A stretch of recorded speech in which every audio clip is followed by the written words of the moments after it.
What's going on, y'all? We back in the house.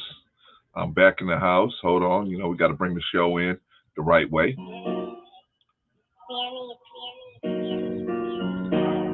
house. Hold on. We got to bring the show in the right way.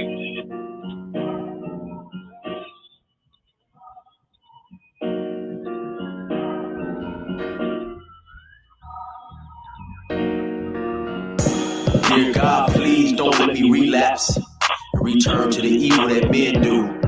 Father God, I pray and ask that you help me to have mercy on others the same way I would want you to have mercy on me.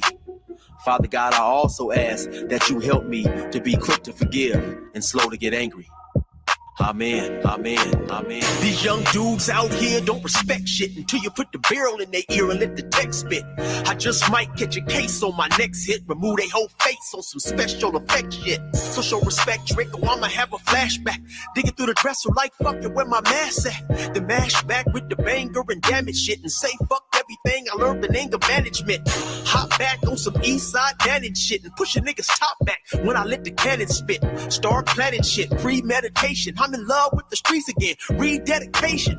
Casket or cremation when I shoot you down. I was built for the smoke like a hookah lounge. I keep big shit that sound like a bazooka sound, and I shoot quicker than ain't gotta be a hoop around. Dear God, please don't let me relapse and return to the G-Ride with 3 straps. A ski mask with the case, squeezing keys apps, spraying everything from a nigga's brain to his kneecaps. Dear God, please don't let me relapse and return to the G-Ride with 3 straps. A ski mask with the case, squeezing keys apps, spraying everything from a nigga's brain to his kneecaps. Gun on me, it ain't never for show, homie. I'm far from a bully, but I'm never a hoe. Get out of line, my Beretta will blow.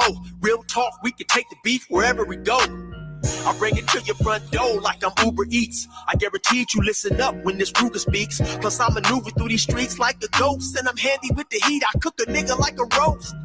On me, homie, this is not a boast. I will still come through, boy, and stop a nigga's post. Play him close, man, Eric will ease it. Quickly off the waistband, man, and Eric will squeeze it. Leave you niggas laid out dead or paraplegic. Niggas playing in these streets while I'm very strategic.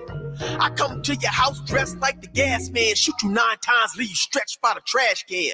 Dear God, please don't let me relapse and return to the G-Ride with 3 straps. A ski mask with the case, squeezing keys apps, spraying everything from a nigga's brain to his kneecaps. Dear God, please don't let me relapse and return to the G-Ride with the 3 straps. A ski mask with the case, squeezing keys apps, spraying everything from a nigga's brain to his kneecaps. I don't put shit on Facebook, I just holler in person. Put the pistol in your mouth while you're hollering and cursing. All that shit you kept rehearsing and put on your live. Got your clap with the big 4-5. You bitch nigga, if you tell me to pull up, I'ma do that. That nigga who was whooping first nigga that I shoot at. Ski mask on my face, bystanders be like, who that? I ain't with the talking, bitch boy, I thought you knew that. Leave his brains where my shoe at and bounce like I'm on a trampoline. Leave you laid out, nigga, like you camping on the scene. If you want something sweet, grab a peach or tangerine. Niggas won't smoke, well fuck it, I'ma let them handle steam. AR with the beam, you see the red dot? We tug on this trigger, nigga, it'll make your head pop. Blood pouring down to your shoes, call it Red Sox. Your brains hanging all over your shoulders like some dreadlocks. Expect the gang of dead off if they ever cross the line. The Lord said in the Bible, oh, revenge is mine. So I'm just trying to find a righteous path between the two. Before I lose control and do the shit I used to do. This being humble shit is new. I'm trying to turn the other cheek, but I ain't never been a bitch, so watch your mouth when you speak. Your mercy's what I seek, so I pray on bended knees. Don't let me get the K with the extended clip and squeeze. Lord, please. Dear God, please don't let me relapse and return to the G-Ride with 3 straps. A ski mask with the case, squeezing keys apps, spraying everything from a nigga's brain to his kneecaps. Dear God, please don't let me relapse and return to the G-Ride with 3 straps. A ski mask with the case, squeezing keys apps, spraying everything from a nigga's brain to his kneecaps.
Thank you. Yeah, shout out to everybody, man. What I was saying about 16 to Life, you can go to 16 to Life, and you can go and get his. You can get music. You can get. You can get music. Look at merchandise. He's got a lot of funny stories too, man. And brother Eric, he's just a good dude, man. He's a good-hearted dude, man. No punk in him, man. He's a real good dude, man. Like brother Daniel, man. There ain't no punk in him, man. Just a good dude, man. But you can go over there and check out his YouTube page, 16 to Life. Funny stories, man. Funny stories, and also go to his webpage, 16tolife.com, man. He's got merchandise, music, and other stuff over there. Funny cat, man. Good dude, man. Funny cat. All right, let's take him down. Shout out to Sister Enya. Sister Enya, send me an email with your YouTube page so that I can give you a wrench. I can't give you a wrench, sis, if you don't have a page, man. So that's the problem I'm having with Rico right now. He don't have a page. I keep telling him to get a page so I can give you a wrench. So give me a wrench. Well, shout out to Sister Enya. Good to see you in the building. Brother Anderson, thank you. Yeah, I finally figured it out after I saw Brother Daniel's chat that I was muted. How y'all doing on this Tuesday morning? Well, it's morning out here in sunny Los Angeles. Beautiful day, 72 degrees out here, man. Sunny, beautiful day out here, man. Beautiful day. Man, God is good, man. He give you a day like this, you can actually go outside. Snap, I went for a walk earlier, man. Good day, man. Good day. Man, if you can make another day, then let me see your day. But so far, the days that God made, not bad. Not bad. Not bad. All right, y'all. You guys are mods. You guys that are mods, Brother Anderson said it's not hot out here in Phoenix. It's not hot in here in Phoenix as usual. Oh man, I've been through Phoenix. I've been through Tempe. I've been to Tempe, Arizona, man. Tempe, Arizona, man. If you ever want to know that there's some places in this world gets too hot, go to Tempe, Arizona. I went to Tempe, Arizona, man, for a martial arts seminar, man, a couple years ago. And oh my God, man, and we got there probably about 8 in the morning. We left here at 4 a.m.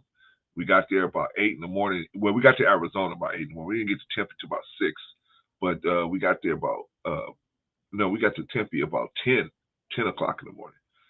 I think it's a 6-hour drive from LA to Tempe. Anyway, we get to Tempe, man, and as we got to Arizona, we was going through. I forgot which city we were going through, and they said, yeah, the low today is 103. It was 103 degrees at 8 o'clock in the morning, and they said the high was going to be 126. 126. Ouch. We got out there, man. It was probably about 110 degrees when we finally stopped. Everything was inside, of course, has to be. And what the thing about Arizona is, see a lot of people just chilling out there on the street. If they outside, they usually covered up. You don't see people out there just chilling. You know what I'm saying? Everybody's inside. It's like Saudi Arabia. They do most of their work in the nighttime. Everybody's inside in the daytime, and at nighttime, that's when everybody goes out and they do construction work and stuff like that. Anyway, how y'all doing? Good to see y'all. Good to see y'all. Okay, I know why y'all here, right? Y'all here because y'all want to know who y'all want to know. Can you spot backstabbers, pimps, and ulterior motives, right? So a lot of people, y'all gotta excuse me, I was eating a little sandwich. A lot of people come on YouTube and they have different motivations for coming on YouTube. But the person that comes on YouTube, they think that the other people have the same motivation. For example, I come on YouTube and I say, I'm just here to get monetized. I'm just here to get monetized. I just want to get monetized. This is a business for me. Okay? So that person will project that out on everyone else and say, since I don't care about nobody else, I'm just here to get monetized. Then obviously the rest of you all have the same motivation. They don't realize that some of us on YouTube, we got different motivations than that. I mean, if the people gonna help us, fine, cool. But myself, I was eating way before YouTube came across the across the the table. Way before then, I was eating way before YouTube. I never planned my life around YouTube. I never did. So I never was like, oh man, I'm not monetized in 2 months. I'm not monetized in 3 months. Oh no, I ain't gonna eat now. No, brother Clarence, he been eating before YouTube, and he gonna eat after YouTube. When something else, when a new tube comes up, and there's something else, brother Clarence always gonna eat. Always gonna eat. Remember, and you should too. If you want to get some money from YouTube, come and get it. It's here. Come and get it. But I guess some people see everybody, especially these narcissistic people, man, they think that everyone else thinks like them. I don't give a care about nobody else. I'm just here to get monetized. I'm willing to use whoever I can use to play games with people because I don't care about the people. I just care about getting monetized. And if I can play with your feelings and emotions, you just collateral damage. You just collateral damage. And sometimes we can see it and sometimes we can't see it.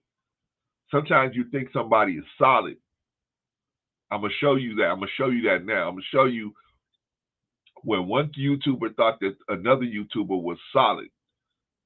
And then he came to find out that he wasn't as solid as he thought. I don't know neither cat, so I can't say whether either one of them was solid. They both look solid to me, but I don't know. But one YouTuber thought that the one YouTuber was more solid than he thought. And then when he found out, this cat ain't as solid as I thought he was. That's what I'm finding out in YouTube, man. You find out. See, the problem with YouTube is you can't really find out how solid somebody. See, everybody on the surface looks like they're a normal person. They're solid individuals, and they want what you want, right? They whatever you talking about, they'll say, "Oh yeah, I'm with that. Yeah, that makes sense to me," right? Well, then you start seeing them move. You start watching them move, and they don't move good, right? They don't move good. What did what did Scarface say? You know what I'm saying? You like some kind of pig. He said you don't fly straight. You know what I'm saying? He said, Frank, you don't fly straight. Yeah, man. You're saying you don't see that, but he was already caught up with Frank, right? He was already caught up with Frank. That's the bad part about YouTube. You get caught up with people, and then you realize, oh, this person's motivations is different than mine. And I'm not knocking nobody for their motivations. Some people will tell you up front, I don't care about nobody. I don't care about anyone. I'm just here to get monetized.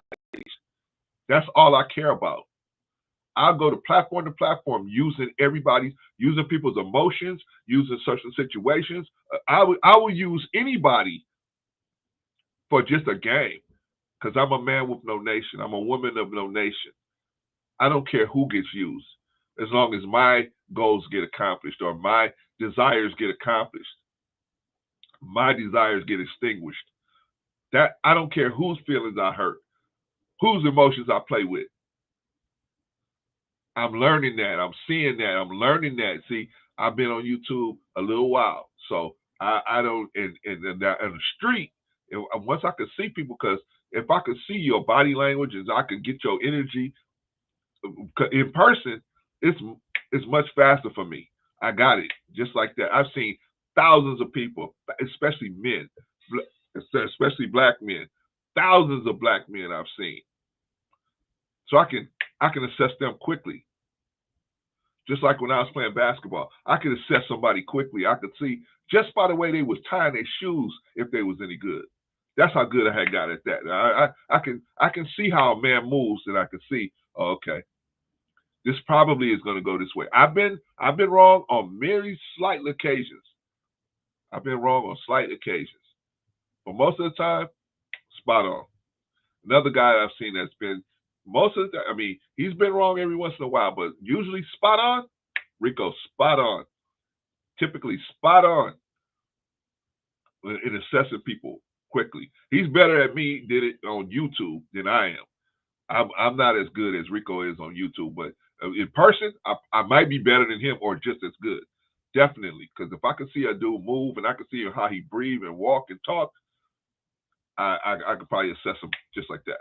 Anyway, so, but I have problems on YouTube because on YouTube, I give people a benefit of the doubt. I'm not able to see them. I don't see them in certain situations, stress of, so you only see it in YouTube land. You don't really see them in real life.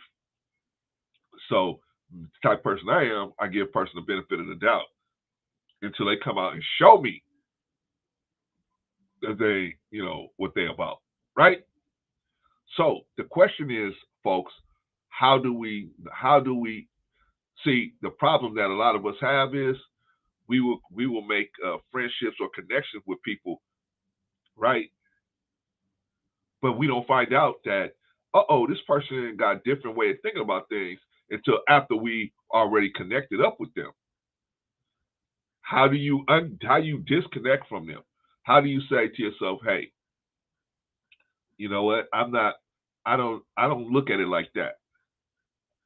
Because a lot of times the people that you disconnected from will get mad with you and say, hey, you're a bad person because your goals don't because now that you found out that my goals don't align with your goals and now you're trying to step away from me, you're a bad person. Or another one they use is, see, I know it's a lot of pimping out here, man. It's a lot of pimping. But these people try to pimp you. And they say, well, you didn't do it to that person, so you didn't do it to me. So therefore, you can't, if you didn't do it to them, then you can't do it to me. Or you can't, because I'm mad at this person, you can't go on their platform. That's the one they throw at me and Rico all the time. Hey, I'm mad at this person. So you can't go on their platform. I forbid you to go on this person's platform. Me and Rico be looking at each other like, what the hell? What? We grown men with grandchildren. You gonna tell me whose platform I can go on? Negro, please. Negro, please. Are you serious? How you gonna tell me whose platform I can go on? You going on people's platforms all day. People we rock with and people we don't rock with. We never tell nobody if they come over here and they come over here in a good spirit. We don't care who they rock with. We got several people that can tell you that can attest to that. We don't care who you rock with, because we grown up. We grown over here. We understand. Shout out to Sister Eddie. Yeah, we grown over here. We know, man. How that's like the whole elder trap. You're an elder. You're an elder. You're an elder. You're an elder. See, you're an elder. So you should be able to make this person. How are we gonna make somebody do anything? How and me on YouTube gonna make another grown person do anything? What am I gonna do? Put a virus on their computer? What am I gonna do? Only thing we can do is like me and Rico always do: sit the person down, talk to them, give them our best advice, and then watch them go not do it, tear their whole situation up, and then blame us for it. They go tear their whole situation up, and then they come back and say, it's your fault because you didn't let me on the stream 10 months ago. It's your fault because you've been going on this person's stream and you didn't or you got blood on your hands for going on this person's stream, and I'm mad at them. Meanwhile, I got people on my stream that don't get along with you or that you ain't rocking with. I got people on my stream. That's okay for me to bring people on my stream that you don't rock with, but I don't want you going on nobody else's stream. Now you got blood on your hands. We've been listening to this stuff for over a year. That's why I had come to the conclusion. I just gotta leave people alone, man. They smarter than me. See, I'm the dumb one. Y'all are smarter than me. I'm gonna leave y'all alone. I'm gonna let y'all rock. See, y'all smart. I'm here for get subscribers. This is a business. I'm here to do this. I don't care about nobody. Okay, I got it. And you and everybody that rocks with you like that, cool, no problem. You know what I'm saying? I know what to look for. I know. I already now I got it. But I'm trying to talk to us as a community. How can we look out for these people? If you rock with that, that's cool. I ain't mad at you. One thing I got to give to some of these people, man, they upfront. They say, "Hey, I don't care about nobody. I'm just here to get monetized." They say it up front.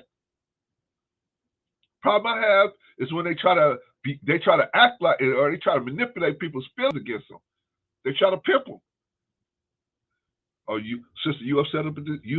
Sister, you upset over this situation? I'm coming in the rest. I'm coming in. I'm coming in. I'm soldiering for you. But they really, but they have an ulterior motive. That the motivation ain't I care for you, which is they don't say it. The real motivation, I care about you. The real motivation is I'm just playing you so I can create all this drama. For whatever reason, I ain't able to create this drama on my own page. So I'm gonna create it. I'm gonna create it with you. I don't care nothing about you. I don't care nothing about you. I care about creating this drama and then walking away from it like nothing because I have no nation. I have no responsibilities. I don't have to. I don't have to be beholden to nothing.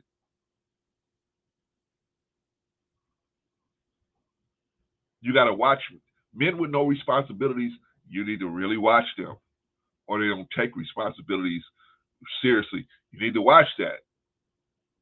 Those kind of men usually don't have no kind of logical code that they follow. They follow their own code, the narcissistic code. Me. It's all about me. If your situation can't serve me, then I ain't gonna have nothing to do with you. I can't come on your platform and talk for 50 minutes or 2 hours about how everything affects me. You watch out. You'll see. Most of these guys, most of these people that I'm talking about, they come on your platform and within a minute, they will flip the whole situation around to them. I'm telling you, as soon as they get on your platform, they start talking. Before I say even 30 seconds, the whole forget your topic, forget everything. It'll all revolve around them. You'll sit back and you just let them talk, and before you know, I mean, you give them about a minute, and they will be talking about them. I don't care what your topic is. I don't care what your topic is. Shout out to Moments with Mickey Red. Mickey says, all this beef makes me want to go vegetarian. Good night. Good grief. I wish we were nicer to each other. I'm trying, Mickey. I'm trying. I'm trying to. What we tried to do the other day was try to facilitate a situation where two people could sit down and, at least amicably discuss it. That was my thinking of what was going to happen. I didn't know all this other stuff was going to break out. So I apologize to y'all. I didn't know that was going to happen.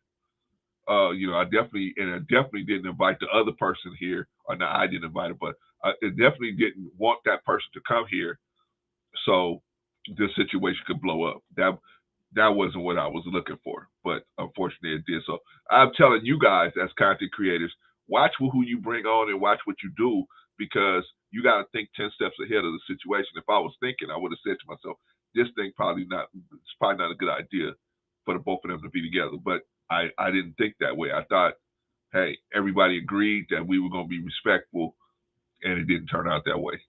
one person really got disrespectful, and then it just busted down from there. Anyway, We on Lock says, Brother Clarence, what's going on, my brother? Oracle says she can debate with you this weekend after 4 p.m. Okay, all right, let's do it, because I know she's a Kevin Samuels, and I know she still had questions for me for the Kevin Samuels situation, what we were talking about over there on We on Lock. But yeah, I'm with it. So let me because I got another live stream I have to do on Saturday about homelessness, and so let me see what I can do. Let me see what I could set that up. I don't know about the time, but definitely the day sounds good. We all thank you, brother. Appreciate you for setting that up. Anderson the Great says, "Hey, brother Clarence, why do you think we have so much beef on Black YouTube?" The reason why we have so much beef on Black YouTube is because um, I'm going to just tell you my full opinion. The reason why we have so much beef on YouTube is because we have a lot of people who have narcissistic tendencies, and the barrier of entry onto YouTube is so low that those people can come out here and attack other people without the fear of retaliation, physical retaliation, right? Or being confronted in person, typically, right? You can come out here and you can attack people, and you don't have to worry about them showing up on your front doorstep saying, "Hey, bruh, what happened with this situation? Why'd you put me in your video?" Right? So that's, to me, that's the reason why you see it so much. And then everybody wants to be that dude, right? They're driven from these narcissistic desires, man. They want to show they like, you see a lot of guys come on these platforms and they always got to spin everything about them. Oh yeah, I'm this kind of man. I'm this kind of this. They're always selling themselves, right? Where I come from, real dude, you don't have to sell yourself. You see Buck Clarence selling himself? I don't have to sell myself. Either you got the eyesight to see who you looking at, and the ears to hear who's talking to you, or you don't, right? I'm not saying I'm Jesus, but Jesus talking to some people, man, they ain't paying no mind, right? And then right, but the disciples, they said, "Hey," they heard this dude talking. They said, "Hey, wait a minute, whoa, hey, you the man I've been looking for. I knew somebody was out here like that. I knew it. I thought this in my heart all the time, and now it's somebody actually saying it. I see, you the man I've been looking for, right?" They snapped right to life, right? Other people hear Jesus talking, they walk right by him. So it depends on if you got the eyes to see, the ears to hear. Some of these cats, man, they just selling themselves. Why? Because I'm gonna tell you just like this, Brother Anderson. A lot of them are sexually stuck, and so they feel like they got to prove themselves. They can't prove themselves as a man by the level of commitment and sacrifice they're willing to make for their families. To them, that's not showing how much of a man they are. To them, to most of these cats, to show how much of a man they are, they got to continuously sell themselves to the rest of the YouTube population. Now, how do we get to the beef part? We get to the beef part because when the jealousy and envy comes into it, because everybody's trying to sell it. Not everybody, but a lot of these cats are trying to sell themselves to the females too. They try to sell themselves online. I'm this person. I'm that person. And if they feel like another person is making more headway than them, then the jealousy comes out and they attack the person. Oh, because they're jealous of that person. That to me is where the YouTube beef comes in. And in the Black community, like I said, you really, most of the time, see, Black people will confront you most of the time. If you say something about that person and a person knows where you live, work, or go to school, they're going to confront you. Hey, what's up? Why'd you say this? Right? But in the YouTube streets, they don't have to worry about physically being confronted. They can be confronted on YouTube, stay off YouTube for a month or two, and come back. You know what I'm saying? You don't have to worry about somebody actually. And then half these dudes hide behind avatars. They stay behind avatars, so there's another layer of protection for them, right? So they can attack whoever. I'm talking about the ones that attack people, not the people. Certain people have avatars because they got a certain kind of job and they can't expose that job. I understand that. So that's not what I'm talking about. I'm talking about the people that hide behind avatars but they throw rocks. They throw rocks at other people, and then they hide behind the avatar. See, my thing is, if you're gonna attack somebody, that's showing their face on YouTube, then you should have your face on YouTube at least at some point if you're gonna attack this person. That's my thing. But most of these guys that attack other people, most of them hide behind avatars. So you got a lot of different stuff that creates the environment where anybody could attack anybody. And instead of attacking white supremacy, the Klan, Fox News, any of these other establishments, the prison system, some of your local district attorneys that have policies that are directly affect the black community. Instead of attacking any of them people, we come on YouTube and attack each other. It's the stupidest stuff I ever seen in my life. But that was a great question, Brother Anderson. That was a great question. That's, in my belief, that's why a lot of this stuff happens, because of the low barrier of entry. And anybody can get online if you got a camera. You don't even need a camera. You can need a phone. If you got a phone, anybody can get on YouTube and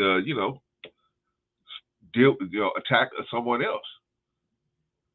And typically, they don't have to be worried about retribution, or at least physical retribution, right? They don't have to worry. They typically don't have to worry about somebody rolling up on them and saying, "Hey, bro, you said this on this YouTube video. What's up now?"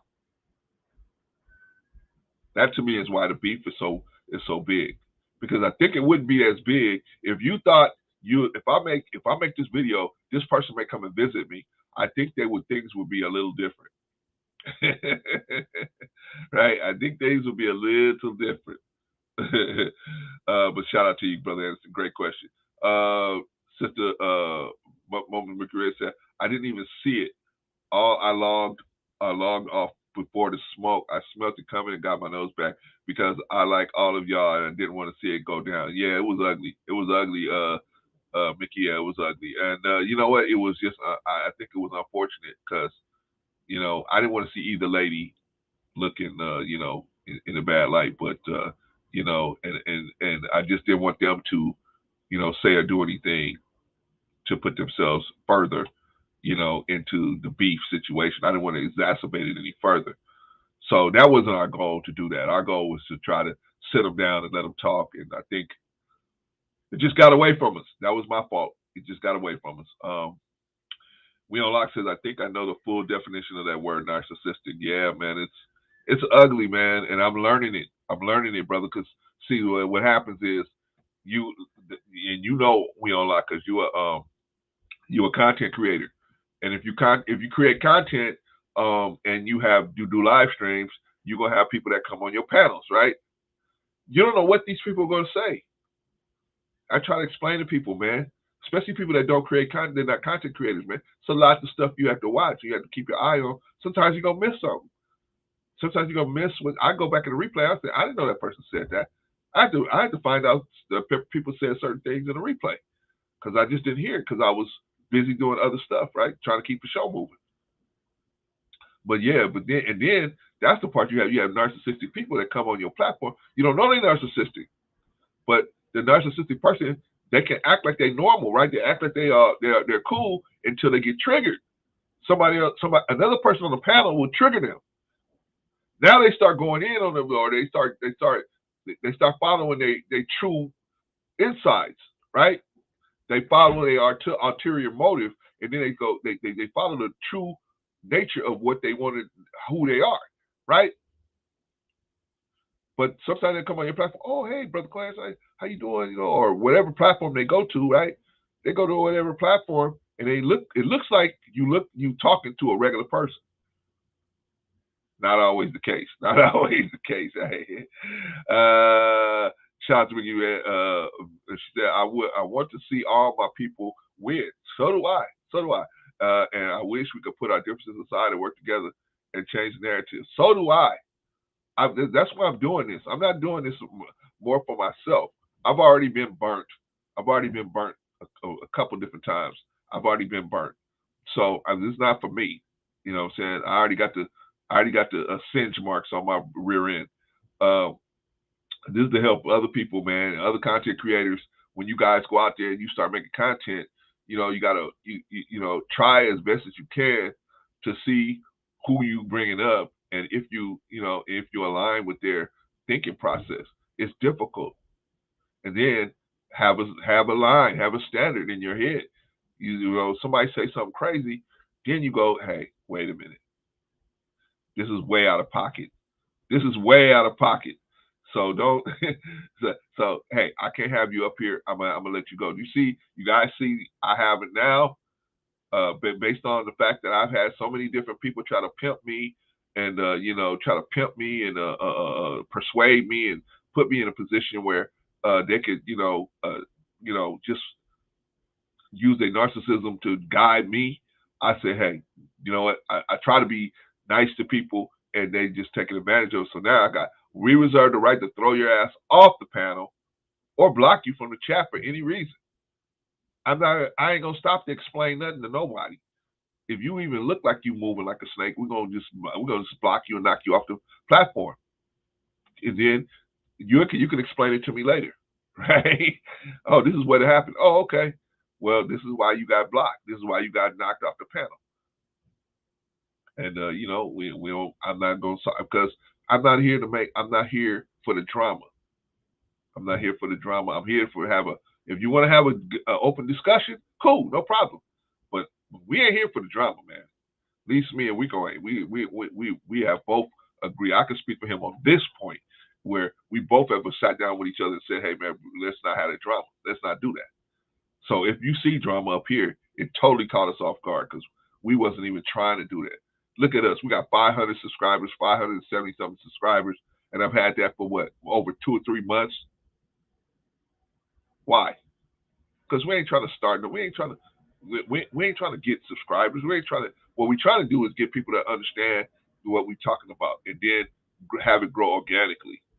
If it's gonna take us 2 or 3 years to get to 1,000 subscribers, it's gonna take us 2 or 3 years. Some of these people out here to try to make it seem like you're a bad person because your channel ain't exploding. Your channel will explode. If you have another high profile YouTuber in every video, of course your channel's going to explode. If you have drama and beef on your channel all the time, of course your channel's going to explode. Of course it is. There ain't gonna be nobody. I mean, that's just the way it's gonna go because black people white. Mr. Farrakhan said the people always love a good fight. The people love a good fight, so they're gonna watch anyway. Now we got other stuff that we need to be dealing with, but we ain't dealing with that as a community, right? Let's see. Most Ricky Red said your goal was to resolution. Sometimes it takes more than one time, but the process can be very ugly. I know Mickey Red, but see, our thing was we had said from the beginning, us and the person that we brought on said from the beginning, hey, we're just gonna do this one and done. That's it. We're gonna be over with it. So we didn't expect to continue it on and on and on. I mean, I think we all understood that this other person probably was going to go back to their YouTube page and probably refute what we were saying. I mean, what was being said over here. I'm sure we all understood that. But as far as over here, going back and forth with it, we already had said we're not going to do that. No matter what happens over there, we wasn't going to do that, right? So it wasn't about, well, we're going to just keep this thing going on and on and on so we can get views. No. We saw how that went with other content creators, E Black and Daryl and King and all these other content creators. We've seen that. They got all these views. They got all these people in they live streams. And when they ain't talking about each other, they can't sell 10 apples on their streams. They only got people watching them when they mad at each other, when they throwing rocks at each other. Tristan said, this is what happens when people don't eat McChickens, man. Tristan, when you stop with the McChickens, man, they're gonna get you, man. The McChickens gonna get you, man. I don't know what they put in McDonald's putting in the food now. I used to work there, man. But whatever they put in the food now, the MSG is real bad, man. You gotta watch that, man. You gotta watch that. Most people said you're going to come further as gold. Well, we trying to do the right thing. We try to do the right thing. My sister's in the house. A shout out to OG Patrice, greetings and salutations, sister. Patrice say, let's be real. The drama didn't happen until Kai came up on the panel. Yeah, I know. I'm not saying you had a drama, Patrice. I'm saying she was the one that got disrespectful, and then of course it just exploded from there.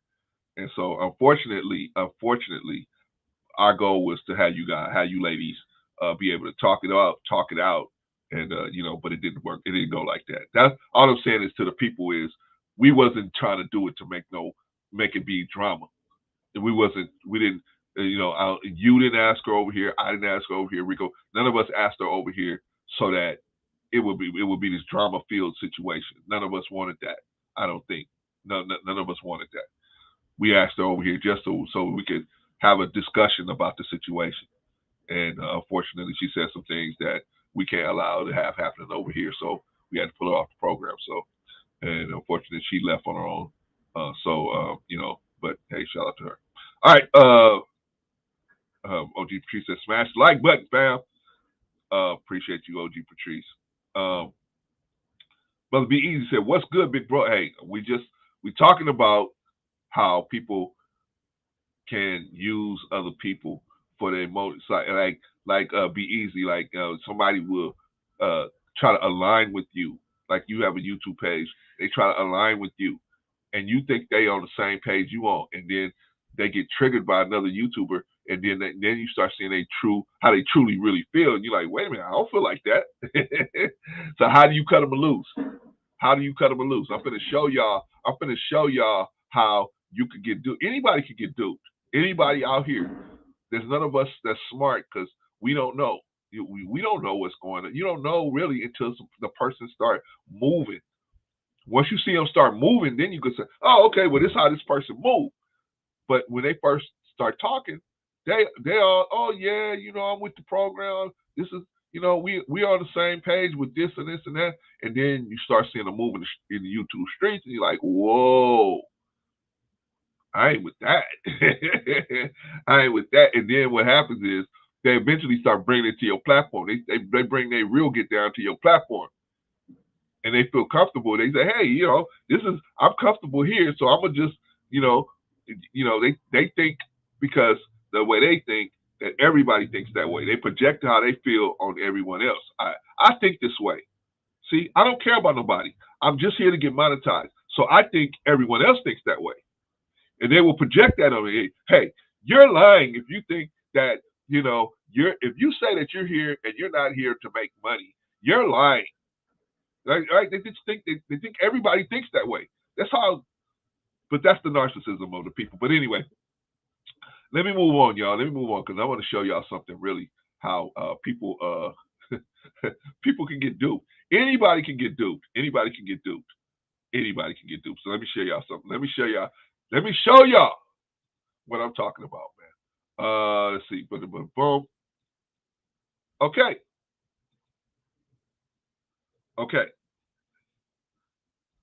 This is in fact Minister Jap, right? For those of you who don't know Minister Jap is a YouTuber, man, that is very critical of the sisterhood a lot of times, right? Very critical of them. Well, I put it and say very critical of them. Very, very critical of the lot that is that single mother lot, the single motherhood lot. He's very critical of that lot, right? And he shares his perspective. And of course, this is Kevin Samuels on the right, right? This is when those two were good buddies, right? He came on Jap's show, and they were good buddies. So let's hear how some of it went down. Just a little bit here. I need something real quick, y'all. Hold on. Let me. It's something I need here. Man, I can't find it. Where is it? Here we go. All right. Let's see. Let's listen to a little bit of Minister Jap and Kevin Samuels chopping it up. Check to see if the links is up. Let me check your channel. Let me stop my camera while I am. All right, refresh that screen. Yeah. Yeah, there we is. Okay. All right. Wait till motherfuckers get in the room. All right, let me grab something to drink real quick.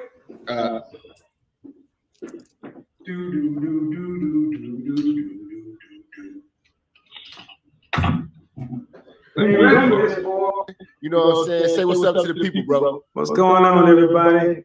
Hey, so check it out. Kev been following this shit ever since I was cooking old ladies. I was cooking old ladies, and he hit me up and was like, "Yeah, we gotta do something about the old bitches." And I was getting flagged left and right, and I was in the street door, and we couldn't get this shit done. Then I came up with the notion about this 90s shit, and the niggas said, hold up, nigga.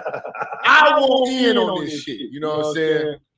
So, you know what I'm saying? So I said, man, who better to tell us about the 90s dating scene than a motherfucker who survived it? You know survived that bitch, boy. So we got Kevin Samuels up in here. We doing today, before we go to the movie review, because you know we still got that coming up tonight, but we gonna deal with the 90s scene. Where are they now? I want Kev to break everything down from the dating, the clothing, the how these chicks was acting. Okay. All right. So y'all see how everybody was good buddies, right? These guys was good buddies. They were friends. Everything was all good, right? Everything was all good. Then some kind of way it just went off the rails, right? Some kind of way it just went off the rails. Let me see here.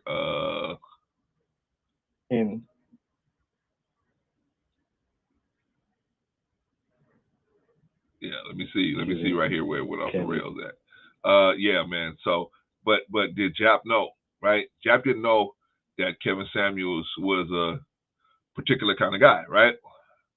He thought, hey, yeah, man, you know, we both talking about black women and talking about things that they do, and we're all on the same page, right? Wrong.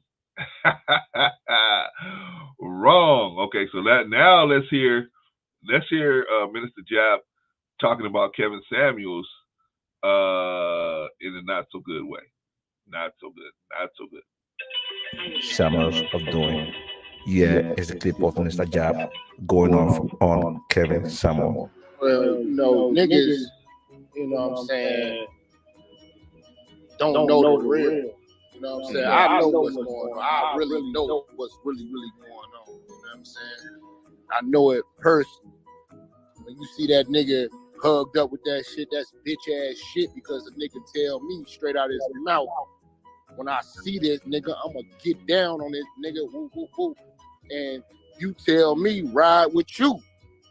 I ride with you because dude fuck with me. Like a lot of motherfuckers don't know. I know these people behind us. Saint Sinner fuck with me. He like, love my shit. We supposed to work. I ain't work with the nigga because of dude. You know what I'm saying? And now you over here keying, being a bitch. There you have it, guys.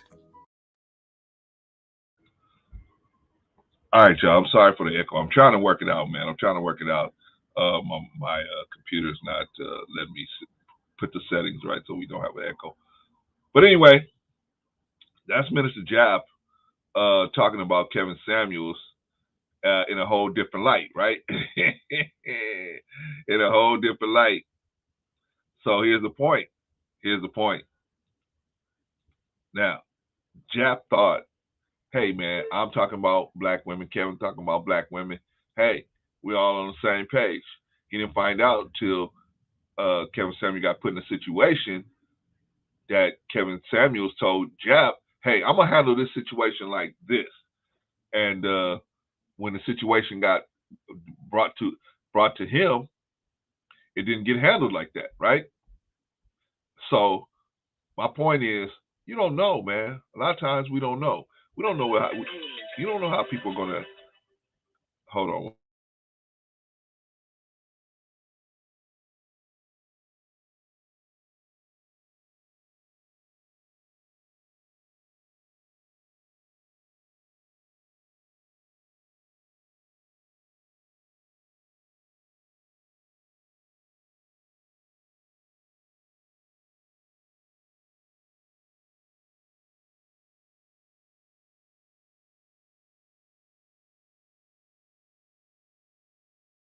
All right, y'all. Sorry about that. My wife calling me. Yeah, I need some money on my card. Okay. All right. You spend their money in there now. Whose money they want to spend? Yours. All right. So anyway, like I was saying, how did Jap know that Kevin Samuel was not the dude that he said he was? Well, Kevin said, "I'm gonna handle this situation like this. It's a situation. It's a situation. If this situation comes up, so you want me to tell you what the situation was? I'm gonna tell you what the situation was. The situation was he had an issue with a man named Saint and Sinner. Kevin Samuels had an issue with this dude. I guess Saint and Sinner had. I don't know if he had made a video about him or made some disparaging remarks about him or whatever, right? So he told Minister Jap to not do. He said, don't do no business with the Saint and the Sinner, because the Saint and the Sinner was going to do business with Jap, and Jap said, no. Well, this is my boy. My boy said he got an issue with you. He said, don't do no business with you. Then I'm riding with him. I'm not going to do no business with you. And then Kevin said, yeah, if I see Satan the Sinner, it's going to be on and cracking on site. Now, when you say somebody, you can't be, man, see, let me tell you something. That on-site stuff, that's over when you out of your 20s, maybe your mid-30s. But when you get in your late 30s and your early 40s and on-site, what am I going to do to you on-site? I mean, me aggressing you. I'm not, I don't even know why Minister Jap took this dude seriously. At 50-something years old, talking about it's on site when I see him. What you talking about? It's on site. You 50-something years old. You gonna attack this man? Come on now. I mean, so anyway, that was the issue. That was the issue. Minister Jap, Kevin told Jap, don't do no business with the Saint and the Sinner, because it's on the cracking. When I see him, it's on the cracking. So Minister Jap turned away some business that he could have did with the Saint and the Sinner. Then Minister Jap sees these pictures of Kevin and the Saint and the Sinner hanging out in Las Vegas.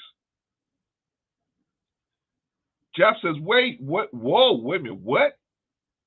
You told me that when you saw the Saint and the Sinner, it was going to be on and cracking, right? Jap is from Chicago. You say it's on and cracking, it's on and cracking. I ain't playing with you when I say that. When I say it's on the cracking, it's on the cracking. That's how cats from Chicago get down, right? Most of the time, right? Same thing out here in LA.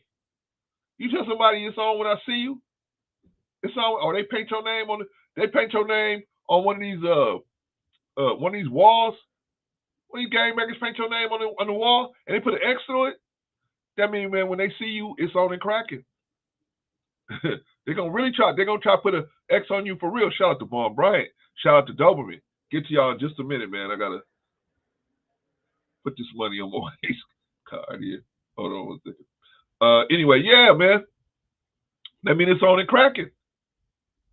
As a grown man, how you gonna tell somebody it's on and cracking? You 50-something years old. Hey, yeah, it's on when I see him. When I see him, man, no. I had an incident with a person Sunday evening. Let me tell you something, man, about me. I mean, about us 50-year-old dudes, man. We old dinosaur dudes, right? I had an incident with a person. I had an incident with a person Sunday evening where this person was upset that I didn't do what they wanted me to do. They asked me to do. And I said, I'll do what you asked me to do if you stop talking. If you stop talking, I'll do what you're asking me to do. No problem, I'll do it. But the person had another person with them that kept calling me out my name. Right?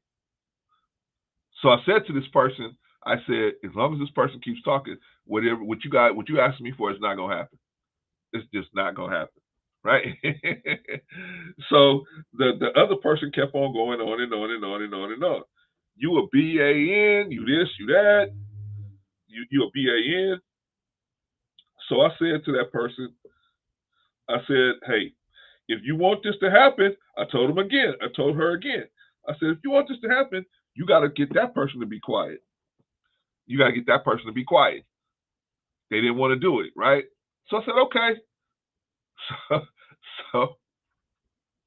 So now this other person says to me, I guess it's trying to be a white knight or whatever. The other person said to me, hey, I'm gonna do X, Y, and Z to you, sir. They didn't use the word so, sir, right? It was more closer to BAN. I'm gonna do this to you. And I said, hey, look, it don't have to go that far. I said, all you have to do is just be quiet, and we can just make the business move forward. That person said no, right? So me as an older man, and mind you, I'm getting threatened. I'm going to take you out. I'm going to do this. I'm going to do that. I'm going to call some other people to come up here, and we're going to join in, and we're going to take pleasure in, doing X, Y, Z to you, right? I'm like, okay, no problem. I didn't want to, and I was trying to put the person out there, but I said, I said, okay, check this out. I said, why don't you just go home? I said, you must have some issue, I said, sometimes we don't know who we're talking to. Well, who are you? I said, if you touch me, you'll find out who I am real fast. I said, I said, you don't want to do that. I said, go ahead and go on home. So the other person said to me, the other girl said to me, she said, hey, look, I'm gonna make a phone call and change your life. I said, okay, go ahead and make that phone call. I said, but by the time you get that whoever gets here, I said, I'm gonna have broken both her arms, both her legs, and her jaw if she lay one finger on me. But she's a female. I don't care. She's the one threatening me. She's threatening me. And I tried to ask her to leave nicely, but she don't want to leave. But see, that's the problem we have out here in LA, man. We got a lot of gang affiliated women out here. So they think, oh, because you older, they can just talk to you any kind of way. And I was willing to let that slide until she started threatening to do me some physical harm. Then I had to say, hey, look. I had to say, hey, look, all due respect. She goes, and so when she realized, it's like, like somebody see you move. First, they saw me moving like an old man at first, right? But then when I said, oh, okay. So I started preparing myself for the situation. I said, okay, this chick is probably going to try to attack me. She's big like a man. She's moving like a man. She's talking like a man. She's probably going to try to hit me. I see her moving, get closer and closer.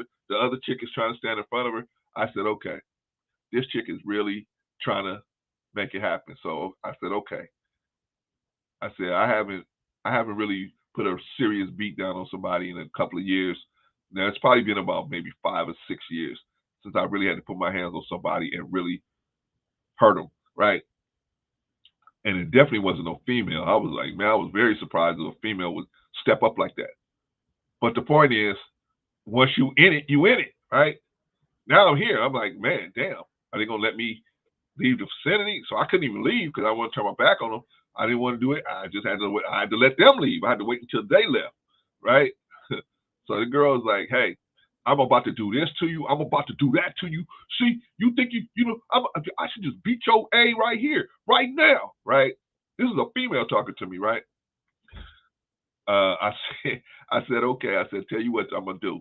I said, what you should do is get in your car right now. I said, because what I'm going to do is break both your legs, both your arms, and your jaw. I said, you're going to go up in the air. I'm saying, I'm going to break your jaw. Boom, I'm going to break your jaw, and then I'm going to put you up in the air, and then I'm going to slam you down, and then I'm going to proceed to break. So that's when the other chick said, if I make a phone call, I'm going to change your life. I said, I don't care what you do. I said, they won't get here before I change hers. And whatever you do to me, I'm taking her with me. Right? But my point is, I didn't aggress them, they aggressed me. So now they put me in a position where I had to show them that, hey, you talking to the wrong cat. You really are. You really don't know who you talking to.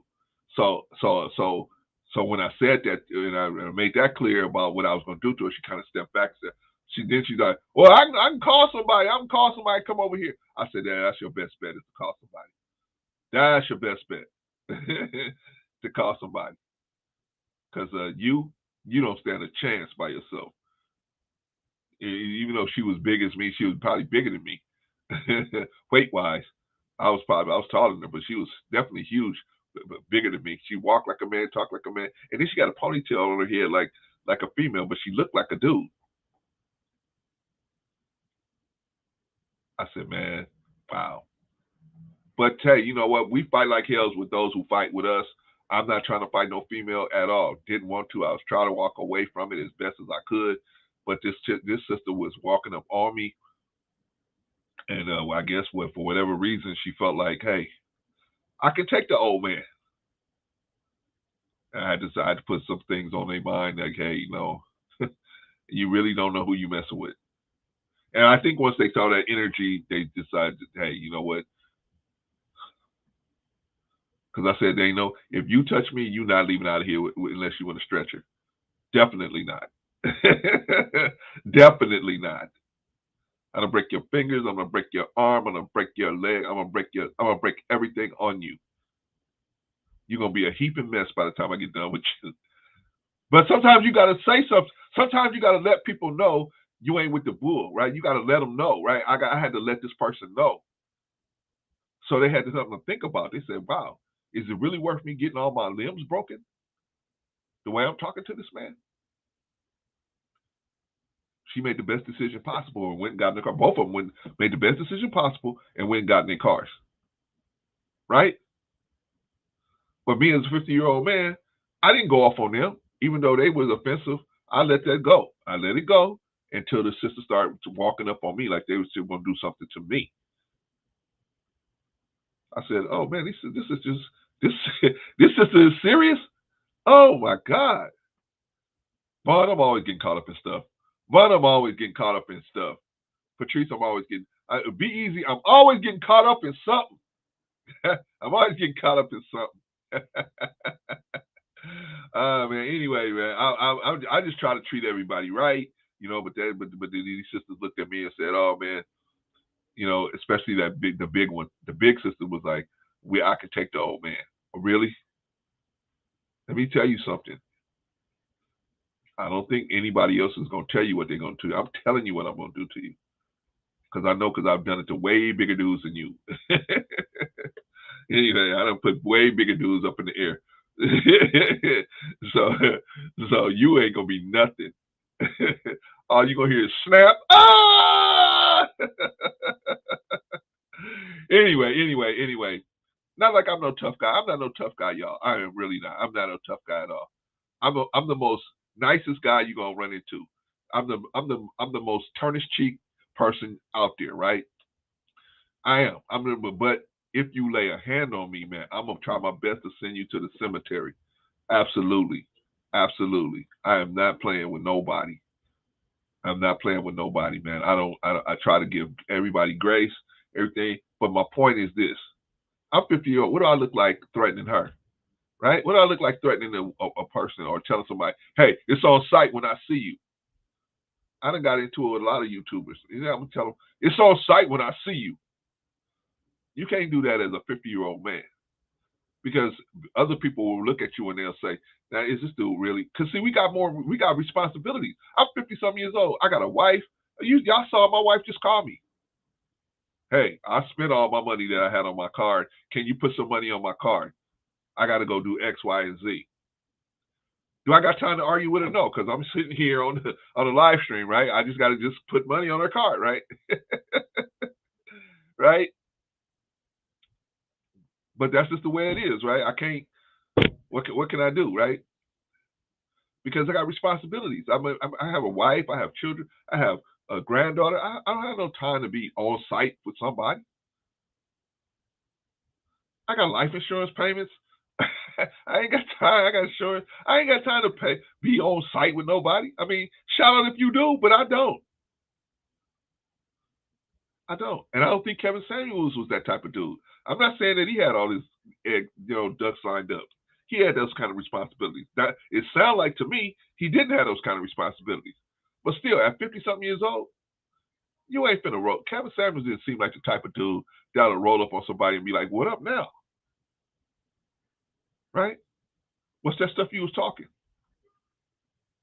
Right? He didn't seem like that type of cat to me. So I would never have believed it. But Jap believed him. Jap is from Chi-Town, you know what I'm saying? You say you're gonna do something, they expect you to do it. Shout out to Patrice. You from Chicago, you say, this is how I roll, then the people that's how they roll. They expect you to roll like how you say you're gonna roll. Right? LA, we see a lot of more faker people. So when somebody say something, we don't necessarily take it with a grain of salt. We take stuff with a grain of salt. Just so at least I was, I was taking old girl with a grain of salt till she walked up on me. She walked up on me. I put that kick leg up front, and then she was like, "Uh-oh, maybe I walked in. Maybe I'm hitting a bee's nest." Right?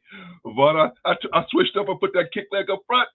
And she was like, "Uh-oh," because I was standing straight up at the time, right? I was like, "Hey, look, I don't want no problems. Why don't y'all just go get in your cars and this and that?" They like, "You a BAN, and I'm gonna tell you, and let me tell you what, something else." I said, "All of this over what?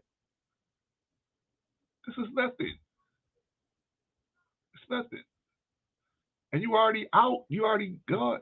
Let me tell y'all something. So I locked the gate that I wasn't supposed to. I was supposed to lock it, but I was. They wanted me to jump right away and lock it. They was late getting to where they supposed to get to, and so I said, "Okay, well, I will open the gate, but you ain't gonna disrespect me. Tell your girlfriend stop disrespecting me, and I'll open the gate." She kept on and on and on. I said, "Okay, look, I ain't got time. I'll just go back, where I was." So, but she just kept on. Finally, she was quiet. Finally, her girlfriend got her to be quiet, and I said, "You know what? Okay, cool. Now I go out and open the gate." So I open the gate. Everything's cool. But as I'm closing the gate back again, that's when she decided, "Hey, I'm gangster girl. I'm a gangster girl. I'm gonna go in and I'm gonna just roll up on you." Okay. So sometimes, Vaughn, you gotta let people know, man. Hey, I know you see a lot of gray hair, but trust me, if you lucky, you're gonna wake up in the hospital 2 weeks later. If you lucky, if you lucky, I'm really not the one to mess with. I'm the nicest guy in the world, really nice, pure nicest guy in the world. Until we, brother Chris, shout out to you. Until we rolling around on the ground. Once we get to rolling around on the ground, I ain't gonna have no mercy on you. Just like I don't expect you to have no mercy on me. I don't expect you to have no mercy on me. I'm not expecting you to say, "Oh, that's his neck. Oh, okay, I'm not gonna break his neck. I'm not gonna break his larynx." No, your larynx is exposed. Boom, I'm gonna break it. Right? Your eyes exposed. Bow. I'm gonna try to get them out of your head. Right? But I don't think like that on a normal basis. I don't think like that unless you threatening me. Then I think like that. I don't think like that because you said something. You said a word to me. Oh, this YouTuber said something to me, and now I'm gonna jump on the airplane and go and see that person. No, I'm not gonna go see that. I'm only gonna come see you if you hurt my family. Now that is the only time I may come and see you. I probably will come and see you. If you do something that hurts my family, that's when I come to you. You hurt me, I ain't gonna trip on that. But if you hurt my family, you do something to my granddaughter, oh man, my wife, oh my God. Somebody gonna have to talk me out of selling everything I got to go down and see you. Somebody gonna just, you know what I'm saying? But let's get back on the topic. That's enough about me. Let's get back on the topic because I just wanted to show you guys that us as 50-year-old men and older men, if we out here, what do we look like telling somebody, "Hey, yeah, when I see somebody, when I see this person, it's on the cracking when I see him, you know what I'm saying? It's on cracking, you know what I'm saying? I see him on the streets, yeah, believe that, it's on the cracking." What do we look like saying something like that, man? I sure look crazy. I don't have a, Vaughn look crazy. What have you heard Vaughn out there talking about? Yeah, Clarence. When I see you on the street, Clarence, it's on and cracking. You're like, what? Vaughn, come on, man. Really? Right? Or the same thing with me.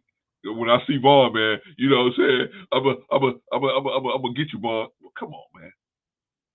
As old as we are, we supposed to be examples of what you supposed to do after you get some sense in your head. Of course, me and Vaughn and the rest of us, we've all been. A shout out to you, Doberman. I seen you, man, earlier, man. I forgot to shout you out, man. But we've all been stupid. Why you think we out here trying to tell y'all not to be as dumb as we were, right? Why you think a cat like me, cat like sister like Patrice, sister like brother like Rico? Why you think we out here telling y'all stuff? Because we already got the lumps on our head already. We trying to save y'all. Why y'all got to go get the same lumps? And we sitting right here with the lumps already. I mean, we ain't gonna let y'all go out there and just get the lumps out here. I shot you out, Doberman. Okay, peace, man, peace. Doberman said, I'm 6'1", 220 chiseled to post COVID. I run into the same issue with dealing with black people. Most of my interactions with black people are on one-sided, one's crazy community. Yeah, man, it's tough. But I've had this happen with not only just black people, but I think it's mostly been black people with me because I'm mostly in the black community. I've been other places and had stupid stuff happen as well, but just most of the stuff happens to me with black people. I'm just talking about me because I spend most of my time in the black community. But like I said, Mr. Jab, he trusted Kevin. He trusted that Kevin was similar thinking, and so when he said what he said about jumping on, basically when I see the saint in the center, I'm gonna jump on him. So that's how Mr. Jack took it. Like, oh, okay, cool. Then these pictures come out where these guys are kicking together, and he's like, what? You told me to leave this dude alone because you had an issue with him, and then I left him alone, and now you kick in with the dude. Right?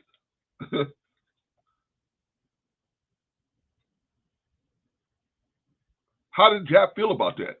Jap was upset. Of course, obviously he was upset with that situation. But my point is, Jap didn't know until he saw how Kevin moved. He saw how Kevin moved for real in real life. So Kevin moved one way on the internet, and then he moved another way in real life. I can't judge how nobody moves. I can't judge.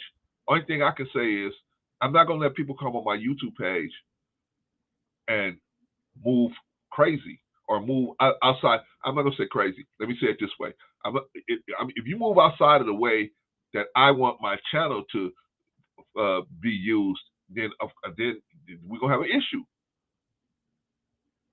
The problem is you never know. You never know. You start out with a little bit of you start out with bonding with people a little bit, and you bond a little more and bond a little more, and then they feel more comfortable with you, and that's when they start showing their true colors, when they get comfortable with you. But by the time they're comfortable with you, they're already up on your platform. They're already on your they're already on your thing, espousing their views. And I guarantee you, any of these, if you really want to see a narcissistic person, wait till they come on a platform and give them 1 minute. They will be talking about themselves inside of 1 minute. I guarantee you. I don't care what the topic is.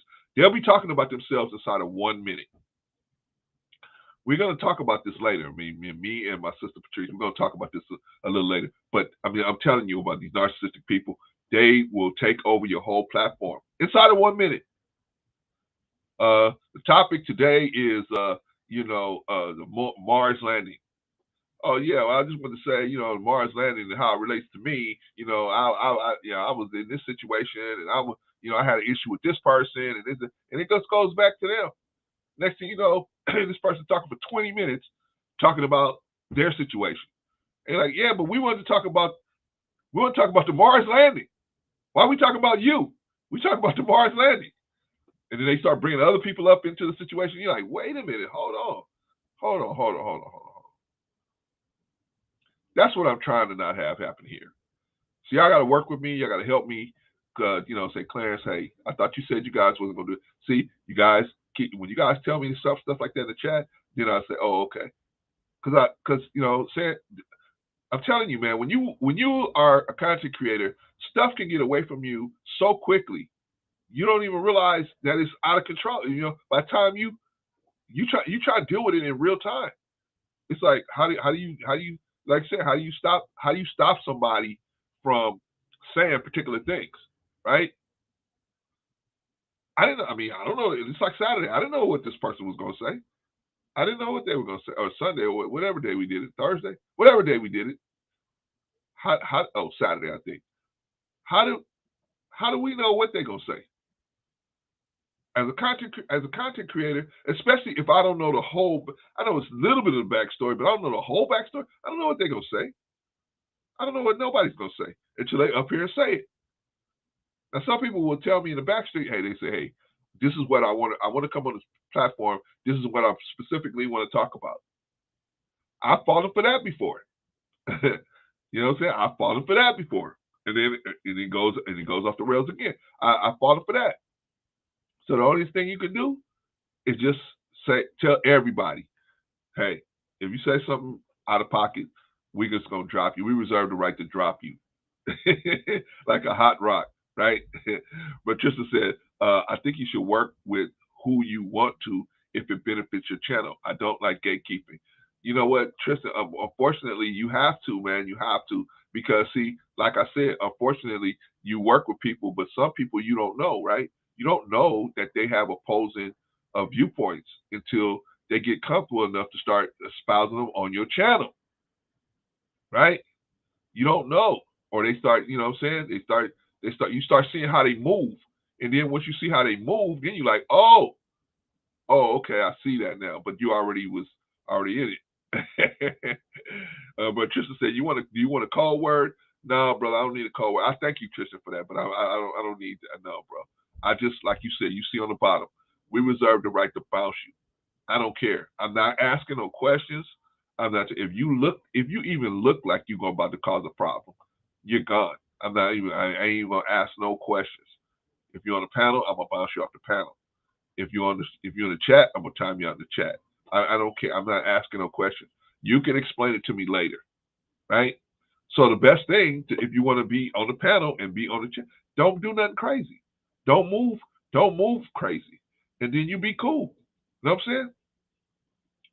Thank you, Vaughn. Vaughn says subscribe. Oh man, thank you, Vaughn. Appreciate you, man.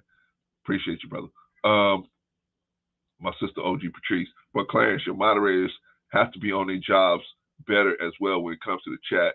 You should be concentrating on the panel. Yeah, I try to, Patrice, as much as I can. But like I said, I just gave everybody wrenches and I asked them to put people out. You're right. I don't really have a quote unquote moderator, but I try to have people help me that can. You know what I'm saying? I can't like, hey, I gave you a wrench, so now you got to do this. I try to just encourage them to help me out, Patrice. But you're right. But I don't have a designated moderator. I should, but I really want people to be able to come over here and they don't have to work. Like Vaughn comes over here and help me. He's a very good dude and he does stuff. But I don't have nobody designated because I want Vaughn to be able to come up on the panel. I don't want him to have to be moderating the chat and everything, or any other person out there. Risa, Quantum, and all them. I don't want them to have to, work when they're over there. But I just want them to keep their eyes open. But you know what I'm saying? Vaughn said, yes, you do. I know, Vaughn. No, I know, man. Really, I don't. Really, I want you to come on the panel, man. That's what I really want you to do, because a lot of times we need your help with stuff. But anyway, but I hear what you're saying, Patrice. I do. I do hear what you're saying. And we're gonna try. I'm gonna do a better job trying to encourage everybody who has a wrench to do that. You know what I'm saying? Like I told them all. If anybody is moving crazy, drop them. Let them come crying to me, right? Like when somebody blocked E-Black, right? Somebody, E-Black called me, hey, how come I can't get it? Well, I didn't know. I didn't know the situation. You know what I'm saying? So let them call me. Let them call me, because You know, those guys got my number. E Black has my number. Daryl has my number. I don't know if King has my number, but he can definitely get in touch with me. Rico, you there? Yes, sir. What's going on, my brother? Nothing. I'm just a little late getting in. Obviously, I just need to be caught up to speed. Still dealing with mechanic issues, so trying to get everything fixed and done. How about yourself, sir? I'm doing all right, man. I'm doing all right. Good, good. You have a good Memorial Day yesterday, sir? Huh? You have a good Memorial Day. Yeah, I had a great Memorial Day, man. You know what I mean? I was very thankful, man. You know, it was cool, man. It was cool. I just sat with the family, hooked up some stuff. Some like not steak fajitas, but kind of like fajitas. And we had a good time. Me and everybody in the house, and some kind of way my son, that doesn't live with me, found out I was in the kitchen. Found his way over there. They moved his ass back in for the day. He found his way. Oh, he ain't moving in, Rico, man. Hey, he'll be moving in with you before he moves in. Oh no. He ain't moving in with me, but he did find his way over there, man. Hey, Dad, what you making? You know, Yeah. It was all good, man. How about yourself, man? Did you visit that baby? Did you get to see that pretty baby? good. I went and saw the baby. I had to share a picture with you. So that was a blessing. Got to see her. 6 pounds, 2 ounces. So she healthy. Not, underweight, but not, cause what was a big baby, 8 and up? I think it's like 8 and up. And then like, if they're like 5 and under, they're kind of like creamy. It's been so damn long for me. So, but she's healthy. So she's healthy. Got a little touch of jaundice, but they say that should pass in a couple of days. Yeah. And actually, the mama should be going home today, because they don't keep them in the hospital no kind of time. Nah, man. If you got, I told her, I said, shit, you lucky you got 2 nights in here. The insurance company, normally you drop them, baby, they kicking your ass out that day. Yeah, man. They So, put you out of there. Yeah, but she got, I think she probably got the extra day because of the baby. Right on. But yeah, they're happy, they blessed, everybody's good. My son's happy, so I got to see her, and I'm gonna probably get up maybe this weekend or next weekend, go over there, because she's in the midst of moving, and help her get settled in, do whatever my little old ass can. Go over there, I can actually help my son put together all her stuff from the baby shower, like the crib and stuff like that. Because you had a baby shower, so she had a lot of stuff delivered. But by her moving, she didn't move it to her old apartment, so she got to get it set up for the baby in the new apartment. Right on, man. So it was good. It was a good Memorial Day, quiet. Mama still, I think she on the tail. This should be her last day in quarantine, with the COVID. So, but other than that, we all good. It's hot. It got hot as hell today. Yeah. Man, about damn near 100. I'm like, what in the world? So, I mean, and this is the first day it's gotten this hot here. Because, like, last week it was raining like crazy. And it was, like, in the 60s and whatnot. Now it's like, today it's, like, damn near 98. And I'm like, that's a big difference. Yeah, man. It's a big difference. But I see you talking about, like I said, I haven't tapped in. So let me talking about catch you up, backstabbers and whatnot. I saw you talking about your moderators. Go ahead. Right now we're talking about moderators. So I played a video of when Minister Jaff and Kevin were all cool, everybody was hugging and kissing. And then I played the video where remember we were watching that video with Obsidian, where he was going off on Obsidian, right? And he was on Bernard Riley talking about how Kevin was a fraud because Kevin had told Jap that he wasn't, not to do no business with the Saint and the Sinner because he had a problem with the Saint and the Sinner. And I thought Saint and the Sinner had because I saw that deal where Saint and Sinner had been dragging Kevin, and then Kevin supposedly said he was gonna put hands on him when he saw him, and when he saw him in Vegas, he ain't doing but kiss his ass. Yeah, right. So that's what I'm talking about. Where Jap didn't realize that, Kevin wasn't the same kind of dude. So like on the YouTube streets, that's the point. Is a lot of times you can't tell how a person is until you actually see them move, right? You don't really know. Like they could be saying a whole bunch of stuff, and then it's not until you see how they move that you realize, this ain't the kind of guy that I need to be, having all my chips in his basket. But hold Well, on, Rico, we talking about. Let me get to the chats real quick, and then okay. you go into it. All right, so Krista said, I think you should just set rules for the mods. They can handle it. Yeah, I do. The only rule is if you see somebody, I'm talking about. Only people got wrenches are my diehards. You know what I'm saying? My diehards, people that I see in here every day, every time I live stream, just about, especially on the Sundays, they're the ones that had the wrenches, right? So I don't really have too many wrenches out there. And But we ain't timing out for no damn profanity, Tristan. I would never say nothing. Yeah, that's why I was gonna tell you, Tristan. If I did that, I wouldn't Not have for that. Rico up here. Rico would be gone. Right? Patrice says, so now we're giving out wrenches willy billy. No, willy nilly. No, Patrice. No. What we do is I just give out to my diehards. You know what I'm saying? The people that have been rolling with me since my day ones, my diehards. Those are the people that got the wrenches, and they pretty much. So if they're here all the time, they pretty much know my get down, and so they can know, okay, this is probably outside of what Clarence wants on his platform. And I told him, I said, hey, you do time people out, and you do it, and therefore, and don't worry about, well, the person gonna scream because they got blocked. Don't worry, let that person come to me, like E-Block came to me.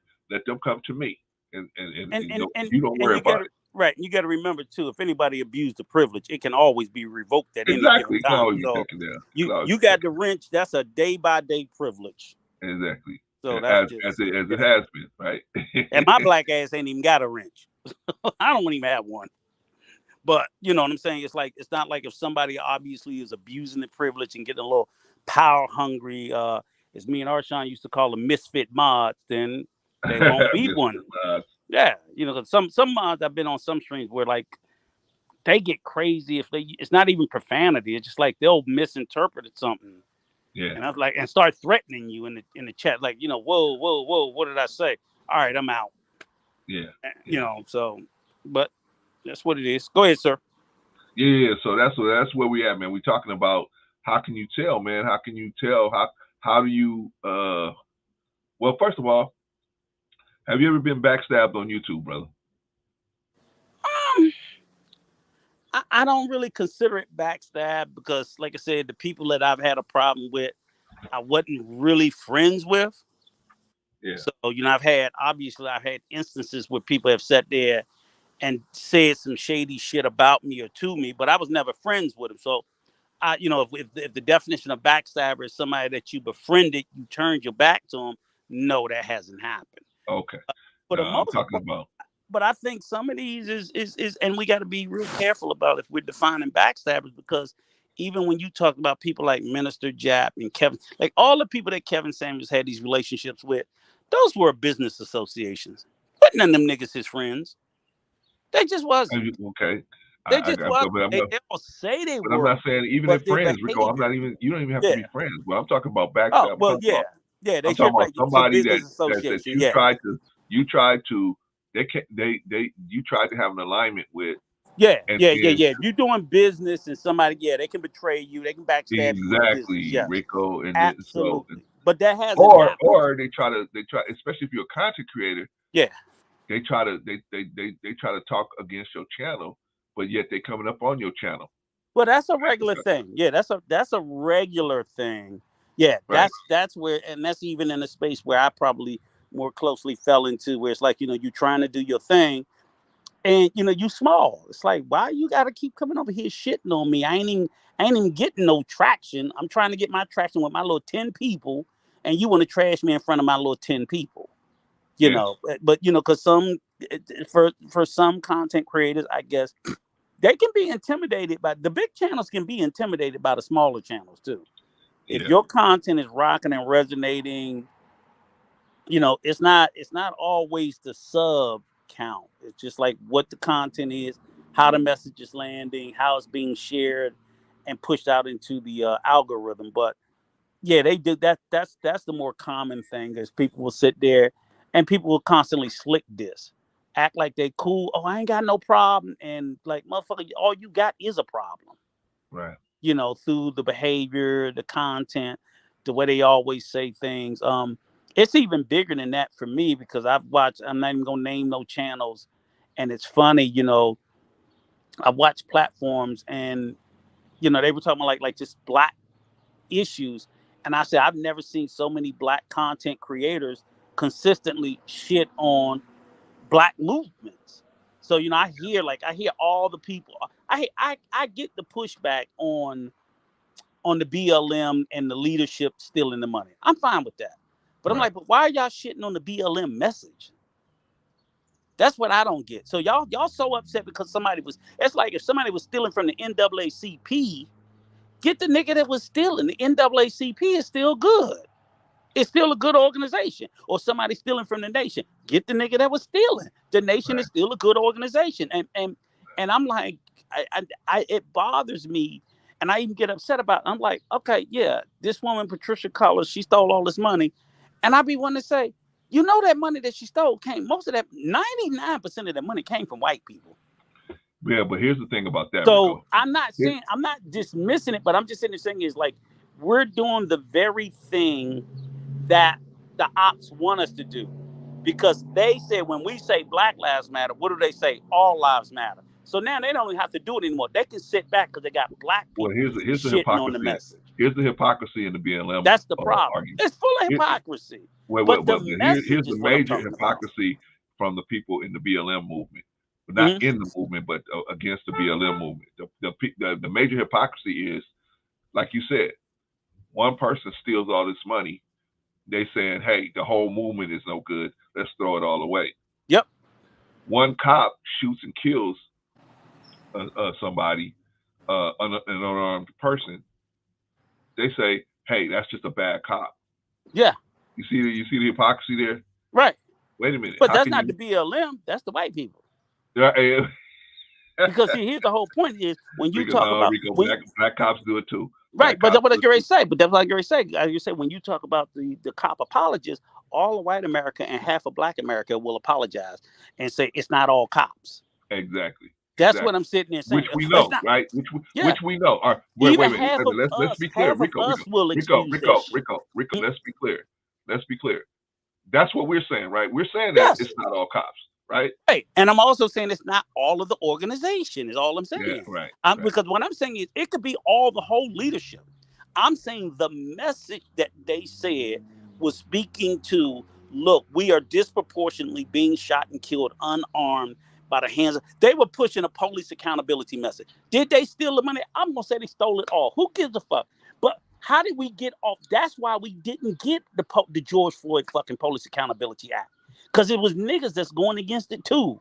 Because Right. they sit there and think, oh, that's that BLM bullshit. No, we trying to make police be fucking accountable. In other words, remove the qualified immunity. They shouldn't have that shit. They shouldn't have. If I can sue a doctor or a fucking lawyer, why can't I sue a cop? Right. It's crazy. And that's what I'm sitting there saying is, my thing is, I don't even see, I don't see white people going against the BLM movement. I see black people going against it. I'm like, well, I'll be goddamned.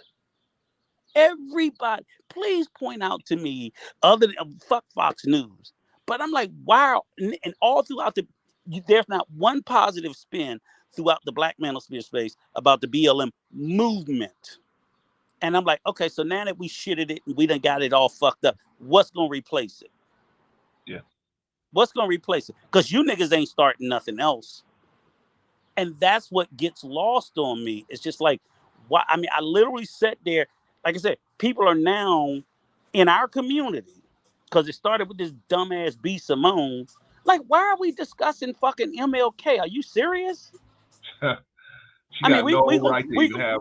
Yeah, let me tell you something about there's that. no evidence that he cheated on his wife, and if he did, who gives a Even if it fuck? is, Who Rico, cares? even if it is How evidence, dare you? she And the don't have sit right. no. Look, She has no reason to put his name in her and mouth. then right None. then I hear them people discuss it, and then they like, well, why can't we be critical of our leaders? Why? I said, because you don't hear white people talk about JFK that way, and we Hey, know he was fucking Marilyn Monroe.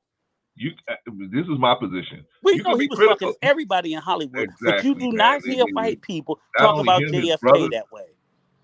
You know what? But You hey, get caught talking about JFK, they're gonna take your motherfucking head off. So why, even if he was flawed, why can't he be untouchable like they have those theirs that's untouchable? Hey, that's It's the whole reason crazy. why.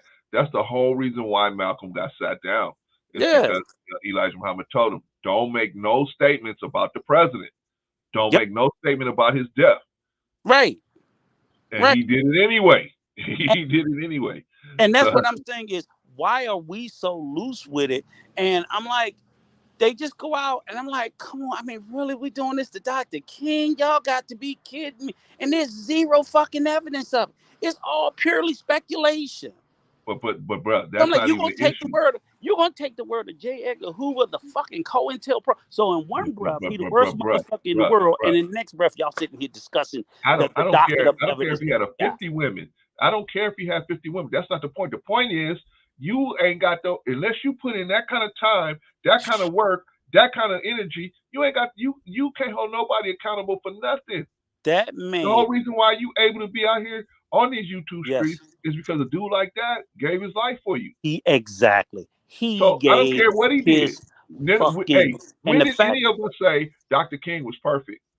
the None of us fact said that he was perfect. the None of fact us that said you none of will these dudes sit was there perfect. and even discuss it disgusts me. But yet in the next breath, these motherfuckers be holding up Kevin Samuels next to him. I'm like, you motherfuckers, if y'all motherfuckers don't miss me, I'll choke one of you motherfuckers. It defies lot. And I'm sitting there and I'm like, this makes no sense. We will not hesitate to jump on our, and I'm not above. I'm like, hey, critical is critical. But I even get mad because I sit there and I hear people all the time like going the fuck off on Al Sharpton. And I'm like, why? And when you ask black people, what's your problem with them? They can't give you. They'll just they will repeat the same fucking talking point. But guess what Al Sharpton's been doing? He been up there at Buffalo preaching at all those funerals. See, them 10 black people got killed. He been preaching at their funerals. And the niggas that's criticizing him ain't sent near fucking dollar, ain't been up there to comfort the family, and don't give a fuck about them people. Yeah, but see, that's the whole thing, man. That's what I'm saying. So I'm like, man, this is my point the about only us. the only thing I said, the only definable thing that they really got on Al Sharpton that's just, and he apologized for, was when that one sister claimed that the cops or whatever, Tawana, right, and that was made up. But that's it. But I'm like, every other fucking case, it was a righteous protest. Whether they agreed with his tactics, his positions, or not, they didn't agree with Dr. King's, but it was a righteous protest. So when he was in Crown Heights fighting about that shit and every fucking thing else, I'm like, what are you niggas talking about? Let's look at the fucking receipt. I guarantee that man can stack his receipts up against any of you niggas alive today, and you wouldn't touch it. I mean, FBI informant and all, right? FBI informant and all. Right. They just don't know what the fuck they talking about. And I'm not saying that we just follow him blindly. I'm not saying I don't donate to him, but I'm just sitting there saying I'm not going to criticize the very people that's fighting for the people that look like us when the people who don't look like us, I'm like, I hear you Negroes say the same thing as those people who are shitting on us say.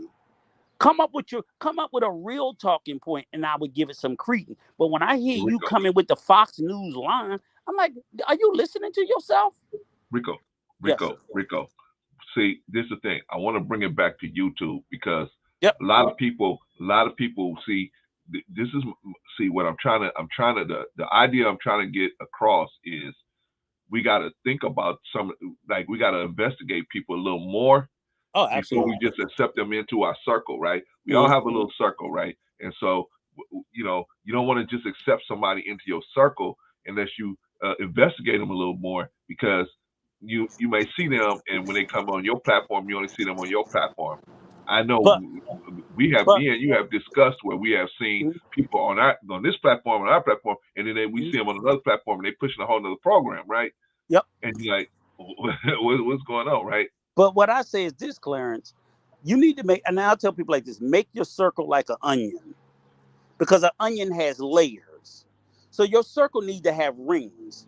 So, you can have a wide circle of friends, but people you initially meet, they way out there on that outside ring.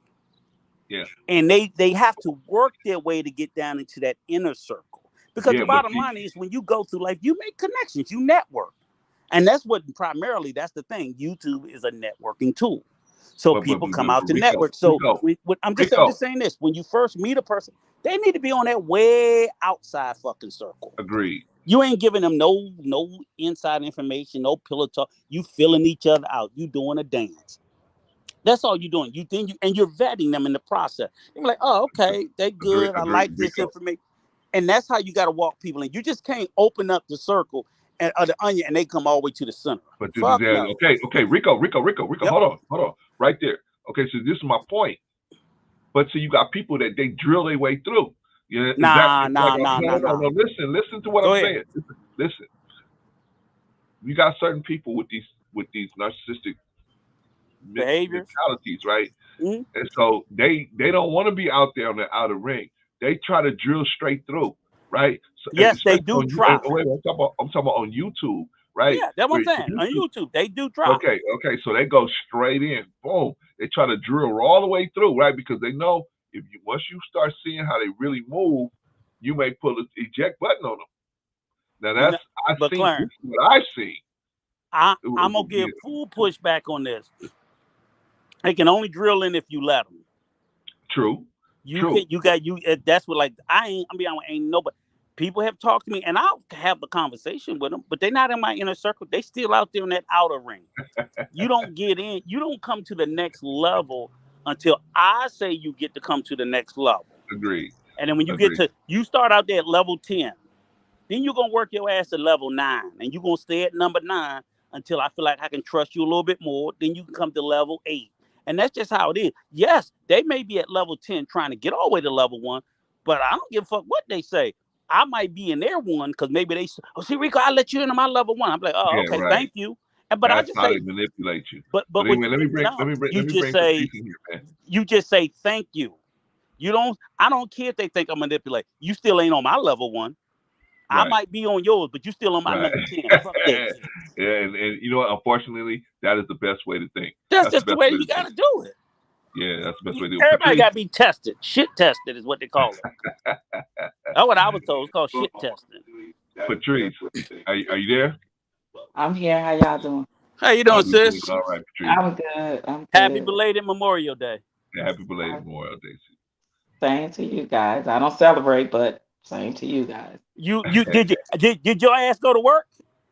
No. Then you celebrated. You took the day off, damn it. I'm working from home again right now. So working is like not working, but I did not work yesterday. There you go. Then you celebrated. There was no manual labor. There was no manual labor yesterday. So you celebrated something. Don't listen. I celebrated staying at home doing nothing. There you go. Okay, but happy belated staying at home doing nothing day.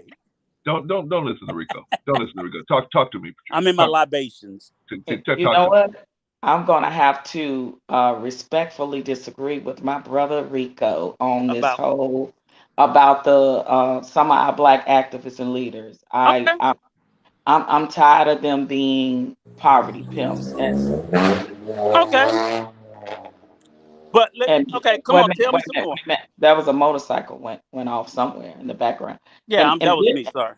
And benefiting off of the backs of our people that are losing their lives, whether it be to the police or whether it to be to our own crime against each other.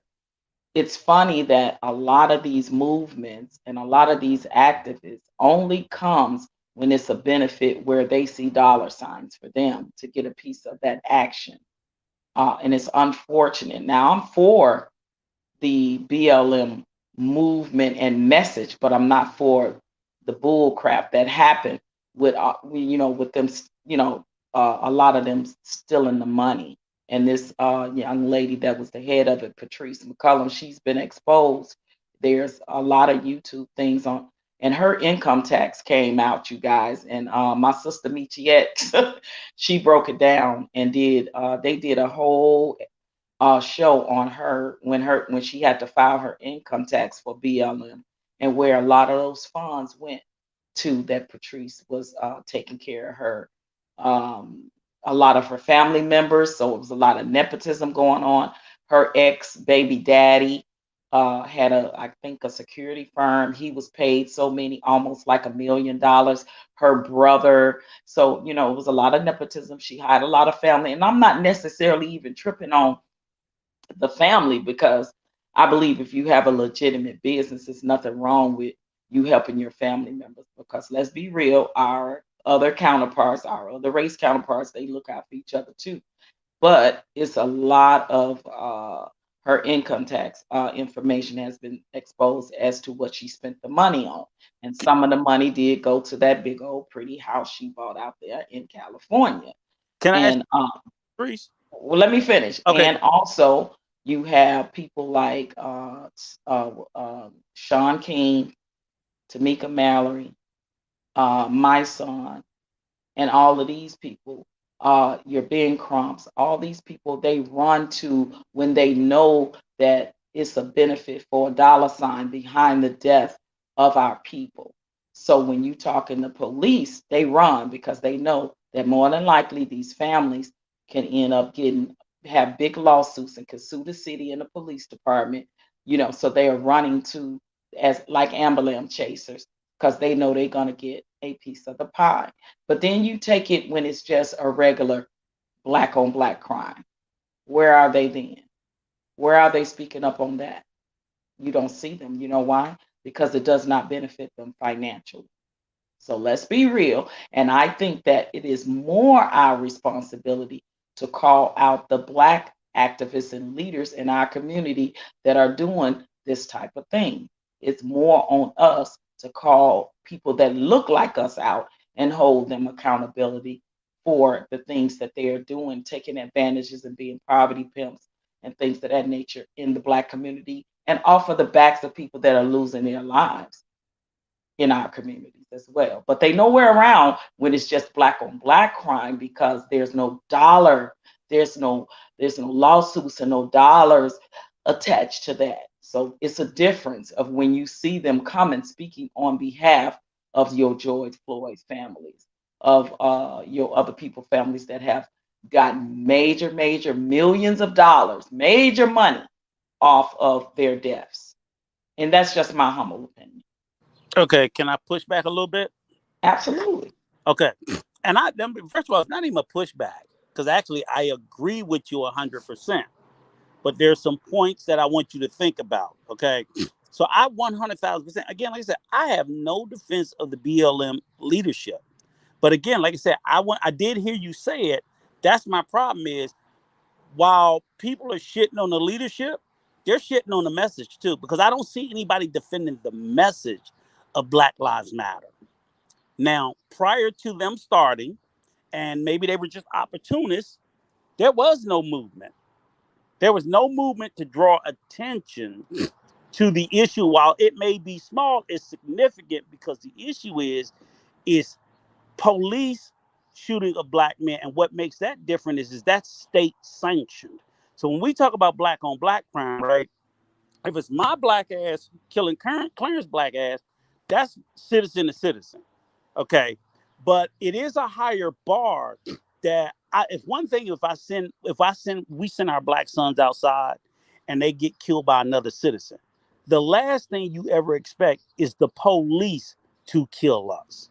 So that is a more significant event. If my child got shot down, the gangbanger, it's wrong, it's terrible. I want justice. I want the police to capture and apprehend the people who did it. I certainly don't expect the fucking police to do it. So that's what I kind of get makes it, that other part. but bro Mhm. Rico, they're not even speaking out on what we need to do and giving us solutions in the black community about what Right, we need right, to do right, about the black on black crime. They're not even speaking out at all. right. No, That take Sean King mhm. for instance. He had a benefit that he raised all this money for when that young 12-year-old boy Tamir Rice got deleted, Mhm. right, by the police officer. Mhm. And do you know he gave zero money to Shamiria Rice to me, and she's calling him out on public platforms every chance she get about where's the money. But Michael Patrice, Brown's father, right. same thing with BLM. They But Patrice, listen, they create these movements off the back of these people. right. The families don't benefit off of a lot But of these but movements here, unless there's a lawsuit involved. but here's one thing I want us to understand too, and I agree with you. Again, this is not in defense of Sean King, Ben Crump. It's not in defense of any of the leaders. What it's in defense of is just the attention to these cases. That, let's be crystal clear, whether they're fucking ambulance chasers or not, there would have been Ahmaud Arbery. Nobody even knew who the fuck he was. It just would have been no attention, and we gotta act. We can't act like we don't know that. They would ignore Ahmaud Arbery. They would have ignored Trayvon Martin because it didn't get any traction at all. It shouldn't take these ambulance chasers and these poverty pimps to do it, but we have to ask ourselves, why in the fuck does it go under the radar until they come on the scene in the first place? Because oftentimes I don't hear about these stories until one of them are attached to it. It goes. Well, it Let me wasn't tell you, somebody black, Ahmaud Arbery was killed in February. and it wasn't somebody black that exposed that. It was No, somebody white. I know. But what I'm saying is the traction it got when it started getting national headlines wasn't until 3-4, because they was about to get away with it. Them white boys would be home right now. They had that shit all planned.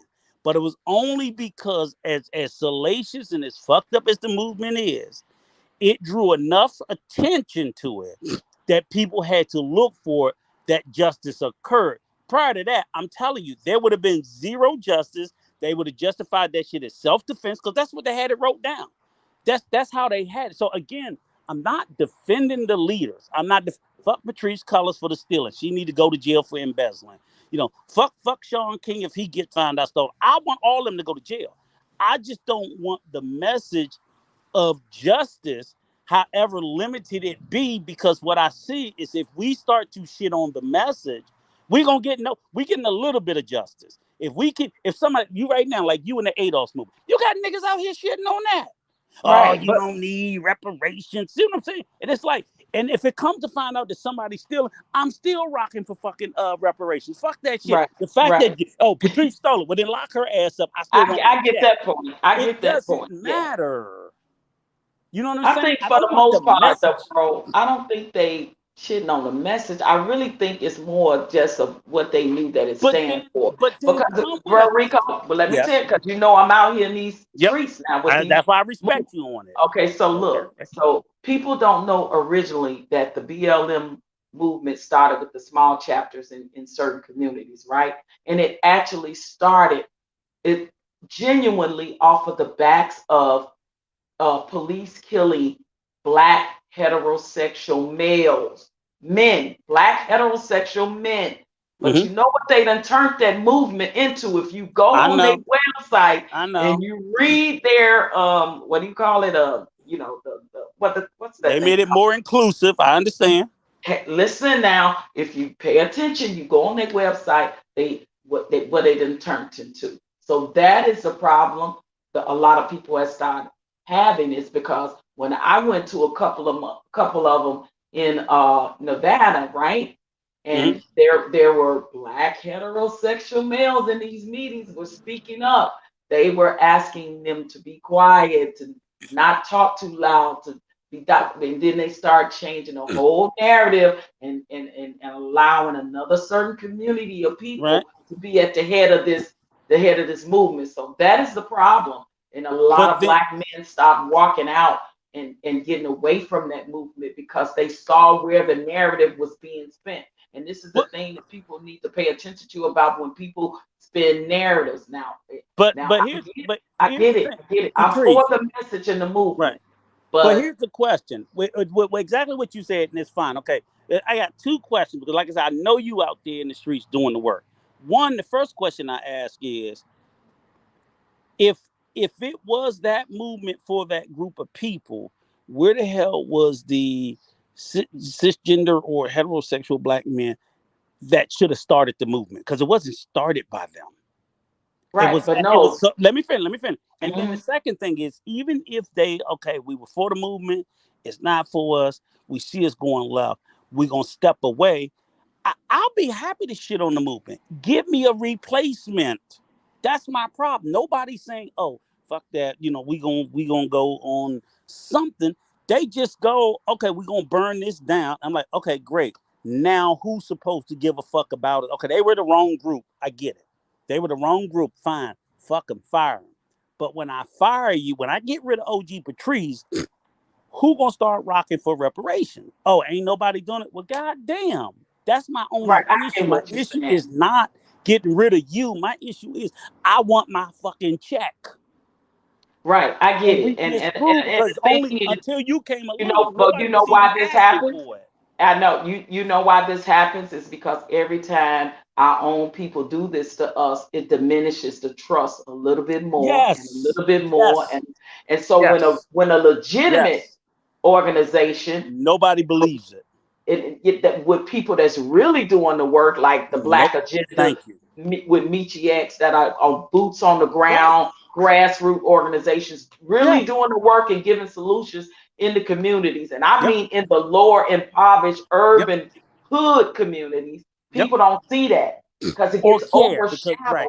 or Thank you. care, and they don't send the money there because again, they rather, when they see a big name and a big face that's Thank behind you. something, that's who they want to give it to. It's almost like a lot of what I see in the entertainment business, But that's right? why I said you're right. So Wealthy people want to continue to keep each other wealthy, so they give each yes. other big lavish gifts in the entertainment business, or either just wealthy people in general. But you don't see it happening in a mass amount of the way it should when it comes to helping poor impoverished neighborhoods. That's So why we you on don't see a Yeah, lot of so results yeah, happening so in the we poor impoverished neighborhoods yeah. because so the we're Okay, y'all. 1,000% on the have same page. And right. that's what I'm talking about is the fact that, and unfortunately, just to get any attention on our issues, as much as I would hate to have to call fucking Ben Crump, the bottom line is if I know that my loved one death is being completely neglected, I know if Ben Crump or Al Sharpton show the fuck up, the cameras are coming. And I couldn't get them before.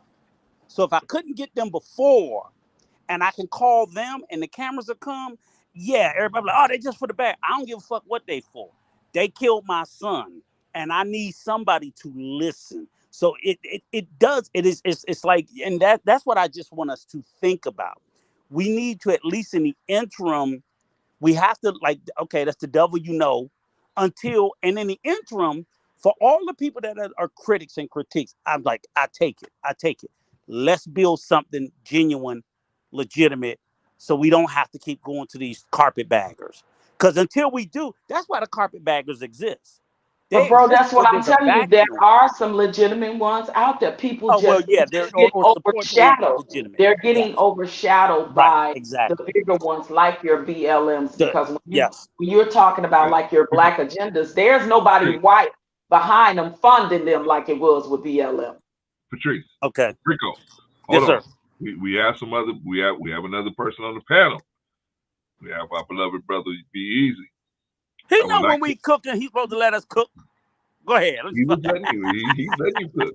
Y'all was cooking, man. Y'all was. Because we know he getting ready to cook, so we I already know. know. I know. But Shout I'm out to just Rico. Shout out to Yeah, Mr. Patrice. but bro, Rico, I just wanted you to understand. I understand what you're saying. That yes, when it comes to having those voices out there and getting it out there in the media, because we all know, our deletions, whether it be Mhm. by the police, each other, or whoever, Mhm. they rarely get out there in the Any media attention. like any other race or Yep. or. So I get what you're saying, We're but more on the.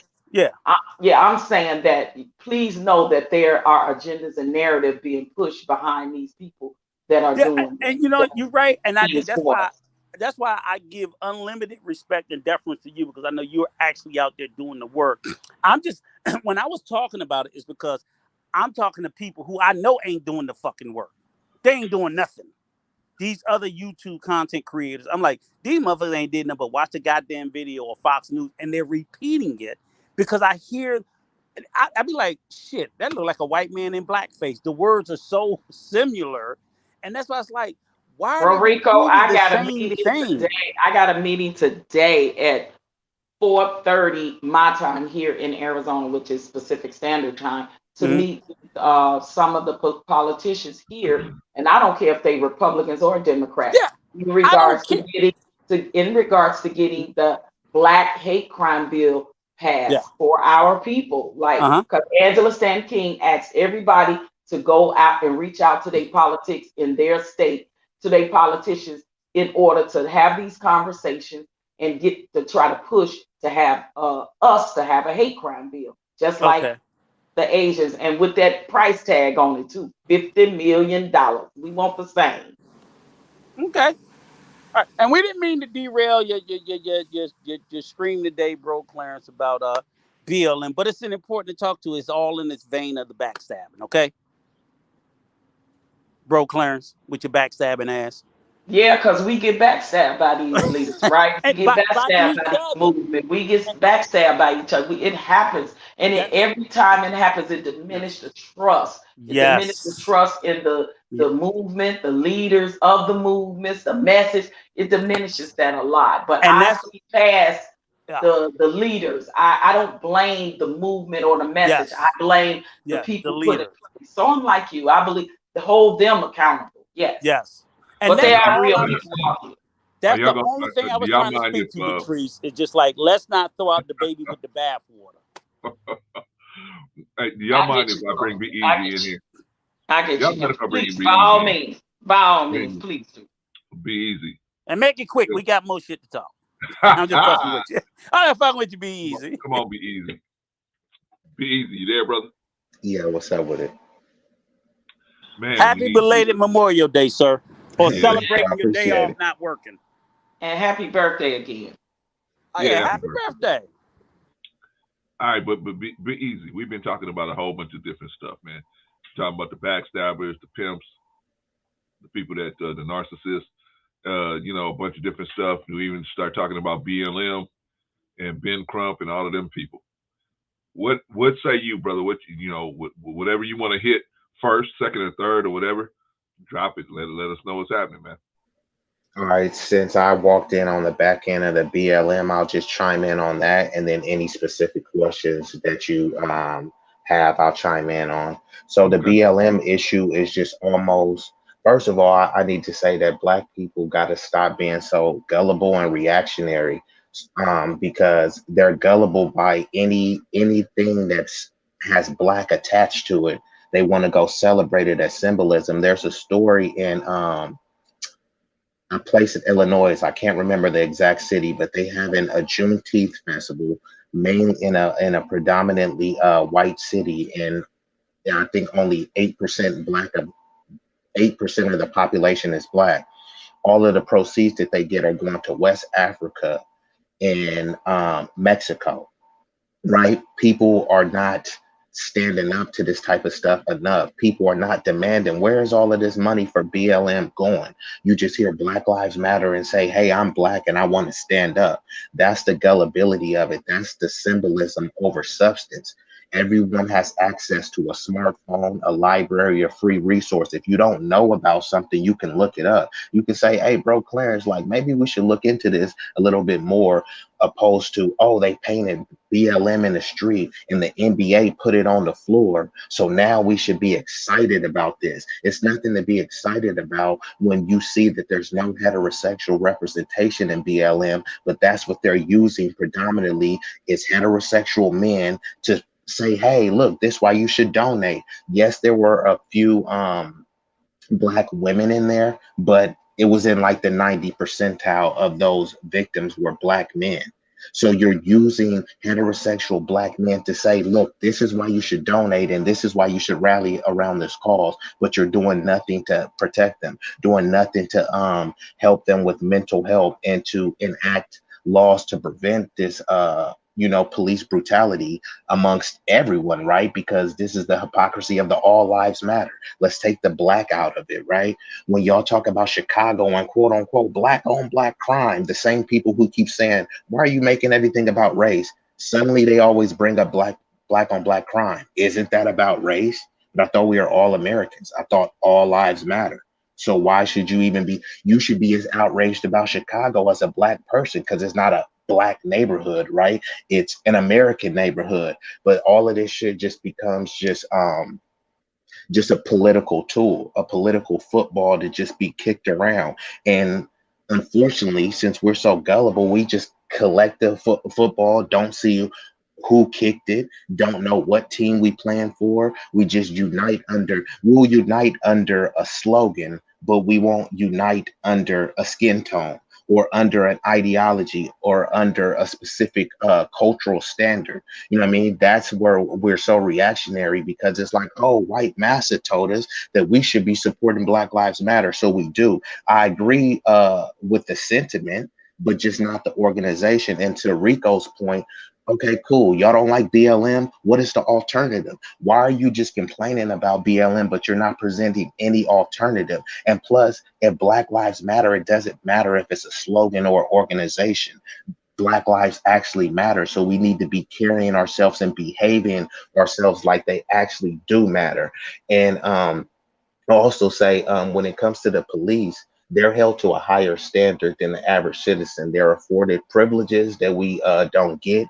Their lives are actually considered more valuable, right? When a police gets killed or goes missing, they send out the whole force, the SWAT, the ghetto birds, everything. When one police officer gets killed, look at how much those funerals cost. They flying in police chiefs from everywhere. They got military. They doing the 21 gun salute, and this is just for one cop, right? So they automatically say that all lives matter, but then they're simultaneously saying that cops' lives matter more than yours. So if they're held to this specific standard and there's such these prestigious citizens walked around, we can't be letting them up and comparing, well, what about Chicago? You can't compare some gangbanging thugs to some police that's supposed to uphold the law. So people got to stop with that red herring talking point. And the reason why a lot of this stuff is allowed to happen, because we're not on code. We're too divided by everything. Bro, Clarence is a Muslim. I'm a Christian, so I can't fool with him. This person is an atheist, so I can't fool with him. We all Black, you know what I mean? This dude is a Crip, so I can't fool with him. Man, I'm from East Oakland. He from West Oakland. I can't fool with him. And we all Black, and then we just divide ourselves over foolish tribalism. Tribalism is the granddaddy to all the isms. Everything comes from under that. Capitalism, classism, xenophobia, racism, they're all under tribalism. Tribalism is separated by racial lines, gender lines, all sorts of variables. But we so tribal to the point that we're going to cause ourselves to be tribally extinct. These other groups, not all of them are you think every Asian is a Democrat or a Republican? No, but they unite under that, hey, we're Asian. When it comes to stop Asian hate, that's what they united under. It wasn't no stop Asian and Black hate. It was stop Asian hate. We gonna get on code on this. When we're trying to present a stop Black hate bill, we got Black people saying, oh, well, we really don't need that. Or they want to co-opt it with other races. Yeah, which is some bullshit, because we don't have any alliance. See, Black people, once again, gullible. You hear Black people out there caping the Black and Brown alliance, but then when you go over in these Hispanic things, they don't even use brown no more. You know why? Because they don't want it to get it confused if they have an alliance with us. They say Hispanic and Latino. You're not Hispanic and you're not Latino. So that's what I'm trying to say. We're out here caping for everyone, but nobody else is caping for us. You know, we got people that is just putting sugar in the tank of our own vehicle. And it's somebody that looks like us, just because we're scared of what power actually looks like. We've abdicated the throne and given it to someone else because we're so scared of power, right? You hear people like, I even had someone in my family saying, oh, they ain't gonna, and I'm not a fan of Obama, but they was like, they ain't gonna let Obama be president. They gonna assassinate him. Man, you know, every time we build something, they burn it down. So what, we're not supposed to build it anymore? Just let them keep burning it down. And you be more prepared to withstand the inferno. Instead, you complaining about what they're gonna do, prognosticating, but you ain't doing nothing to prevent it from happening. You're just whining and saying, oh, that's why we can't do this. Be easy, you know why I say that, brother? Because we scared. We scared of everybody but each other. We scared of everybody but us. We scared to fight everything but us. We got so much smoke for each other, but we scared none for to the get out other and people. fight everything else. And that's just real. That's the truth. Brother, be easy. Can I ask you a question? Because like I said, God damn it, I hate when your ass come up here dropping them goddamn gems. I ain't going behind your Black ass. Because he be killing them like, fuck this motherfucker. No, he's right. And I don't know want to he's right about everything. But that's why. Listen, I care about people in general. I Yes. don't want to sound cruel or nothing like Mhm. that. But honestly, I think that our own people in the situation that happened in Buffalo got overshadowed by this other situation. I really do. And every time somebody said, and I feel, and God rest the souls of those babies, and my prayers and condolences go out to those families. But honest to God, I care about those people out there in Buffalo first and foremost because they don't have they already had food desert. Tops was one store in that community. They don't even have that now. What But about Patrice, those families? What Patrice, about what they going through? What Patrice. Here, about the resources this is that they need? this is what So I'm saying. this is times Mhm. right now that Black people really need to be more unified and asking for things like reparation and economic resources that we But need for Patrice, us. Us here's first. I'm tired of everybody right. else always thinking about everybody else. Like we need to think about us first some goddamn time. But Patrice, listen to me. And I see what I hear what you're saying 1,000%. I'm agree with you. I agree with you 100%. But I don't even think that what happened in Texas overshadowed what happened in Buffalo. See, I'm more nefarious in my thought. I think that what happened in Buffalo, America didn't give a fuck. They just didn't care. Now, what happened in Texas is the let me Rico, finish. we already know that. That's why Right, we have to speak but up more. that's what I'm going to say. It's even worse. If what happened in Texas overshadowed, and you say, "Oh, well, they got distracted because of the kids," that could have not happened. They still wouldn't do a motherfucking thing for us, and that's why I get mad when we shit on our programs. Because guess what? It can happen. To New York tomorrow, and nothing but black people, and another mass shooting won't happen for 6 months. In those 6 months, they're gonna find a motherfucking way to forget about our black asses. And And you know why they're Rico, gonna find it? That's why And you know why they're gonna we find a need way? to Let speak me up finish. more on our Why? things first But on this is every platform, just like this Juneteenth right. crap coming But up. This is the Patrice, perfect time that Black people need to be on but every Patrice, platform, social media, tweets, whatever, talking but about Patrice, reparations for Black people. this is what gets me. Why do they forget about us so fast? Because you got a motherfucker that look like me and you that helped them. That's what I'm angry about. I'm not bingo. That angry about the white people forgetting. I'm mad at the motherfucking niggas that helped them. Oh, Exactly. well, it was mental Exactly. illness. No, it wasn't fucking mental illness. It was fucking hate. And it was hate about racism.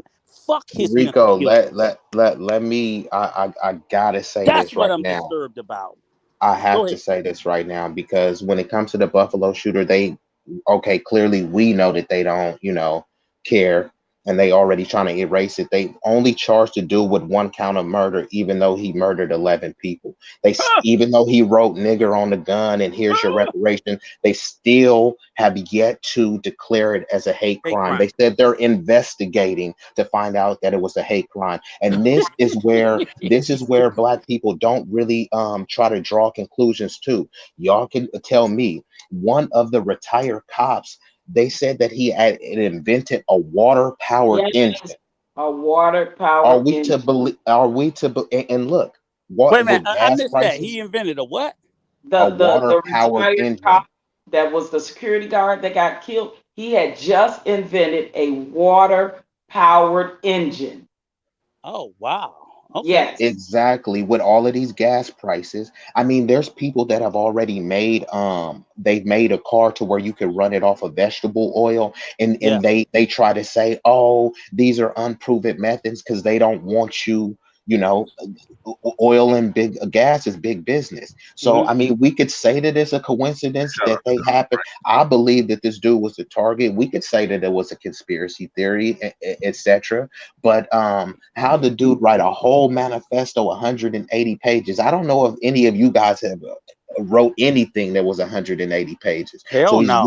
he wrote 180 pages of hate-filled stuff, mainly targeted at blacks, and they still don't know if it's a hate crime. They It's a still hate have to crime. investigate. But peep this.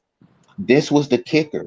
They had Al Sharpton there, Hmm. and what Al Sharpton said at this black funeral where they're burying all black bodies, Oh God, Al please don't Sharpton tell was me. Please he don't tell he me. I'm about to tell you, I was completely and totally sickened. He said this is what happened at Buffalo. Then he tied in some shooting, some Asian shooting. He said our Right. Asian brothers are being killed, our See, LGBT Right. Put brothers are being everybody killed. else. Right. They Okay. put everybody else into it. yeah, and And always. that's why we never get anything done, because it's a coalition of everybody. And it's what they do. It's a black and brown alliance. And then when they do something for you, it's like, we did something for the brown. It's like, well, what about the black? Oh, we don't have enough. We did And you something for the gotta brown listen. because we thought y'all was together. His Because here, pockets are right. getting lined because of those speeches. Trust Because and here, believe look. his pockets are getting lined, you But listen guys. to this, because Y'all got here to wake be up. perfectly clear, right? What happened in Texas, which we know is like 99.9% Mexican. They ain't saying shit about Black Buffalo. They ain't Thank mentioning you. Buffalo. Texas They ain't not. mentioning And us. and what I'm Ain't saying is, mentioning let me Buffalo finish. Let at me finish. all. Let me finish. And I'm not saying that they should. And I don't have any. But my issue is, again, we're not gonna move the ball, folks. Even whether you go to Buffalo, you go wherever. Why do we dismiss it? And you know, when I say we, people who look like us, because even with the Buffalo, if you go out and you look out there in the algorithm and the ether, you got just as many people that look like us that don't look like us that's dismissing this shit. And that's what, so when we say, okay, yeah, we need to hold the leaders accountable, that's fine. That's fine. Fucking let's drag that bitch Patrice Cullors, Sean King, Al Sharpton, all of them. I'm telling you, in this space here, it's some ragged, ratchet motherfucking niggas out here that say some fucking foul, fucked up shit Of about course. these incidents, and nobody says nothing. And I'm Of like, course. again, I go back to what I said before, and be easy reiterate. Okay, nigga, get rid of BLM, get rid of this, get rid of that. What the fuck are you niggas doing? So you're not in the business of fixing or finding or resolving. You're in the business of just, and it's not that like the ADL or CAR or any other organization, because these organizations, CAR, which is the Council of American Islamic Relations, and JDL, Jewish Defamation, they have issues too. But you don't see them going around. You don't see people of those communities, AIP. Nobody's going around shitting on those communities. They They have literally just got issues a too. Jewish bill passed But what I'm during saying that is, Buffalo. They just but got what an I'm saying is, anti-Semitism bill passed for Jewish people. but what I'm saying is, you have leaders in those movements that do corrupt things. What they do is they handle it in house. We don't, and I'm just Mhm. upset about Yeah. why so many people in our community, as you said, Patrice, oh, I'll knock a nigga out. Yeah, we know you'll knock a nigga out. What about a non-nigga? Or I Somebody that call one ain't a nigga. your You ain't age. got no Or, smoke for them. or they'll say, well, where they gonna get the money from reparations? We Yes. ain't got it, but we can It see that ain't your the fucking, but billions of dollars over to Ukraine right and now. you know, Patrice, But America ain't got no money. right. But every time it comes for something for your Exactly. own self, And your that's own why people, where the money gonna come from? It ain't that's gonna come why out of I my tax brought this. See what I'm dollars. saying, Ain't Patrice? nobody said it was gonna Exactly. come out your tax dollars. The Right. government, who has So plenty let me of ask you a it, And is question. look at Ask you all a the question. fucking people look at all the people who saying we can't afford reparations. And I ain't seen, I mean, I ain't seen a white person yet. I mean, I'm sure there's some out there, but I don't watch them. But in my spaces, I don't see them but black people. How are we supposed to do this? Or people are dying. Okay, let me ask you a question. Let me ask you a question. Since you guys have all agreed that black people are mainly we are our worst enemy. We are the ones that's putting our own foot in the way. Now the question is, why are we doing that, and what can be done to improve that situation? So first, let's answer the first part of the question. Why? Why are we so negative towards ourselves and our own freedom, or our own justice coming our way? Why are we so can negative you hear towards me? that? Bro Clarence, can you hear me? I can hear you. Okay, I thought something was wrong with my thing. May I answer first? And it's gonna be Absolutely. quick. Number Absolutely. one, because we hate ourselves. Number two, Okay. because we scared. Number three, we don't want to fight for nothing. Okay. Number Back up to four, number two. we Back up to mm, number two, Patrice. mm, Patrice. Damn, y'all had me just talking on me. That's fucked up. Okay. Okay. For I sounded Patrice. real good to myself. No, you don't sound good. No, you don't sound good, Rick. All right, so all right, so Patrice, I was spitting too. yeah, what exactly does "we scared" mean? What does that mean? We scared. We scared to fight the powers that be. We scared to fight uh, more with these black, a lot of these black leaders, holding them accountable. We scared to fight with these politicians. We scared to just take our butts down and investigate these politicians and vote locally. We lazy about that. We don't even want to do jury duty. So when we Agreed, see when we agreed. see Facts. But when what we see when you say we scared, what is this? What exactly are we scared of? Are we scared Lazy, of losing our lazy, jobs? lazy, you lazy, know, and also lazy. Yeah.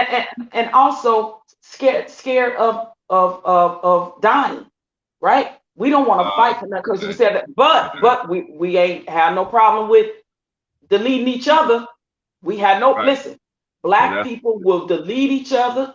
They will go to jail. They will risk everything for each other. If somebody step on their shoe, if somebody bump into them, they got no problem with being deleting another person, going to jail for all that fighting. let None me of ask that. you But a when it question. comes to the powers that be, they scared. Let me ask you another question, Patrice, and then you can finish your list. Um, when we do you think that fear has been uh, mass hypnotized by the mass media, has hypnotized the people into believing a narrative that because there's so much violence in the black community, why Bullshit. waste time? Why waste time? Being concerned about the black community. You have more. You're going to be more. It's better for you to be concerned about what's going to affect the white community than the black community. You think that has something to do with it? Nah, very little. I blame even the media for very little. It's a conditioning of the mind that we have had as black people ever since slavery. It's just a post traumatic slave disorder syndrome that a lot of black people still have. A lot of us feel like, why should we fight? Ain't no need of fighting. Nothing never gonna change. Well, nothing never gonna change if you don't get up and fight for it to change. And then you want to complain about everything, but you are the ones that are not voting locally. You're the ones that are not going to jury duty to stand as a juror for a person of your peers. You're the same one that's not up in these politicians' face. You're the same ones that don't belong to no coalition, no organization, no nothing. You don't even want to go. You barely want to go to a PTA meeting for your own kid. Let's be real about our people, and that's just Facts. real. We Facts. don't want to do nothing but sit and complain and then could talk about the ones that is doing something. I'm telling you, when I go to community meetings, especially the police ones, and talk about the things that's going on in the black community, I don't see people that look like me all the time.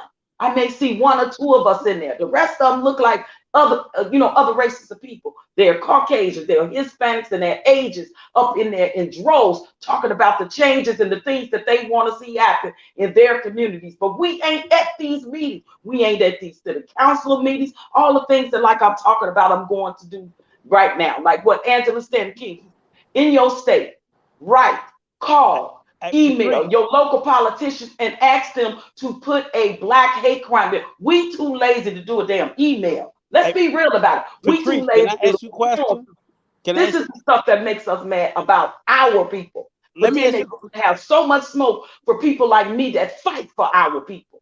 But And Patrice, then it's sickening, and I'm sick and tired. They got all the smoke. We got all the smoke for each other. I'm willing to die because you bumped into me. You stepped on my feet. I'm willing to go to jail for that. But I ain't willing to die and go to jail for fighting for what's right and to get rights for our people that look Patrice, like us. Patrice, can I Sick. ask you a question? It's Right. self-hate. Let me ask you a question, Patrice. Right. So Chicago at one point was, I'm not going to say it was dominantly, but it was heavily black. And I lived in D.C. when Chocolate City was chocolate. But it's funny because, like you said, you can live in a neighborhood. It can be predominantly black. Ain't nobody black going to no city council meetings. Ain't nobody going to no school board meetings. Ain't nobody going to nothing. But then when a different ethnic population move into the neighborhood and they start buying up properties and homes and they start attending these events, and they start speaking out. So things start changing. Those same black people who was too damn disinterested, lazy, whatever word you want to use, because what happens is we fall into a state of slumber. Oh, this is a black neighborhood. It's always gonna be like this, and we don't believe nobody can come in and can change it. And when they do, we resent the change. But when we had an opportunity to solidify things to be the way that we want, we were too comfortable and too goddamn lazy to do it. And even when the newcomers come in and they start to change it, we too goddamn lazy to go back and complain. You know what we do? We fall into, I've been here for 20 years, so they should respect me. But for 20 years, you ain't participated in shit. You wasn't at Like you no said, meetings. you You ain't wasn't came to signing no no school board petitions. meeting. You You ain't wasn't came to signing no no city council petitions. meeting. But now you want to talk about gentrification in your neighborhood. Because you've been here for 20 Listen to me. years sitting on your motherfucking ass with your rundown house that you barely keep up.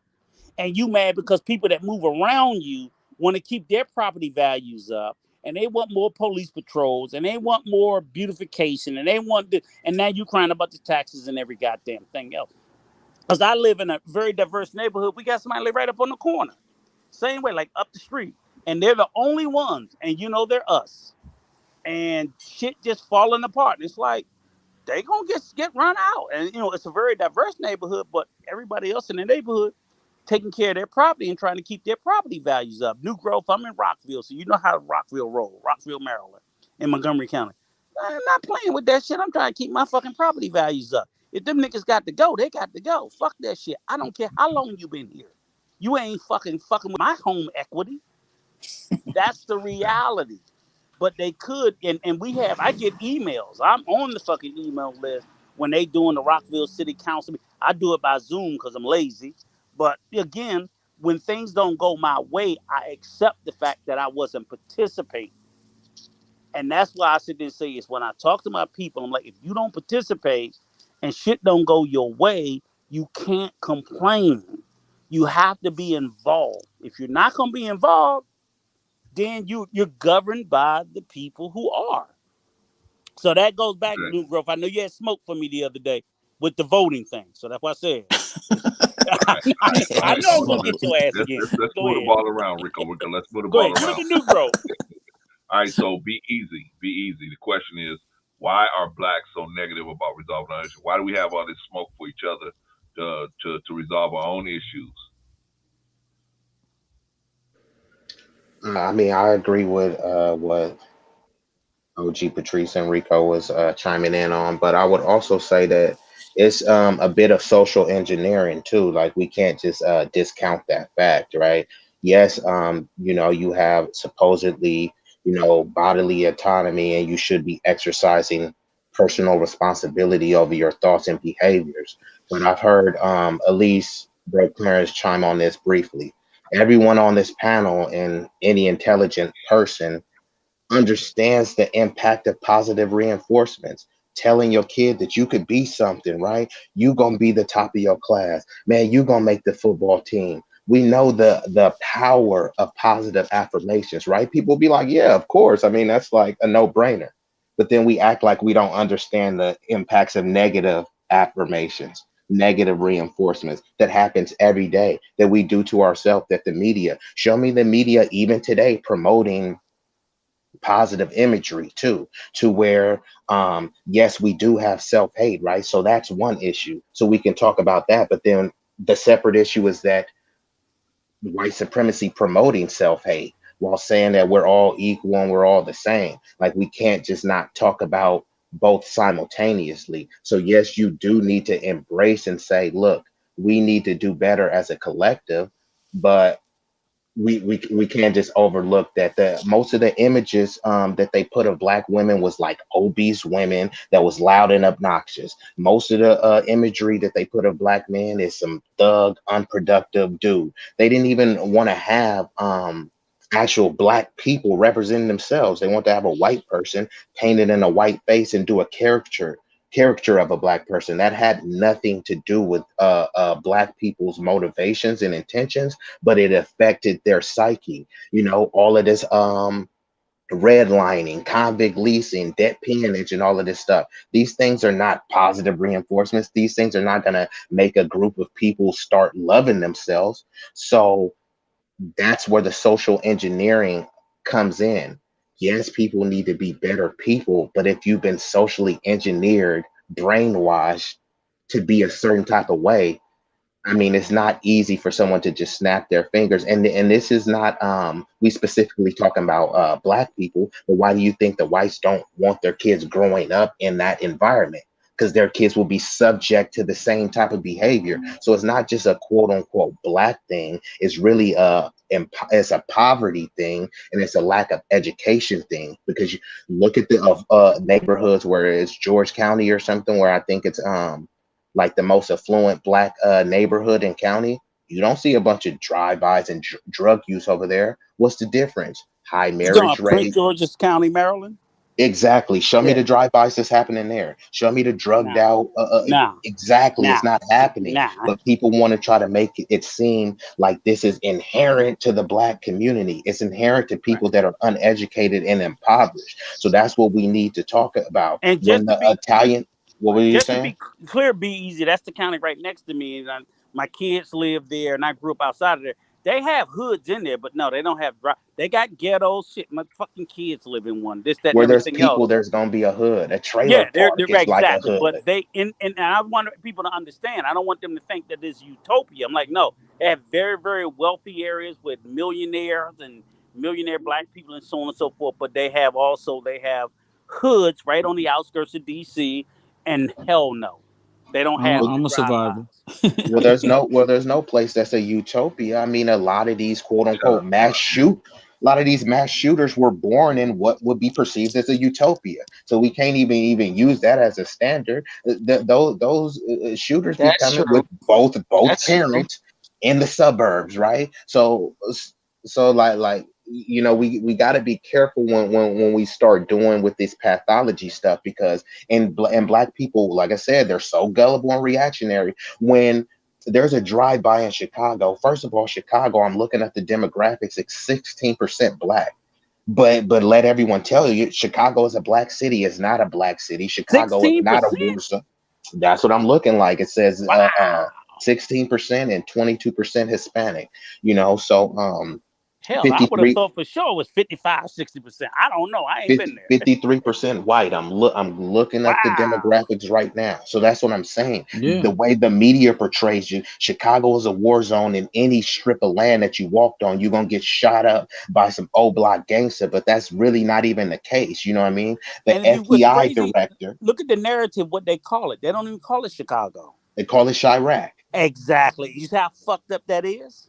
A That's a 53% narrative. white city. That's the narrative, and that's what I'm trying to Chirac. say. So drive-bys in Chicago is quote unquote considered white culture. I mean black culture. And black people soak that up. Yeah, man, because niggas just be messing up. But then when it's a mass shooting, that's not white culture. When it's RAPE and pillage, that's Yep. not white culture. Yep. Racism, that's not white culture. See, we be Yep. quick to point the finger at black culture. Okay, so let's say Chicago is black culture. So then that Texas shooting is white culture, right? The Yeah, Buffalo because massacre is white that culture, city's 90 right? something percent white.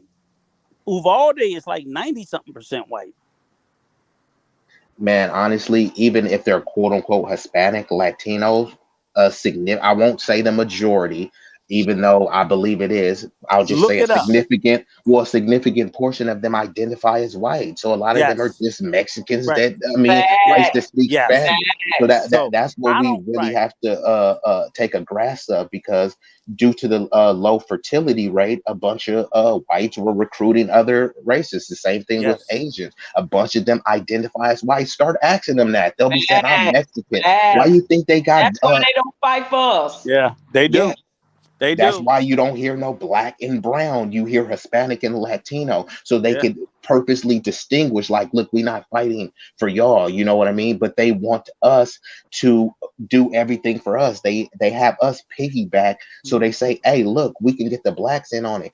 And look, I just want to kill this talking point now, because they say we can't do nothing for blacks. Y'all only 12% of the population. First of Right. all, that's a lie. We more than 12%, but that's a whole nother diatribe. That's a But whole why nother they do that? diatribe. Why they Yeah, do the that? numbers are skewed. The numbers are Right. skewed. And what they do, why they do that is to dilute and diminish the power of, because like when you say Hispanic or Latino, right? We know that Hispanic Latino is a combination of both. They're white and black. They're not like all Hispanic are not black. There are Afro, whatever this and that, and they're white Hispanic. There are white Hispanics. They're black Hispanic. It just in pretty much every country in the world, there's a combination of both. But they don't classify as neither until they come to America. And the motherfucker can be darker than me and you, Patrice. And will, if he had to classify race in America, he could be He's as going dark as you. white. He would put white. He would put Yeah, white a because lot of Afro Latinos and yes, we're Afro That's Latinas why I don't and even let in Afro the them say Asians. that. DR. There's In the even some DR, Afro a lot of them, Asians and yes, Afro they Mexicans. will Yes. not claim themselves to be black. They will be anything if because Hispanic. Because here in America, Hispanic is not a race. It tell they look. You know, we tell on the job application and everything. You're black Hispanic or you're white Hispanic. You know, you're not you're one or the other, and they will always err to the side of white no matter what phenotype they are or what they look like. So it totally skews the numbers. So what it does is it dilutes the voting block, the power, and so on and so forth. And it increases, as you said, the low birth weight of white people. Oh, we're having more babies. No, they're not having more babies. Hispanic people are having more babies. These motherfuckers are called the Gonzalez and Rodriguez and Hernandez and Lopez's are having more babies, but they're calling themselves white. There are no white Lopez, Hernandez, Rodriguez, Gonzalez, Gomez, or any fucking thing else, but except in America. And Nah, that's the narrative that they're pushing. yeah, that's the narrative, Rico. Rico, okay, look, we got to push the ball around. Sorry, be easy. You gotta get mad at Rico for kept on interrupting you. You was cooking and Rico kept kicking your pans off the stove. But anyway, we're gonna move it back around though. We're gonna move it back around because I want to keep the ball moving. We got New Growth. Brother New Growth is on the panel. Brother New Growth. I'm gonna ask you the same question, man. Now, he got smoke for me first. Come on, bring brother. me the smoke. What are you talking about? New Growth. Don't listen to Rico. Rico's got problems upstairs, man. Don't listen to Rico. I'm in my libations. Leave me alone. Yeah, you got to get his libations together. All right, man. Brother New Growth, why are blacks so negative about resolving their own issues? I know you heard what Be Easy and Patrice and Rico was talking about as far as black people having problems. They're willing to criticize black, Organizations, people programs, whatever. Rico, Right. be quiet. Rico. Okay. You stop they're willing stuttering, damn it. to see he even interrupt me, y'all. So anyway, they will black people are willing to criticize people that are trying to help them, even if the movement or the organization may have some issues within it.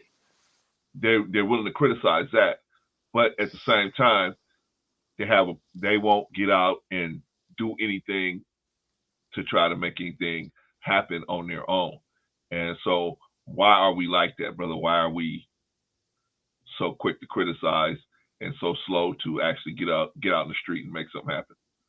I think we just have been, we talk about all these other nationalities in America, and we can think back. We're like the oldest nationality here. I mean, brought over here with the from slavery to the era. So if you talk about Latinos and stuff now, and Nigerians and all of these other people, we've been here the longest. So that was my point. It's like people don't understand that. They say, well, they go to these board members meetings and they go to city council and they fight. Name me one thing they did that we haven't already done. You know what I'm saying? Name me that. You act like we never went there. You act like we never built community. You act like we never held an account. We were defeated. I mean, in the sort of sense. So we're people that's hurting. So we can't look at the newcomers who are blind to the things that we already went through and praise them. Their day is coming too. This is the same system. If they look like they winning now, Give them 15, 20 years. Look at all the Latinos and the Mexicans they let over. What they doing to them now? Let's not be crazy and understand the people we're fighting. Because, like you said, we're scared to fight them. But guess what? We're the same. We're sitting in the belly of the beast. Russia is scared to fight America. North Korea, China, all of these people are scared to fight them too. And what are they doing? They're fighting each other. So we're very hard on ourselves because I know it's a frustration.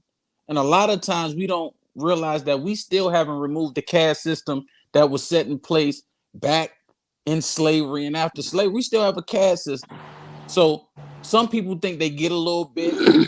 Like I think a sister I heard the other night, and she said something real deep. Like Martin Luther King was a part of a caste system, a certain type of caste system, right? But he broke away from that. The Southern Christian leadership, the civil rights movement was for middle class blacks. I'm sitting here in Atlanta and learning so much history. Ethnic They intimidation. they were fighting for certain things for certain type of people. They could care less about the people on the South Side. They was like, we want to be able to go. We went to college. We want to, because Atlanta has Auburn Avenue. That was one of the richest black cities, just like Tulsa too. So they was like, man, we want to move on a certain side of the community too. But we don't care about them Negroes on the South Side. That's not us. Let them niggas be niggas. So we have to realize that it's always been a caste system. So it's always going to people that see, if you see somebody doing something correct in the community, somebody gonna say, nah, that ain't gonna work. Or somebody sees it as a come up. They gullible. Let me do this. And like the Black Lives Matter thing, I think we're really hurting, and we haven't taken enough time just to heal, just to sit here and say, man, we got a lot of stuff on our back. Like, because it's the post-traumatic slave disorder. I think it was Joy DeGruy. Great book by this sister, and she talks about all of these things. Yes, I love her. From day one. And it's another book that talks about how America plays chess. It's called Confessions of an Economic Hitman. How they go over into these countries like Panama and say, hey, let us front you some money and build this bridge, knowing you ain't gonna be able to pay it back. Then once they do that, they got you. Then all of a sudden, internal fighting goes along for power. Same thing they did in Cuba. Same thing they did in Venezuela. So we got to realize, we got to look at the global thing, like Brother Clarence always said. It's global. If we Same thing just they look doing at to us, Haiti. huh? I said Haiti too, and China is doing that with Yeah, mostly all of Africa. China right. basically owns Africa. And look at the crime rate in Haiti. Haiti's crime rate is off the roof. I mean, they're kidnapping people and holding them high. It's all of these places, Nigeria. They fought civil wars. Look at the Rwanda. All of these. So we're very hard on ourselves. Very hard, instead of just sitting back saying, hey, we know we're gonna deal. We're fighting the people that nobody in the world could beat America yet. Yet. We're fighting them hands on by ourselves with people coming in, and we still the only people that we want to talk down to or fight whatever is us. I don't So have time to fight a brother out here on. I can fight his message. Like, it's certain people on YouTube that I don't like, and I go after their message and I go after them so they can get destroyed. But they still my brothers. Hopefully the end result is we gonna fight for the people. But we gotta really start realizing, man, we gotta be a little more loving to each other. let me ask you a question, brother Negro. So, like, Yes, say sir. for example, right, and we're just using BLM as just a narrative, other organization, Yes, sir. NAACP, so on and so forth.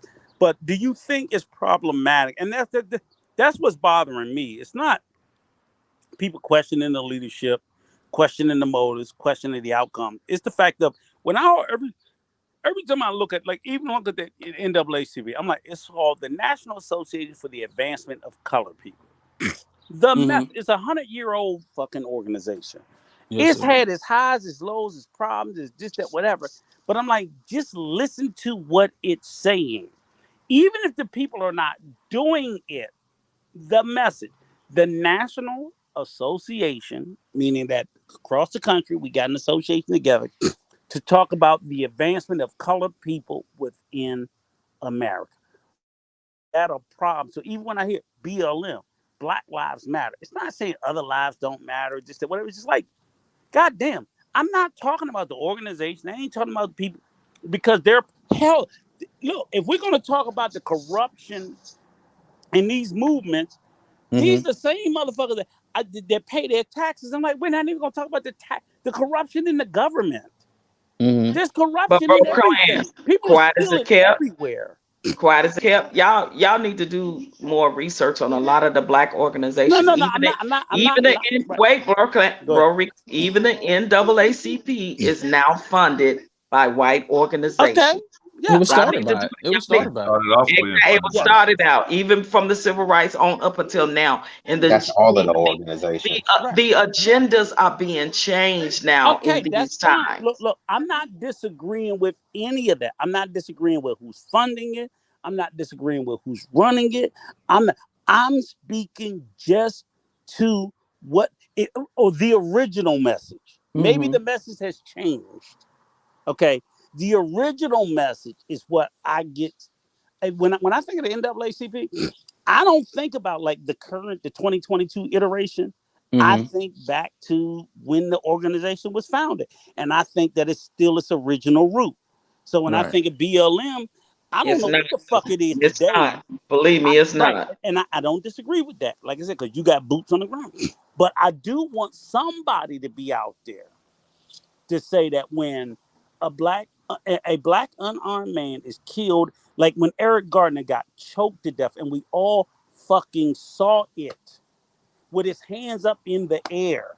So if it's not gonna BLM, who the fuck is gonna speak for that? Because you know what? I get a bunch of people that look like me, be like, oh fuck BLM, but who the fuck else was speaking for him? Maybe they didn't give his mama and them no money, but they got fucking press attention. What that mean though, Brother Rico? I mean, Because what I'm saying, what good is what I'm that? saying, I'll tell you what it means. I'll tell you what it means. Is that, like I said before, Ahmaud Arbery, nobody even knew who. I'm not going to use the N word or disparage. Nobody knew or cared No, before. hold on. Let me stop. Now, I'm not going to say Nationwide, nobody. hold on. Most people did. Nationally. I'm here in Georgia. We fought, we Right. marched. So Right. just because, see, that's another problem we have. But that's what We Patrice don't was want to talking about. react The into the. local organizations speak up, but it doesn't get the national Yeah, attention. that's what got I the agree with national that. attention. The local organizations. And I agree with that. That's what got the attention with Trayvon Martin on George Zimmerman was off for like 2-3 months. People had to Yes. fight grassroots for that. See, Yes. we want it's like we still have a mindset that once the white people start talking about it, it's real. Well, what I'm saying is this, brother Negro. I'm all the way up here, still in the DMV. I ain't down there in Florida. I ain't down there in Georgia. I don't know what the hell going on down there. Just You like got maybe people down there don't. newspapers. Right? I'm just saying. But it doesn't hit us. It doesn't hit. You know, it's 2022. We in this internet, so and so world, this, that, whatever. I turn on the news. I see national news, and I see my local news. I'm just trying to see, like, let's be in an honest space where people are.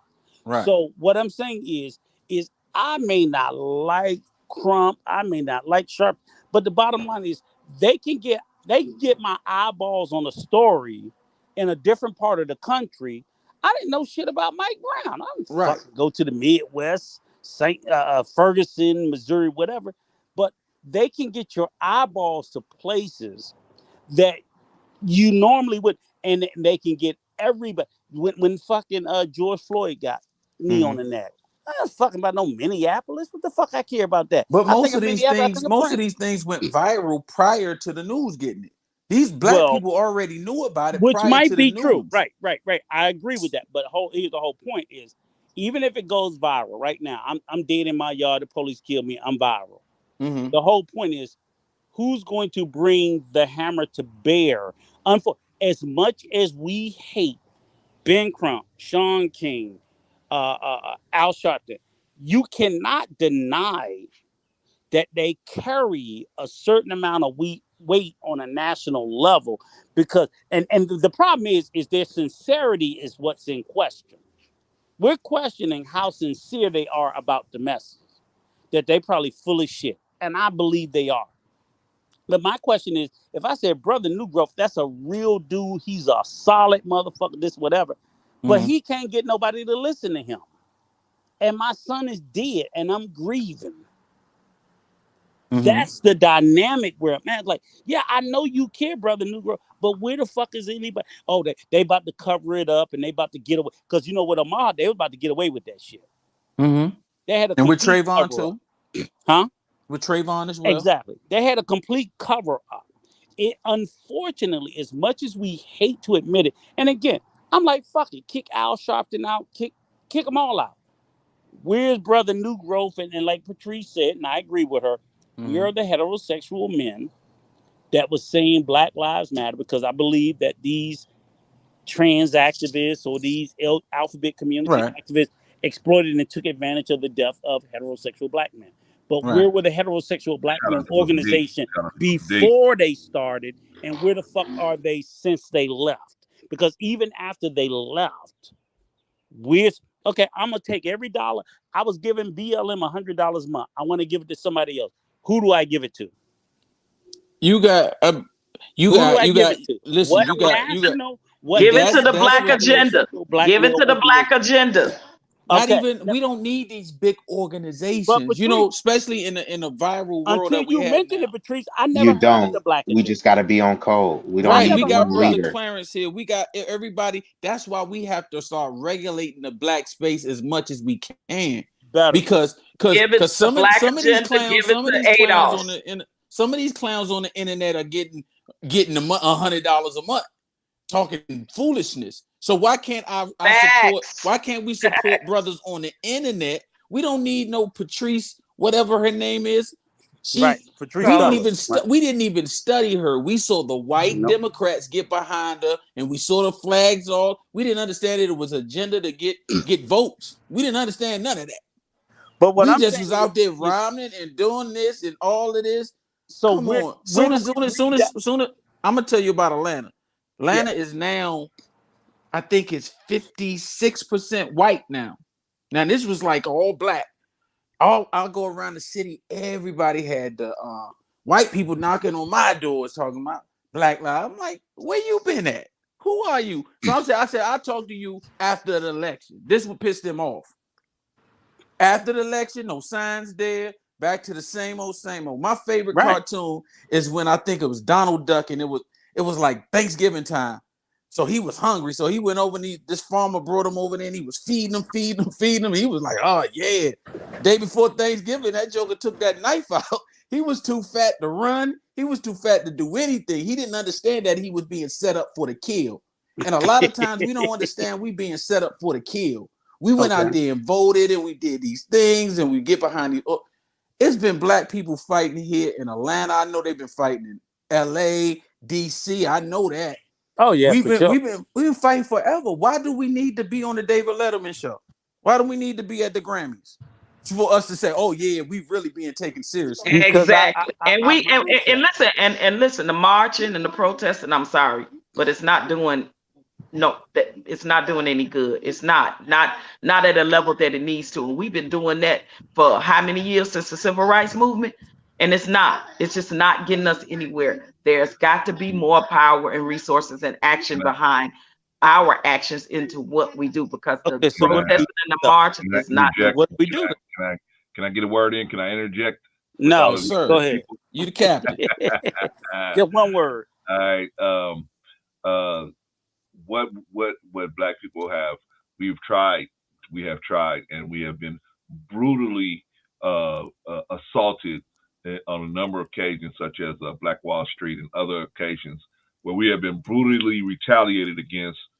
We were not allowed to do business with white people, so we were forced to do business with ourselves and create situations like Black Wall Street and so on and so forth.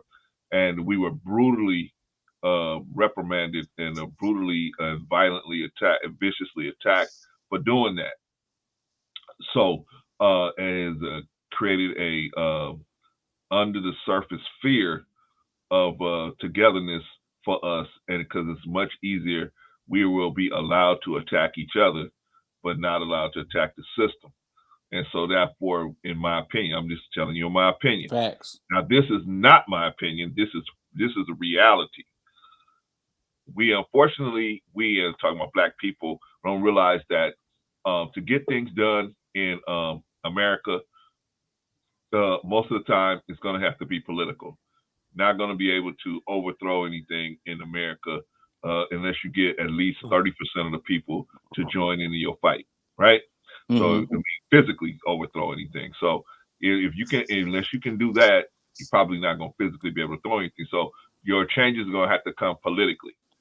The problem with that is in an American society, the political in a capitalist society, politics is run by money. And so, therefore, because we black people do not have industries, self-sufficient industries, like the Caucasians, like the Asians, like the Latinos, they have self-sufficient industries that are that are standalone industries where they don't need the intermingling of each other to make their industries run.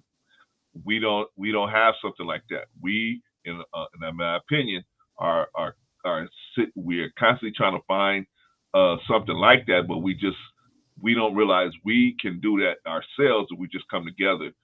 But Have like we ever had that? have we? Yes, because we had to. Yes. When we had the Jim Crow laws, the Jim Crow laws didn't allow us to do business with white people. It didn't stop us from doing business with each other. It just stopped us from doing business with white people.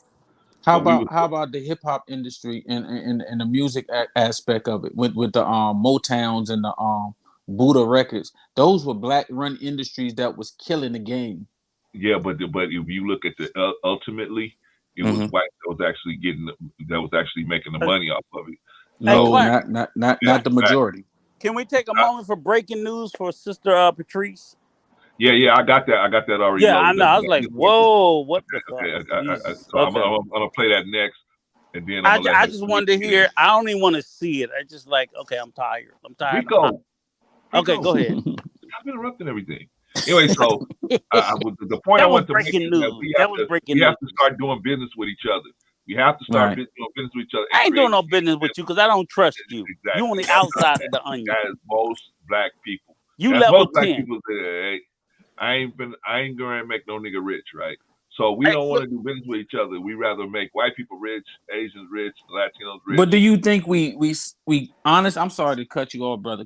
Do you think that we consciously saying I want to make white people rich and I don't want black people to be rich, or it's just like it's a like Be Easy said, it has never been turned we've on. been socialized to do that.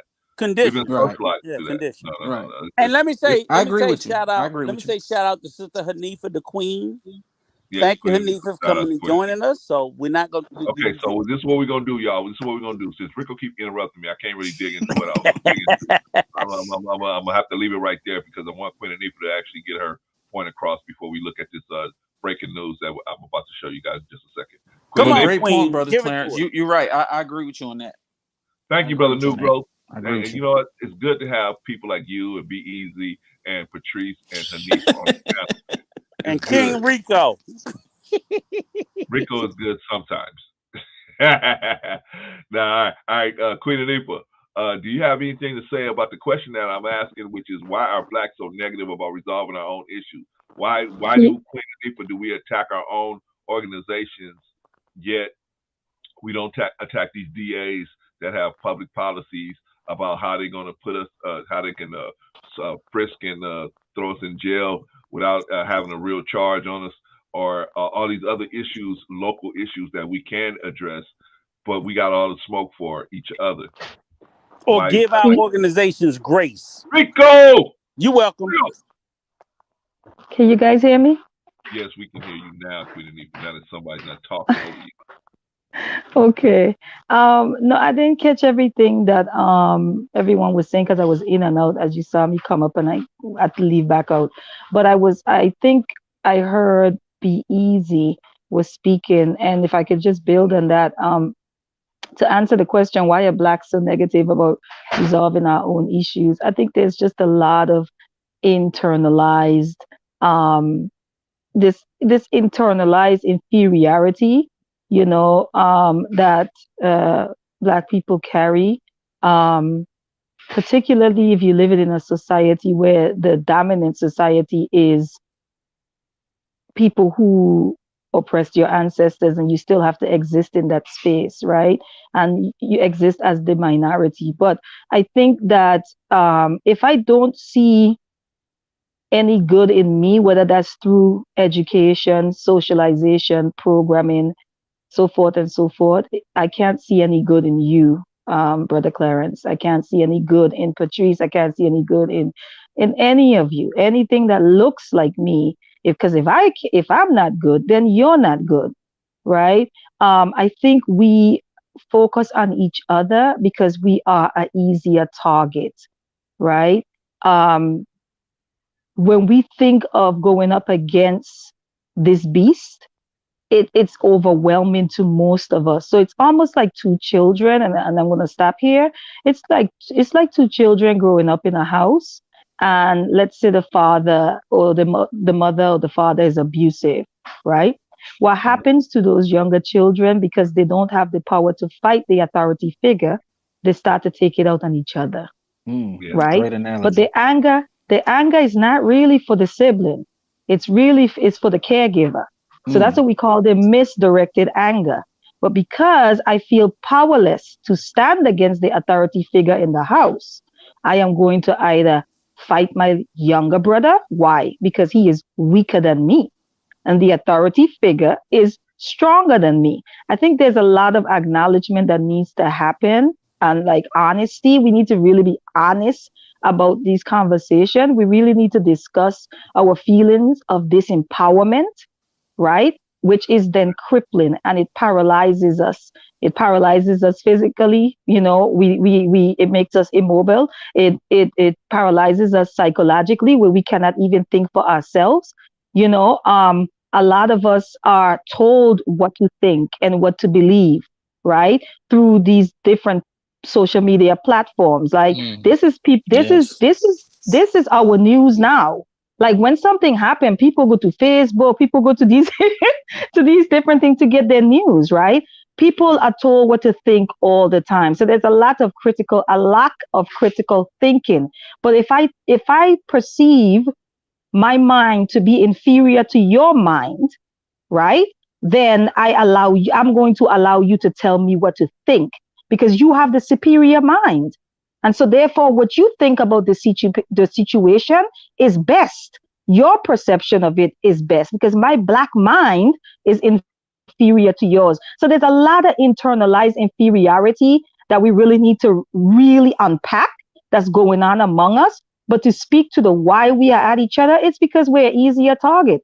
I am always going to go to either someone who I perceive as having the same strength as me or weaker than me, right? Like the Right. example I talked about with the siblings. That's really what's going on amongst black people. We would rather tear each other apart than team up and fight the bigger beast because we're not afraid of losing. We've already lost in our own minds because you will never fight someone, right? That you like. If you feel like this person here, I've already lost. You would never even enter into the fight. You will find you find any reason on the planet to justify why you refuse to fight back. And that's what I see with black people over and over and over and over, especially within this society. Like it's a thing. You know what I mean? But I think it's internalized inferiority. That's my take on that part. All right, Queen Anissa, Excellent thank you answer. so That was much. great. Okay, That so was this is what dope. we're gonna do, y'all. We're gonna watch this little news clip, and then we're gonna discuss it. All right, so let's take a look at this news clip and let's figure out how we're gonna discuss it.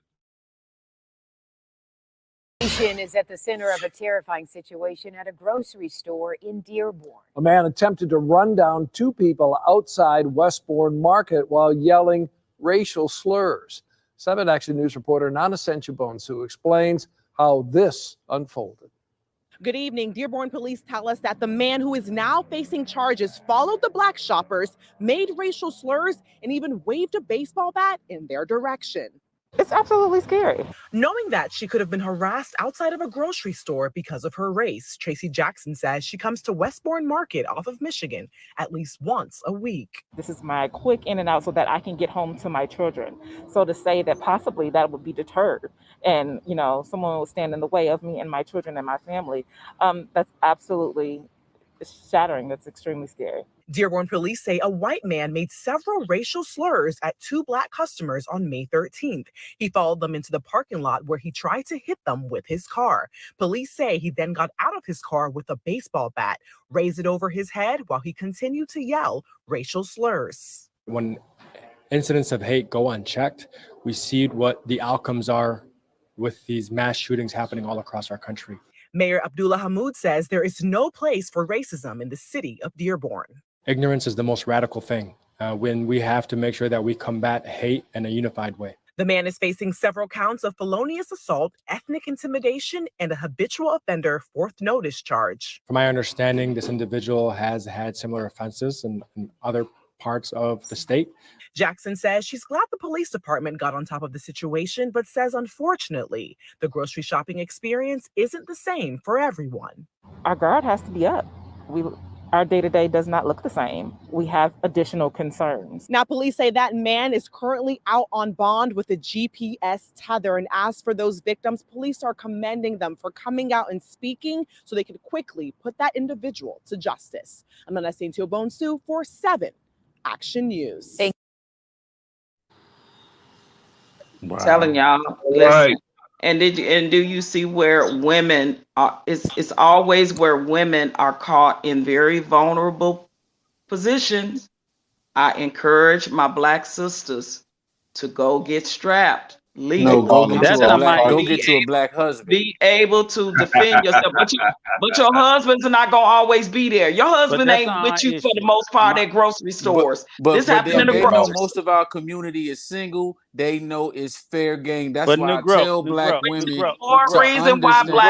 Which is more reason why to get legally strapped. I'm sorry. Go ahead. I'm strapped everywhere I go. New Growth and Patrice, can I tell y'all both are fucking wrong. Y'all both are dead. Because we know how you feel about gun control, but I'm sorry. No, not the gun control. I'm strapped everywhere I go. Period. Patrice, ain't nothing wrong with that. Patrice, that nigga didn't have a gun. He had a fucking bat. Right. It don't matter. That's still a deadly weapon. It's not a deadly weapon. Let me tell you what my problem is. My problem is why the fuck is he out on house arrest?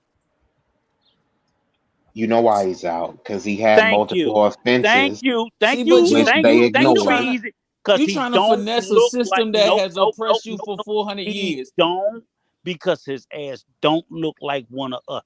Okay, Rico, that's been for 400 years, though, brother. What you gonna do about it? You gonna still complain to the system that allows these things? No, I'm not gonna complain to the system. What I'm sitting there saying is here's the whole point is every time I hear, this is the part that gets me is, I spend so much time arguing with black people, that white supremacy exists.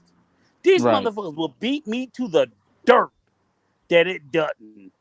That white people are treated just like black people. I'm like, you motherfuckers are crazy. The fuck is you talking about? They always get the benefit of the doubt. We never get it. That's white supremacy. If a black man would have done the same thing, he wouldn't be given the benefit of the doubt to go home with a fucking ankle bracelet. He would, at a minimum, be committed for psychological evaluation, and his ass would be remanded to custody. But a white guy, he can go home with fuck. That's what I'm saying. That's white supremacy. And I get sick and tired of arguing with black people who tell me it don't fucking exist in spite of the evidence that's in our face. That's the problem. Because guess what? You can't argue with them. If we could lock up more of those motherfuckers, they lock up less of us. See, but we got to protect our communities, though. The reason why they don't lock up less of us is because we are okay with black people being locked up on lesser charges. Remember, Patrice, you came into this conversation talking about Buffalo. In spite of all the shit that he said, it's not a fucking hate crime. Let it have been the other way. They didn't even call this one a hate crime, even though they said he was calling out racial epithets. That's why we need to fight for the hate crime bill, guys. But my issue is always a motherfucker that look like us. That literally right now, in spite of this crime, they're gonna say, well, he only had a baseball bat. Maybe he was dealing with mental. But why we worried about them, Rico? Well, that's the one that Baseball they're gonna bat. put on camera because Baseball bat is when a it was deadly weapon, and in the end, Yes. black women are the most vulnerable in these positions: grocery But why? stores, So why are shopping we centers. excusing it? But why are No, black I'm women just, the most vulnerable in these but positions? I'm just saying, right? Well, because they're not married. A lot of black women are not married. They don't have the So protection, and even if they did have husbands are not with their wives for right, the most part when they going white women, shopping, when they going to the grocery husbands store. aren't with them all So the time, black but they're women not need in to these protect themselves. situations. Black women need to protect themselves. That's what I'm saying. White women Period. aren't always with their husbands. Latino women aren't always with their husbands. But it's an understanding that hey, this woman is protected. She has a covering. But We gotta stop looking over the. We looking for the end zone. We don't even know how to line up to the line of scrimmage. We got to understand that we got to do things like I know brother Clarence was talking about businesses and getting the economic. We got to teach our babies how to think and how to grow and how to understand. Let's start there. Forget all that other stuff. We talking about getting strapped, which is cool. I agree with you, OG Patrice. My wife is strapped. But we got to sit down there and put a ring on her finger. And that woman got to know that she can call on me anytime. Anytime. Like I was in the car. Absolutely, but there's incidents where she might not be able to call on you, like in Buffalo. We're not talking about those incidents, sister. That's white women too. That's Other than any that, woman can yes, be in but that situation. now you're talking about a whole nother subject we need to cover when they're talking about black marriage and black families and all of that. That's a whole nother dynamic, brother. No, it goes in because white men know that y'all are. They looked at the statistics just like we do. They just don't look at their statistics. They look at y'all statistics. And when But you I'm sit saying out there, it's when they another allow these bills conversation to to be have. passed, It's another conversation to but have. when they allow these bills to be passed, and when we allow these things, when we have these wars on YouTube, black men ain't black women, they know we are vulnerable. It's but checkmate. new growth. With all which is due why they respect, choose the specific spots. They know black women Exactly. are in churches. They know that that grocery yes. store. They In knew the Suki Exactly. and Ray stores, Ray wasn't in gonna the be hanging out malls, there. Go exactly, to the in the barber And shop. malls, new growth. With yes, all in due the respect, schools. you're not going to be able to be armed up everywhere. I'm And not they, saying being armed. Because he wasn't armed. Remember, you said he just had a bat. yeah, but what Hold I'm on, saying, That's just a bat? armed. I'm sorry, That's a that's deadly armed. weapon. yeah. Excuse me, that's armed. Yeah. All I'm saying is this: is what I'm saying is this: is again, I'm not knocking His anything. name is Clarence What I'm Williams. saying is that when I'm an this incident employee. hit I mean, the shit, OPS as well. why do we Name is today. diminish the severity of the incident? I don't care if other people diminish it. We always diminish Right, our own stuff, if white always. people want to diminish it, let them diminish it. Why do people look like us say, well, you know it? No. I always talk like this. I look at some incidents and I'm Because like, they well, try to I say don't it know if was it's, worse back then when Emmett Till was alive. but And that's they what I'm got saying. ties, with the But be other side. easy. But be easy. Here's the thing. I look at incidents, right? And I don't think it's always race. But you know what I do? I shut the fuck up. I just don't opine. Because I'm like, I could be wrong. So I shut the fuck up. My problem is like, well, you know what I'm talking about? That motherfucker. Okay, new growth. I'm gonna get in your ass since you got in my ass. You in Georgia, right? Yes, sir. You in Georgia, okay? That sorry ass nigga down there running for goddamn senator. Herschel Walker. The stupidest motherfucker on the planet. I think you saying that because you biased, because he beat the No. Redskins. You know that motherfucker ain't that smart. I'm just playing. I'm playing. You know that nigga ain't He that ain't, but smart. neither is Warnock. He a I'm puppet not to saying. the Well, I tell Democrats. you this. I promise you this. Warnock is smarter than fucking Herschel Walker. Warnock ain't fucking goddamn tried to choke out no wives of his. Warnock ain't talking about hearing no fucking voices in his head. What's your point about Herschel though? So all I'm sitting there saying is my point is this, is that they will throw him out there to So, diminish. No. Exactly. Yes, hi, they will. yes. My name is They will Clarence Williams. always. They will always Again, find a. They will always find a Herschel, trying a to Candace, or anybody else, and they will sit there simply because he Right. looks like us, as an We excuse to understand that. say, "Oh, Herschel." Like, no, Herschel Walker does not speak for all black Georgians. We You know, he don't understand that. speak for the majority of And black and Georgians. like you said, he a kind of a Dumbo, so it's also like a white supremacist Jedi mind trick, like Yes. so we could put him up here and like, look, this is the best that the blacks have to offer. And that's the problem. So The same again, way the Democrats did with Cardi B. which is fine. I don't Facts. disagree with that. But what I'm sitting there saying is Herschel Walker Mm-hmm. And if you want to, first of all, shit, I don't even know. Did black people vote for goddamn the Democrats because of Cardi B? I think that's a stretch. That's a serious stretch. No, Well, they voted because they said get your booties to the poll. That's why they voted. Okay, but I don't think I'm in Georgia too, right? So, Rico. But Yes, you sir. see who mostly put Biden in office. Did you check the demographics Black on women. that? Black women. Exactly. 100%. And 100%. all he gave them was a Supreme listen, Court justice is married to a white dude. But these black women overlook the fact that Biden put most black men in jail. He's the man. Okay. So Okay, I don't have no problem with black women, but we have to come to understand that we need each other. When you go out there and because we not realizing that a lot of black women use police for protection. No other race of people use police for protection. That's number one. It's your family. Let me give you an example. Go ahead. Question. I want to ask you, right? Because when and look, everybody on this panel, we're gonna stay on Georgia. We're gonna tear New Growth a new asshole, okay? Go ahead. Because this is what I want to know, seriously. Because I had an argument with people on the mothership, and they were talking about, oh, black women shouldn't be allowed to vote. I'm like, okay, all right, and I'll tell you, black women vote at a 10% higher percentage than black men. Right. We're the most apathetic motherfuckers there is. So black men, we just don't vote. So it's like, how the fuck you gonna tell black women they shouldn't vote when we don't? Okay. Right. So we'll start with that. Then number two, and I said Georgia. What was your choices? You had John Ossoff, a Jew, and you had Raphael Warnock, the pastor of Martin Luther King's church. Fuck both of them. Okay. Who was gonna win? Out of those two? No. They both lost. They are on the same side. So if we didn't show up, who was gonna represent Georgia?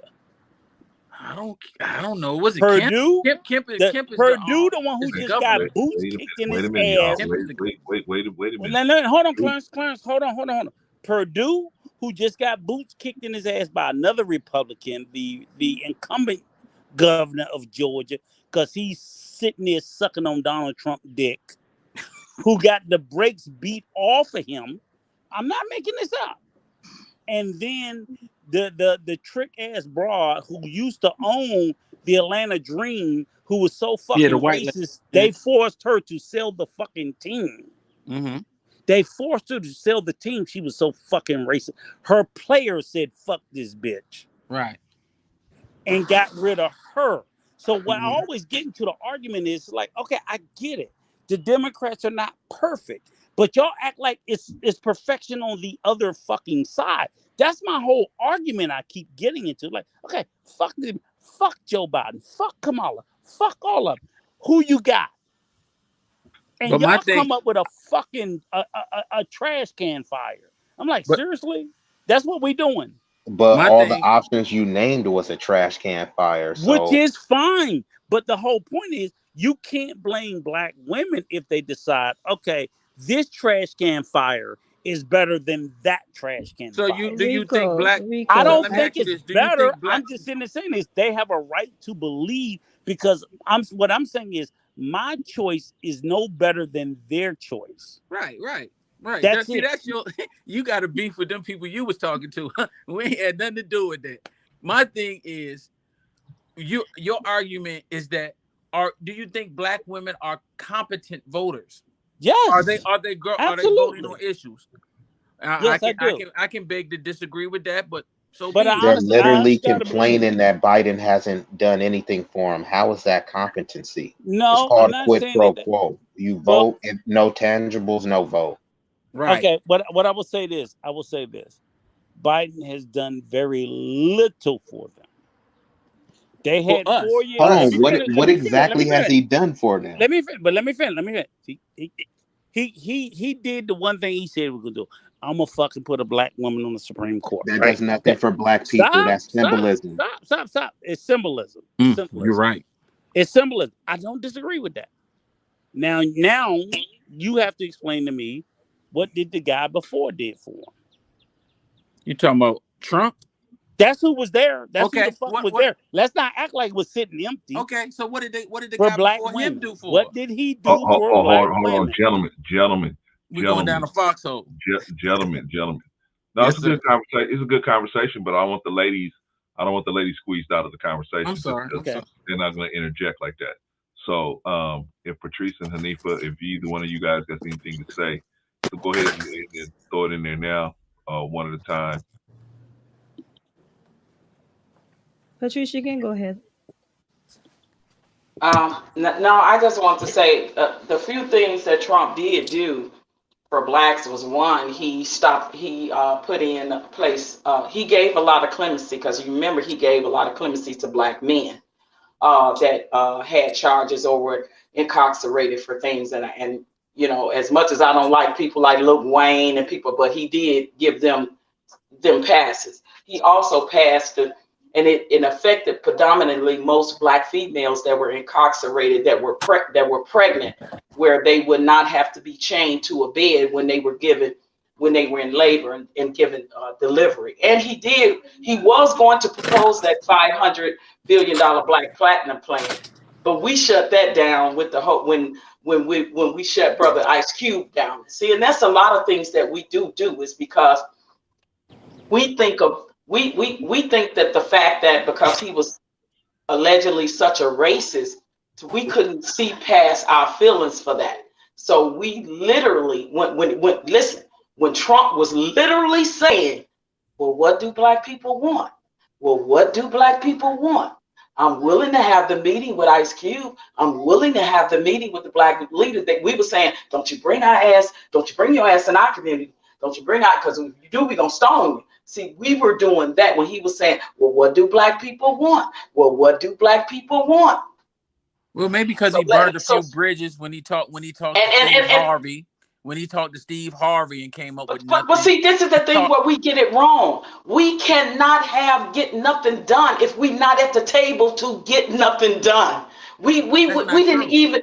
No, that is true. When he sat down with, no. Wait, okay, you can beg to differ, but when he sat down with Steve Harvey, when Steve Harvey was giving him a list of things that he wanted to see changes for black people, the same way when Ice Cube was coming with the black agenda, he was willing to sit down and have the conversation. He kept saying, what do black people want? But what did Biden say? See me after the election. Yeah. So we got to pay attention to the difference, because I'd rather sit down you ain't with black somebody. if you don't vote for me. Exactly. Yeah. I'd rather sit down with somebody that is at least willing to have the conversation. If we don't have a seat at the table, how in the hell can we get mad when we don't get anything from the people that said let's have the conversation? Let me ask you a question. And I will give you. And I ain't a Trump fan, but I'm giving him that benefit of the doubt because it's more than what Biden did. Okay, let me give you credit. I will give you the credit on that. Potentially, maybe he would have done something on the Ice Cube thing. Maybe, because we don't know. Yeah, we don't know that. Happened. It never happened. I'll give you that possibility that it could have happened. I am not going to give you anything on the clemency, because factually, the clemency numbers compared to him, to the 2, 3, to include going back to George Bush, his shit was so, the number of people that he gave clemency to, that he let out of jail compared to Obama, George Bush, and all the others, it was abysmal. Yes, he did. He celebrated the ones he did. I think the sister something Johnson, Alice Johnson, the one with Kim Kardashian. He celebrated the people he did. Absolutely. But the numbers, by comparison, he might have let out like 1,000. Obama might have let out 5,000. George Bush might have let out 10,000. The numbers was so small. I'm not going to give him the clemency shit. He did let people hurt out. Us the most when it came to the criminal justice system? Who hurt us the most? No. We're not talking. We know what Biden did with the 84 crime bill. We're not talking about. We're talking. But you said clemency. Clemency is letting people out of jail. It's not putting people in jail. And what I'm saying is Trump's numbers do not compare to the previous 5 presidents that let people out of jail unjustly. Right, brother. I'm not That's all I'm saying. comparing. Y'all asked what did he do? I wasn't Yeah, comparing. I I'm don't know just what he's y'all done. asked what did he do, and I list some things And that I know he right, did. and what you asked, what I asked was, what did he do for us? Because people are constantly, consistently. Here's the two things that I hear But them he wasn't push able on. to push the Let me finish. 500 billion plan. Right, That got but so it did not. in the shuffle when black people started giving him all the smoke when Which is Ice Cube was right. going to talk to him Which about is it. which So is we got to Didn't fine. he get blame some funding ourselves. to I'm not HBCUs? saying I'm not saying Yes, he yes, was he did. wrong. HBCUs, he gave funding as well I when get he ready was to in say office. I was getting ready So to give you credit for come that. on I'm now. not. I was getting ready to give you credit for that. I was getting ready to say I'm not saying he's responsible for what he can't get done, but every president can't get done what they want. So if that's the same token, you be like, well, he couldn't do more for black people. I'm like, that's the same shit that fucking y'all said about Obama, right? It's But not that he didn't. The difference is Obama y'all was not asked what vocal. All I'm y'all saying asked what is did he do for black people, and I right. just gave I you a get list. that. I But I that wasn't get fi- comparing. but right. that So the $500 only million Okay, clemency okay, thing y'all. Okay, was y'all. the based on only based on his thing reelection. the Y'all. only thing let me tell you, the only thing I was sitting and say is like, yeah, he signed the First Step Act. And I keep telling people, I'm like, if you niggas don't stop calling that the black bill, because the First Step Act was not a black bill. That was for all prisoners. I get it, Stop. but when it Right. affects That's all I'm us saying. more proportionately, we have to include that in it. It No, we affected did. black men more proportionally. No, they did not. They did not Oh get boy. out disproportionately to the First Step Act. They got out proportionally because what it was it released all the people for nonviolent felonies Thank you, Okay. that was Rico. Okay, selling bro. drugs, Okay. and Okay. that was white, And black, who did Hispanic, but that Asian, everything. but it was That's more all I'm black, saying. but It it was wasn't a more black. race-based bill. I know Yes, that, it Okay. but was I'm more saying it black. was for more blacks. Yes, That's it was all I'm more saying. blacks, Okay, but it's Patrice. more whites on the opioid Rico, system Rico. now that are going to be subjective to the criminal system. So he had to put that in place. He It said we're wasn't not going to more. lose a Okay, generation. All I'm okay, saying is okay. it was not more blacks that got Everyone. released from federal prison Everyone. because of that. The proportional Rico. numbers was the same. Rico, hold on. Those are the I facts. want Go to, ahead. I want Hanifa to jump in as well, and then I want to be. I think you guys got a good conversation going. Actually, everybody. I want everybody to jump in, but I know Hanifa's not the type that's gonna be trying to push her way into a conversation. So She I gotta. better fight her way in or she ain't gonna get in. Come on, Hanifa. Go That's on, what I'm girl. saying. But she ain't. That's not her Tell Clarence be personality. quiet. Tell That's Clarence not her stop. Clarence stop personality. talking. Stop So, talking, Clarence. Be quiet. Be quiet. Clarence. Go ahead, Hanifa. No, no, no. Tell I about was how to wait. do something, Hanifa. Go I ahead. was waiting in line. I was going after No, Patrice, no, but you it's okay. good. I Go was ahead. Be quiet, she Clarence. no, I ain't was got Go no ahead. lie, Hanifa. no, I Go was ahead, Hanifa. enjoying the Be quiet, conversation, Clarence. but Go ahead. I wanted to speak to I don't know who said it, but I think to the question first: should blacks carry weapons when entering public space places based on the current hate crime climate towards blacks? I think that this is giving me the vibe of this wave when everybody was like pushing everyone to become entrepreneurs, as if everyone is built for it. I feel the same way about this particular thing as well. I know the pushes. I agree with OG Patrice. I agree. Women should be able to protect themselves if they're ever out there alone, right? I agree with that. But this push to just tell people, um, just arm yourself. I mean, here's the reality. Not because you arm me, you're gonna win the fight. So we're gonna have a bunch of people buying guns, but they're not trained in using them. Okay. Well, that's That what I mean, sister, when I said that. I'm sorry to interrupt, but I don't want this narrative to get spent that I mean just go willy-nilly and buy guns. Of course, get trained, learn how to use them properly, get licensed, get certified, and all of those things. That's what I'm speaking on. Thank you for that. So no, I was just saying because it's a conversation that's kind of going across social media in general, and I think it could be dangerous. We got to be careful how we have a conversation about that. So yes, I do agree with you in being trained and so forth. And then as far as someone mentioned black women, um, I personally feel, and I'm saying this as a black woman, I think if we're not careful, we become tools in the hands of white domination and terrorism, to be honest. And I see it oftentimes. Because here's the thing, a lot of us as Black women, we are about our own individual advancement, right? We have something to prove to ourselves. Now, the factors that contribute to that, we could get into that, but I would rather not, because that's not this conversation. But there is a lot of focus on individual progress, right? Black girl magic, this is what we do. And I think I gave the example before as, okay, Black girl magic, you went and you became, I don't know, somebody that can work at NASA, right? Or someone that can, you're working somewhere where they build bombs, but then those bombs are being used to destroy people that look like you and I, right? I don't know how I feel about that. So there's certain things I'm careful, like how I celebrate that, because I know we're big. I'm still on the Black woman thing. We're big on, oh, the first Black this. Because what we're cheering that these people have now found an entryway into white establishments, right? Mm. And Mm. then we are also cheering along without realizing if they have found their way into white establishment, now they are now tools in the hands, right, of the maintenance of white domination, Right. right? So yes, Black women, because of our individuality, and there's a reason for that, but your individual advancement as a Black woman has to be connected to the collective advancement, or else you are just being used against your people, whether you accept it or not. Wow. Now, Facts. the individual piece, I want to speak to that too. A part of it is that our woman, us, let me just say us, because I don't like to separate myself like that. We have become so masculated, right? And the reason why I say that, that's what individualism is attached to, right? This idea of grind, get yours, boss, that's a very masculine attribute, whether we want to own that or not.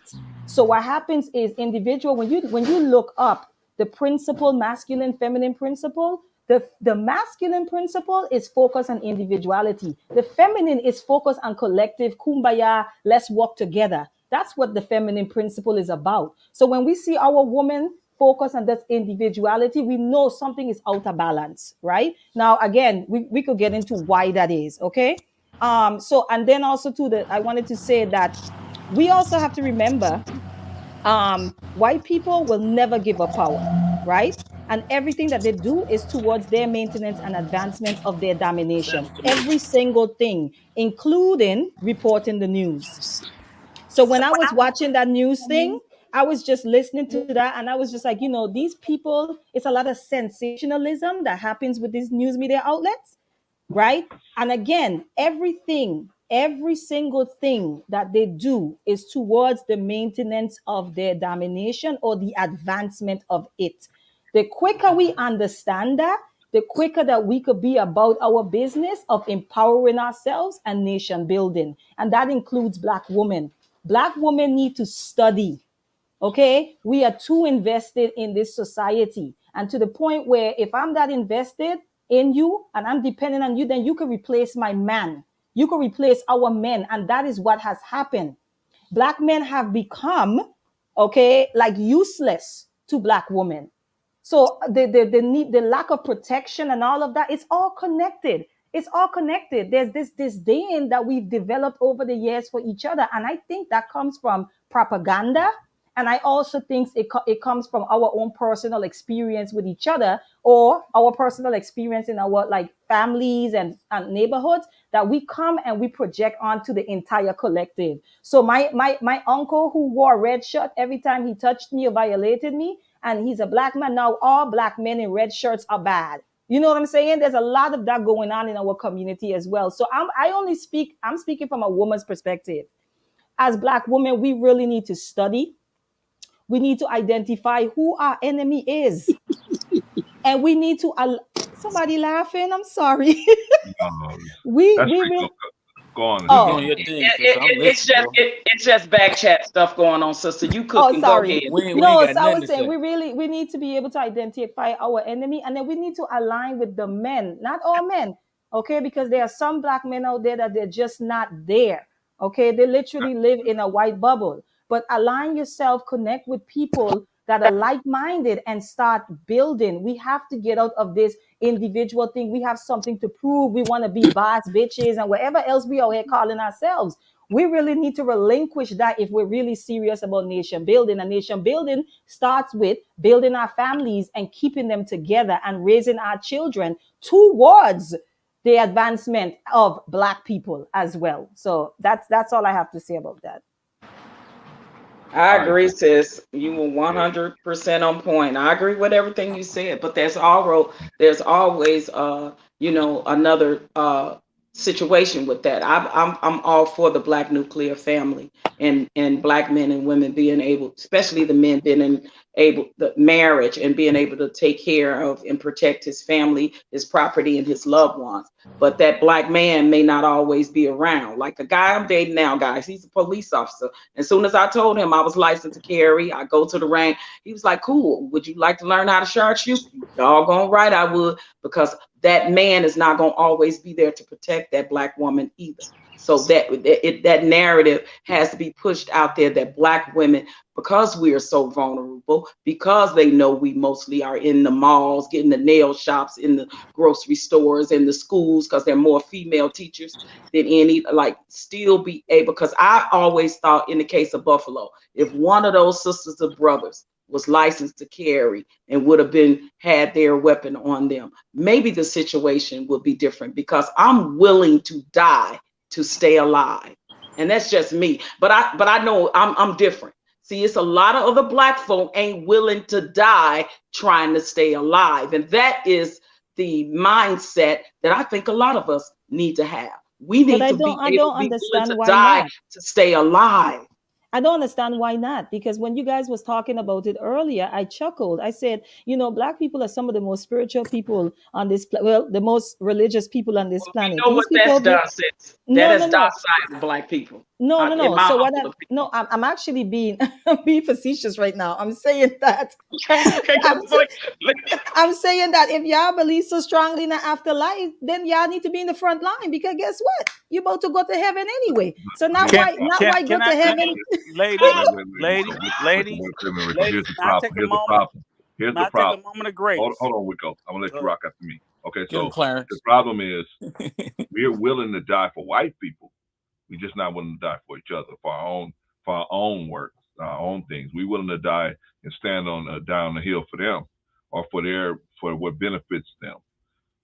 But we don't, and we think that's a noble thing. I'm a noble person because I'm willing to die on the hill for them. But at the same time, we got issues that we have been, and this is, I agree with Be Easy. He said this way earlier. He said that we've been socialized to do this.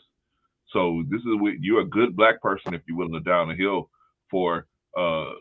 They say it's American values, but really is most of the time it patriotism. Can I say my piece now?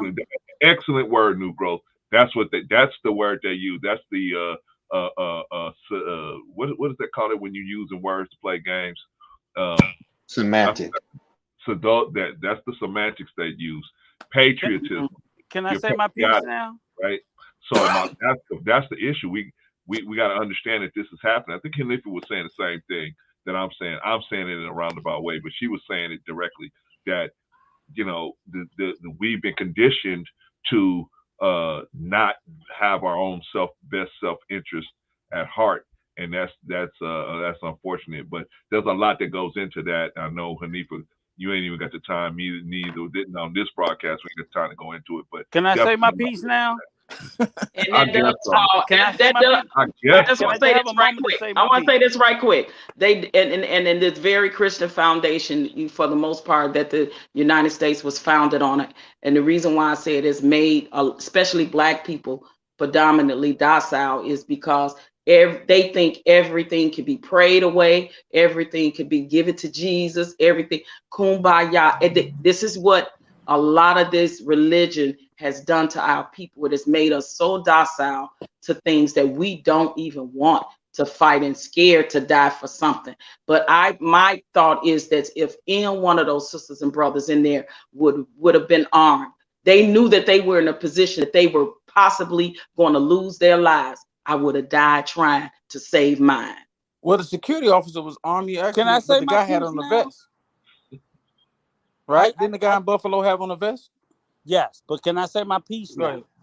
I just wanted to say thank you, Sister Hanifa. Thank you, Sister OG Patrice, because I didn't interrupt you or cut you off like Bro Clarence, okay? Who's consistently, I'm saying my piece, okay?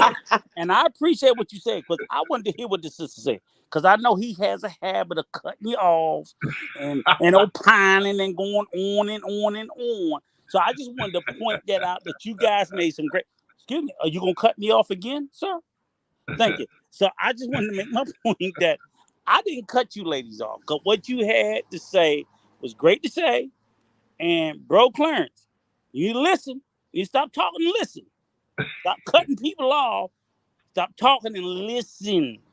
What these ladies, and I'll bullshit you not. They spit straight fire. And I'm busting Bro Clarence ass, but he do it to me too. So ladies, don't feel bad. He do it to me all the time. That's why I'm always cussing. I won't stop cussing till he stop cutting me off. But Can I say something to oh, OG? absolutely. Go ahead. Is that Yes, okay, yes, ma'am. Rico? Go ahead. My Go ahead. apologies. No, don't apologize to me because I can be quiet. Clarence can't. Go ahead. Oh, I just wanted to say one thing. OG Patrice, to the comment of the docile ways of our people, of Black people, particularly in this society. I there's another thing too that's happening. I don't think it's just religion. I actually believe that some of us just don't want the smoke. We just want to integrate in peace. I really believe that. And some people are still trying to integrate. They really still believe in integration, like literally. Okay. And so Yes. I don't. They don't want. They really just don't want the smoke. Oh And yeah. and Oh because yeah. they have acclimated so well into the society. Because listen, all of us have had acclimation training. 12 years of it. Yeah.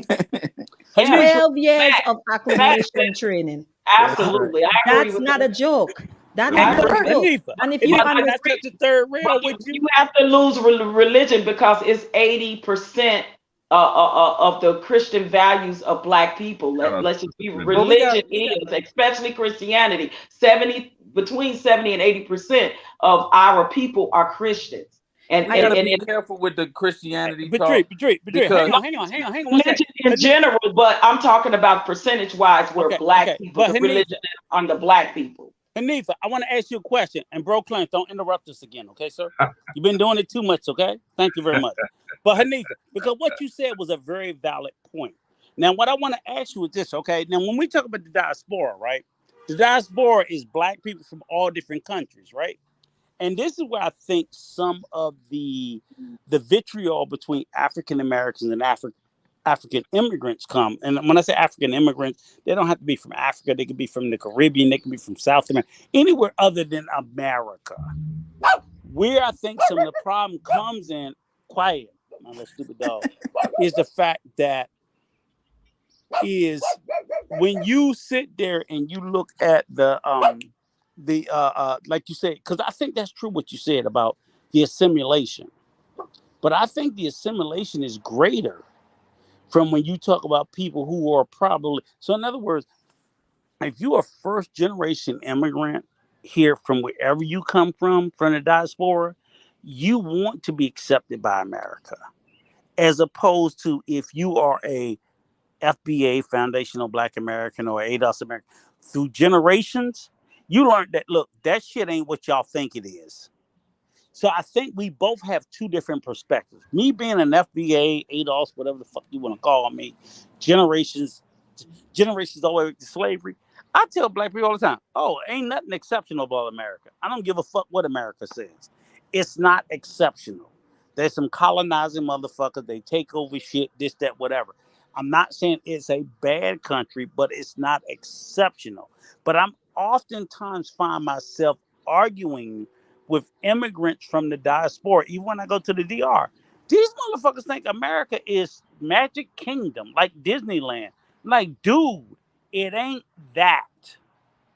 And that's the problem I think comes into play is that people who have not had the lived experience, they bought the shit. They bought the bullshit. They bought the shit that America sells. America propagates and sends out to the world. Oh, we're exceptional. We're the greatest. We get the greatest democracy, this, that, and whatever. And it's not that it's bad. It's just like it's no better than anybody else.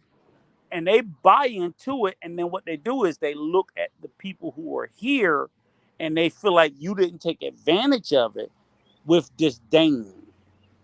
That's where I think a lot of the problem comes in between African Americans and African immigrants of the diaspora, because people on the outside looking in think, oh, well, you guys didn't take advantage of it. I'm like, and I always tell everybody, okay, come here from Kenya, Ghana, wherever the fuck you coming from. And by second generation, your attitude's going to change because you're going to see America for who she is and not who she says she is. Does that make any sense? Yeah.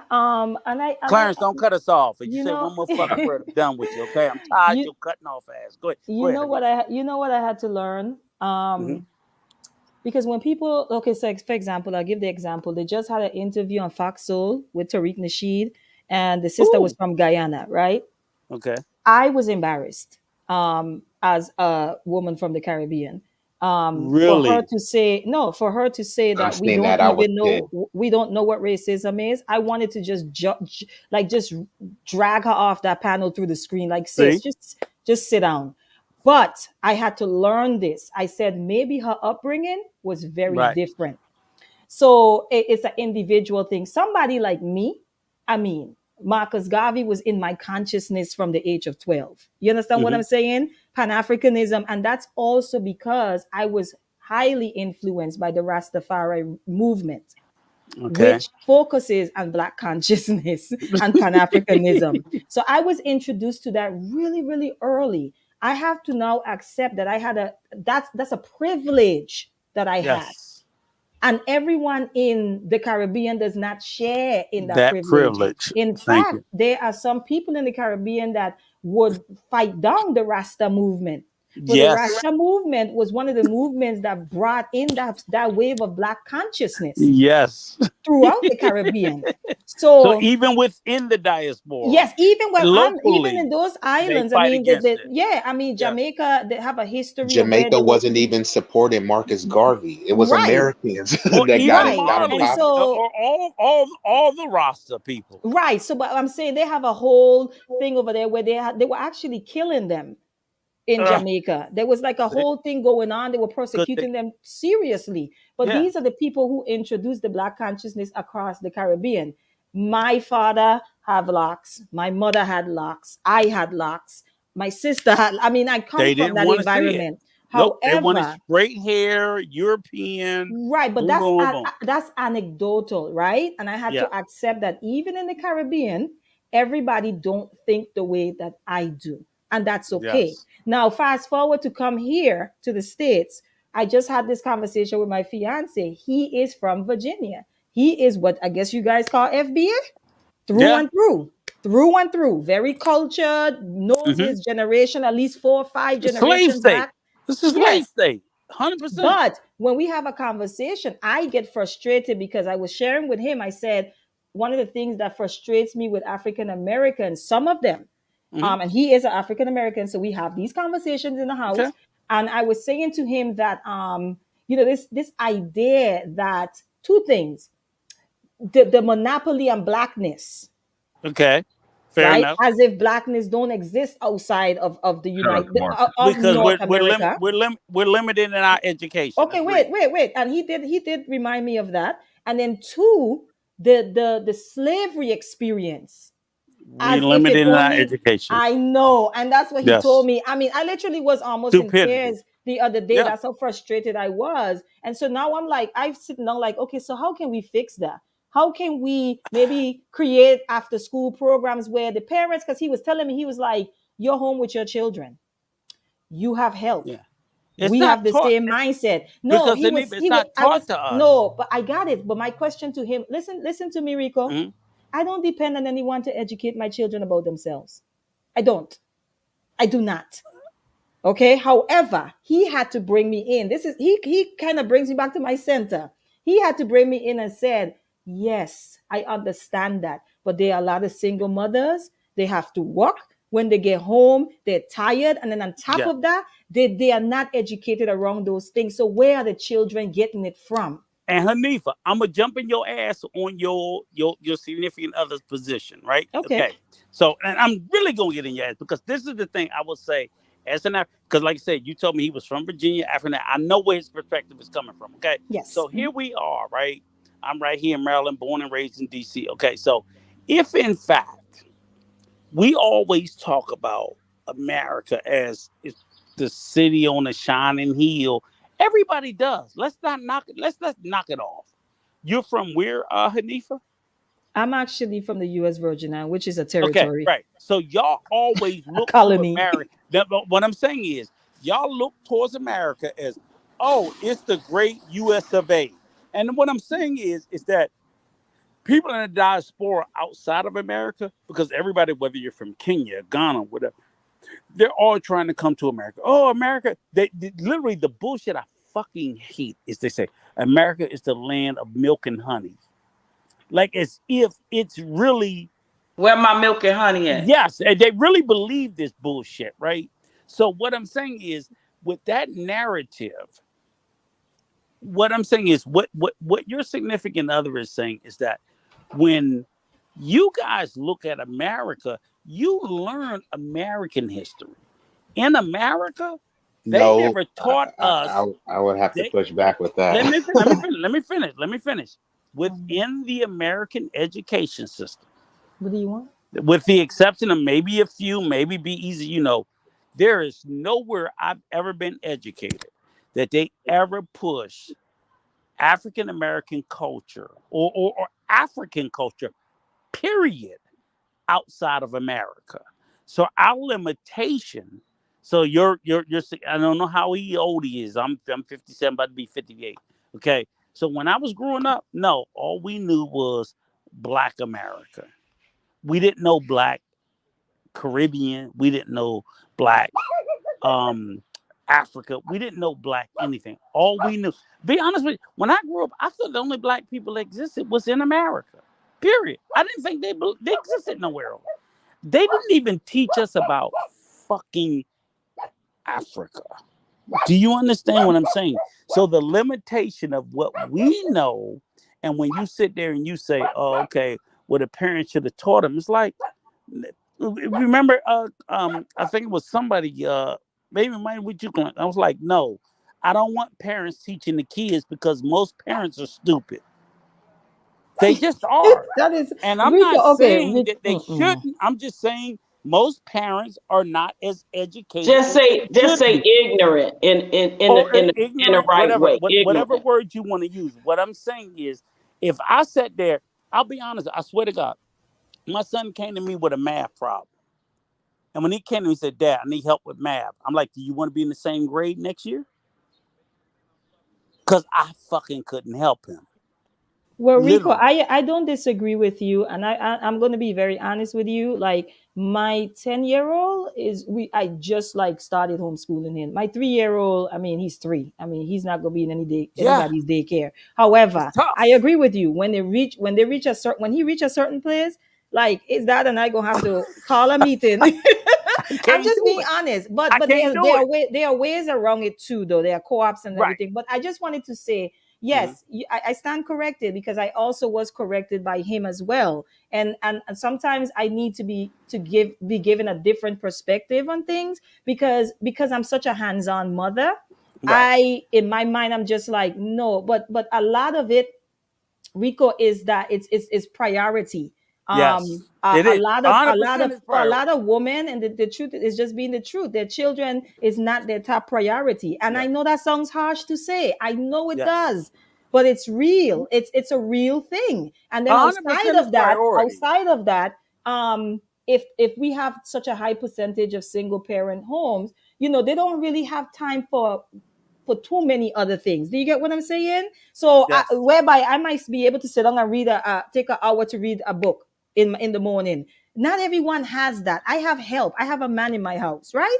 So it looks a little different. So I do often in these conversations, I have to check my privilege. I do. However, truth sometimes is truth, right? And Yes. sometimes we just have to face the music and begin to make the changes. Is all I'm saying. You get what Thank I'm you, saying? sister, for saying truth. This is truth. Yeah, truth Yeah. is truth. Like That's all. we All I could was do saying a was better job of nation building, and nation building starts with family building. We keep talking about community, but the first community that your children have, that you have, first is the community of self, and then it's the community of the family, and then it expands outward. You cannot be building the community while your family is dilapidated, while your family is being destroyed. You have to start there first and have a strong foundation, and then you branch out with like-minded people. But a lot of us, we try and jump into the community, and our marriage is damn near on the brink of destruction. You Yes, know what I'm sister. saying? facts. You on Facts. point.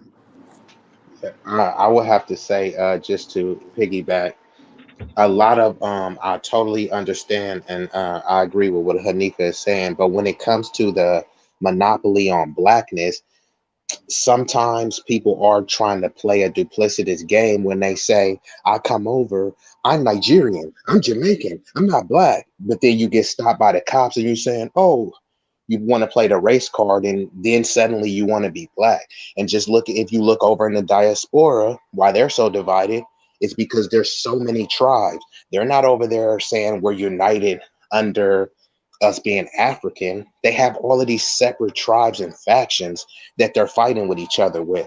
And I see a lot of them come over, not all, of course, but some will come over and they'll quote unquote say, oh, blacks, you don't have a culture, right? And your culture is essentially limited to drive-bys in Chicago. But then a simple Google search and you type in Nigeria and you see all of the Oh depravity and Lord. debauchery over there. Exactly. But should I look at them and say, this is Nigerian culture, don't bring this trash over here? So like Hanifa just said, she had to recognize her privilege. A lot of them, yes, we should be learning more African history, but let's keep it a buck. Not all of us, were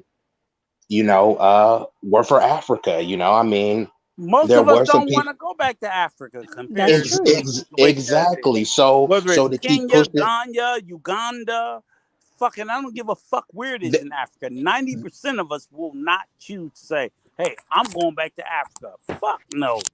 and you can't have an educated, because I looked it up. They want to make it seem like every Nigerian that comes over here is a No, they doctor, only but send their doctors and lawyers. That's all they send. They don't send their cab drivers.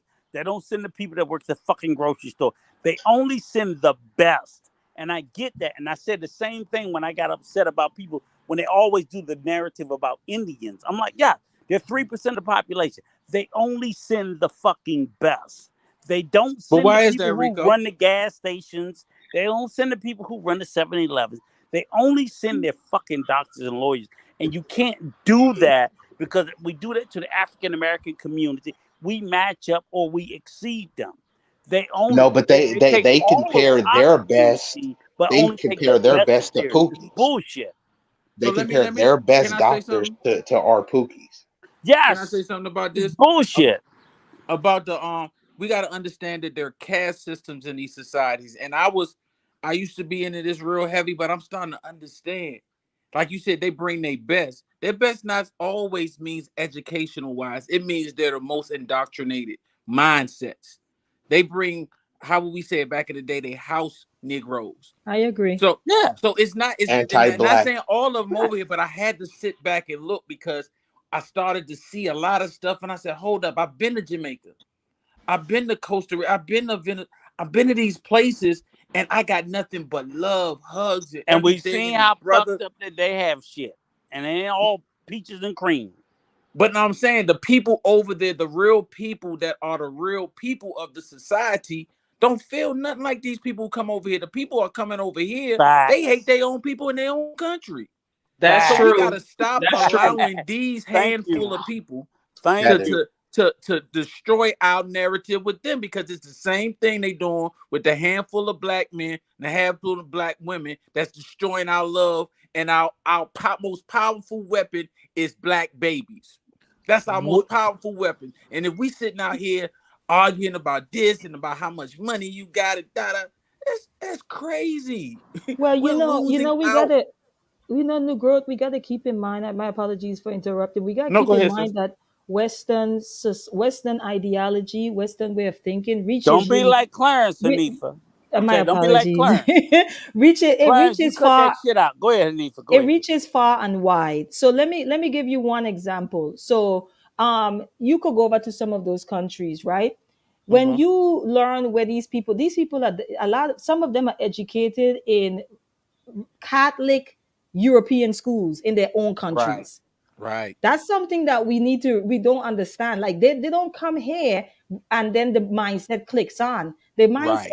there already when they are in their countries, whoever these Jamaica people has more churches per capita than like any place in the Right. world. So the indoctrination happens already. I would dare even say part of dying their desire or craving to come to America is because of the indoctrination that Yes. has already taken place. I would dare even say so because when you guys was talking about countries, I'm just like think about it. America marketing is on point. You hear me? This Right. woman markets herself like no other. These countries are propagandized before they even step foot on American soil to the Right. point that you are running to the shores of the people who have destabilized your country. Yes. Think about that. Think Yes. about how sick you gotta be, like what kind of mindset you gotta be in to say, yo, Rico and his crew and his family killed my mother, but I'm still begging Rico to come live in Rico house. Right. How? Right. How? So we have to really begin to think the psychology behind that. And it starts way before those of us who live outside of America step foot on American soil. That indoctrination, that propagandization, all of that happens before we get here. That's the reason why we want to be here in the first place. They're playing chess. They're playing chess like crazy, and it's amazing because if we don't stop ourselves for a second and just think about it, like what she just said, they're destroying these countries and they're coming here. I've seen Haitian brothers on the internet talk about America like it's the greatest thing, and America has destroyed their governments and their presidents forever. They allowed Papa Doc, they allowed Baby Doc to do whatever they wanted to do. They It did just it for their assassinated their benefit. president. Right. And they sitting over here praising the American system. I said, wow. But like she said, it's an indoctrination and they get us the same way. That's why we got to be a little more lenient on each other when we say, why black people, everybody outside of America who's not a superpower is doing the same thing we're doing. Racism Everybody. is racism and the It's strong global. illusion of white thank you is global. I keep saying that those of us here in this we have to get that it is global. You can go anywhere and you are going to find, you go to Jamaica, you will find a white hand somewhere in the corruption there. You go to parts of Africa, you can find a white hand there. I'm telling you, it's global. That is why we're seeing that. So the Western indoctrination with the Western ideology, right? It happens way before people get here because the Western hand reaches far and wide, and so does its ideology. Okay, y'all. Appreciate that. We're gonna start getting some closing remarks. We got to put Rico in the bed because Rico's up there. He an One, old dinosaur. He an old one too dinosaur. many drinks. He an old 99,000 dinosaur. years old. So I ain't way too many, but I know. I know. Hey, you starting to slur and now, Rico. I'm the one that's interrupting everybody. So I'm we gonna start flourish. that. All right. So we're gonna let OG give her closing remarks because she has actually someplace to be. So OG, if you can give your closing remarks. Yeah, I just want to close with this. I've been out here for a few years now. You guys like fighting for a lot of things, right? For our people. Not just ADOS either, just not just even police brutality, just in general, black equality, right? Across the board, right? And when you protest and march for so long, you get to a point where you see that even from back in the civil rights movement up until now, blacks have gotten little to zero to little progress. Especially when it comes to things like laws being passed, guys. And it's all we've always been pushed at the back. We've always been put on hold, on the back burner, on just left behind with everything. At least back then through the civil rights movement, I did see the urge for people to fight. I saw the wherewithal. I saw the audacity. I saw the motivation. I saw the inspiration. I don't see that no more in our people when it comes to showing up to the things that matters. We sometimes we too lazy to even drop an email to your local politicians, to do a phone call, to set up a meeting. Like we're not showing up to the things that matters and locally, not even in our own communities. So I want to say to you guys, when people are boots on the ground fighting for so long, and we get so wore out and so tore down, because not only are we fighting that system, but we got to come on panels, we got to come on social media and other media outlets, and we got to fight the very people that look like us, that fight, that's fighting us for the things we're fighting for us all. And it's draining, guys. I swear to God, it's draining. And sometimes you get mad, sometimes you get frustrated, sometimes you get overwhelmed, pissed off, want to throw in the towel and say, F our people. And believe me, a lot of our people have done that. When you see the people that have taken the bag and say, I'm just going to be about myself, those are the people that said, F our people. I'm just going to look out for me. But everybody is not like that. And I want y'all to know that. It is real people out here doing the real work that get overshadowed by the big BLM people, the big NAACP people. It's smaller organizations like the Black Agenda. Check it out.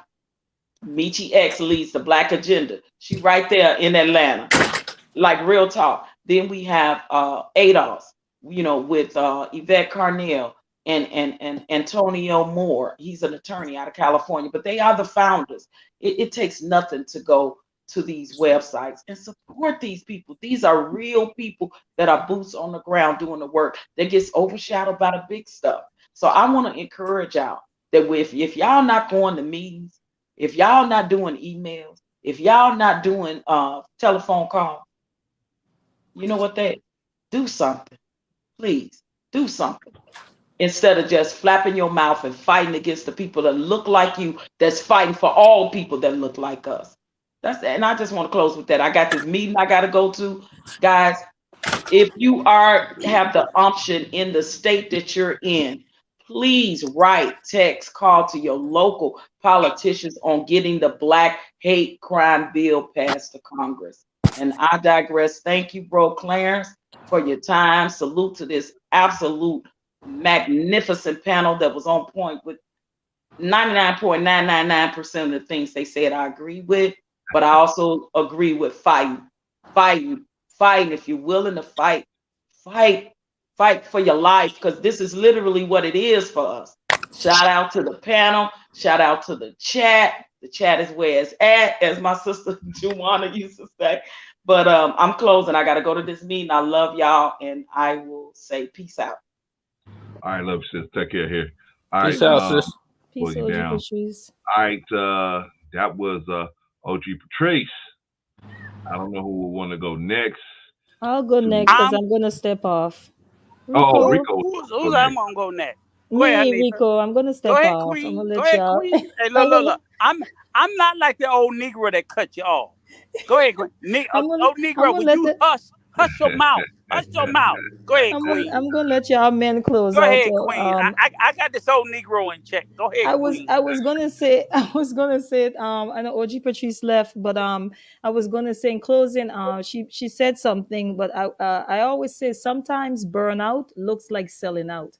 A lot of our people who appear to be selling out, who've been in the fight for a while and suddenly they've shifted and they've changed, a lot of time is burnt out. Dealing with the people in the condition that our people are in this country is no easy task to take on. It really isn't. It will really, you're going to hit some discouraging. I've been there. You know what I'm saying? I think everyone has been there. But I think grassroots is the way to go. We have to get over only eating what mainstream media feeds us. There's a lot of people out here doing work. And it's small, like Patrice says, smaller organizations. If you are around people like that, if you have to, right now, there's PLM. that I'm connected to, they have a Race First rally every year. To the point now, they have a Race First rally maybe in about 7 different states right now. But it started here with Brother Imhotep and the PLM organization. Really good. They just started a weekend school as well for young boys up to the age of 10. I think it's from 5 to 10. These are people that I support. This is where my dollars will go. This is where my dollar go. If they have something going on, an event like their Race First event, you go out, you connect with the community, you connect with those people.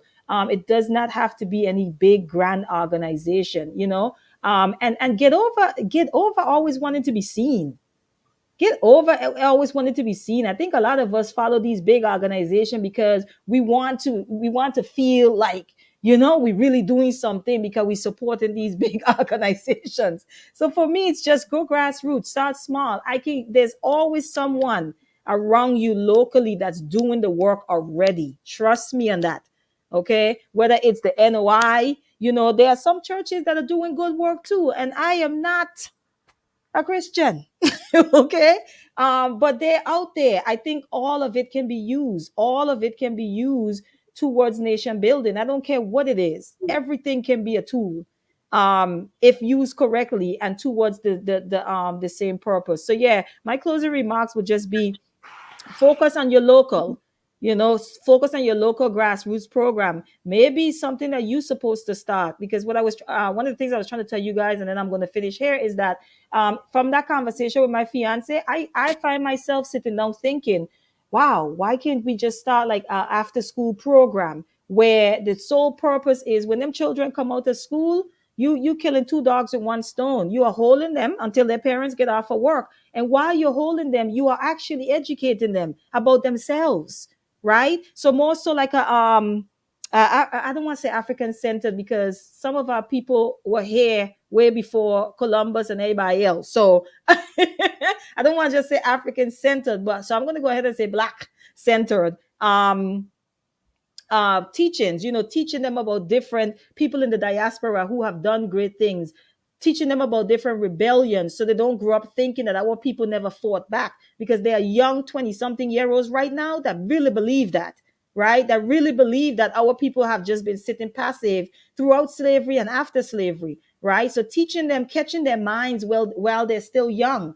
I see that as a good option, because everybody's not going to be able to homeschool their children. So what's the alternative to that?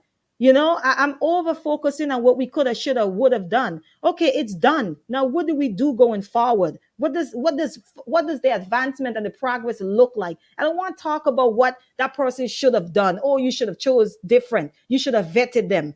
You shouldn't have been so masculine. Okay, all of that happened, and now we're here. Now what?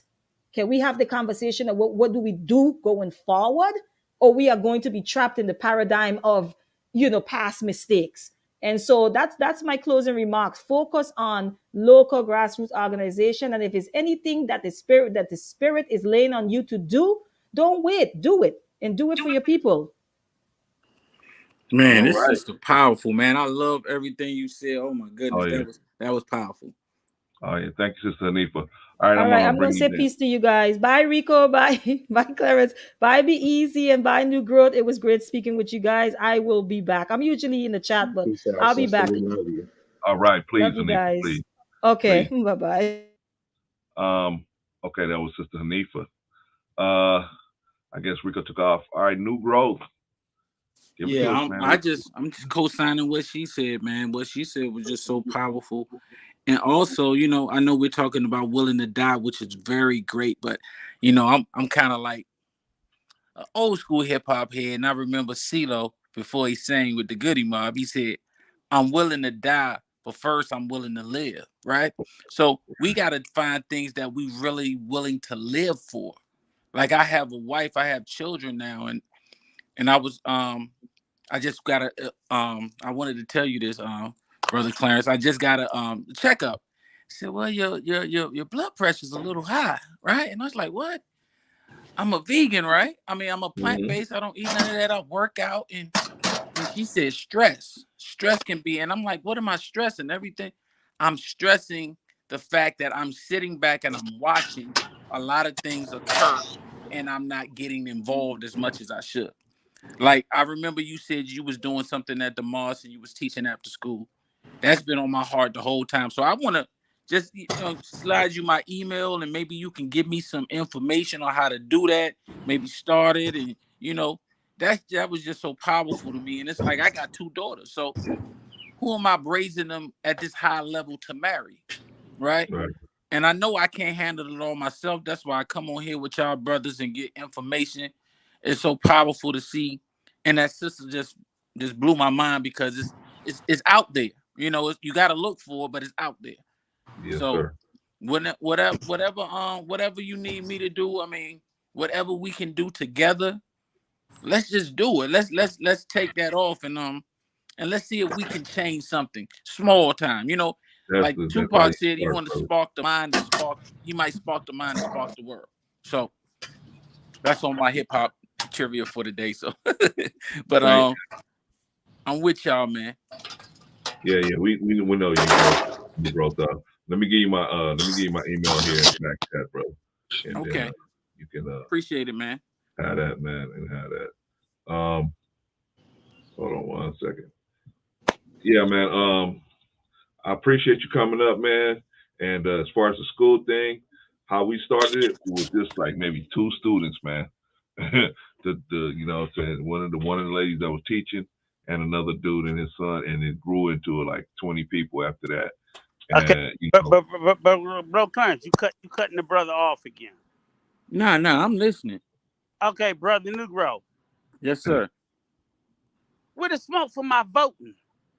I never had smoke for your voting. I just held you accountable. You talking about one thing. I said, well, feel the same way about voting. Did I clean that up though? Yeah, I heard you. You tried to clean it up. Oh, Lord. You need a Swift. You ain't put no alcohol on the floor. Okay, I love you, brother.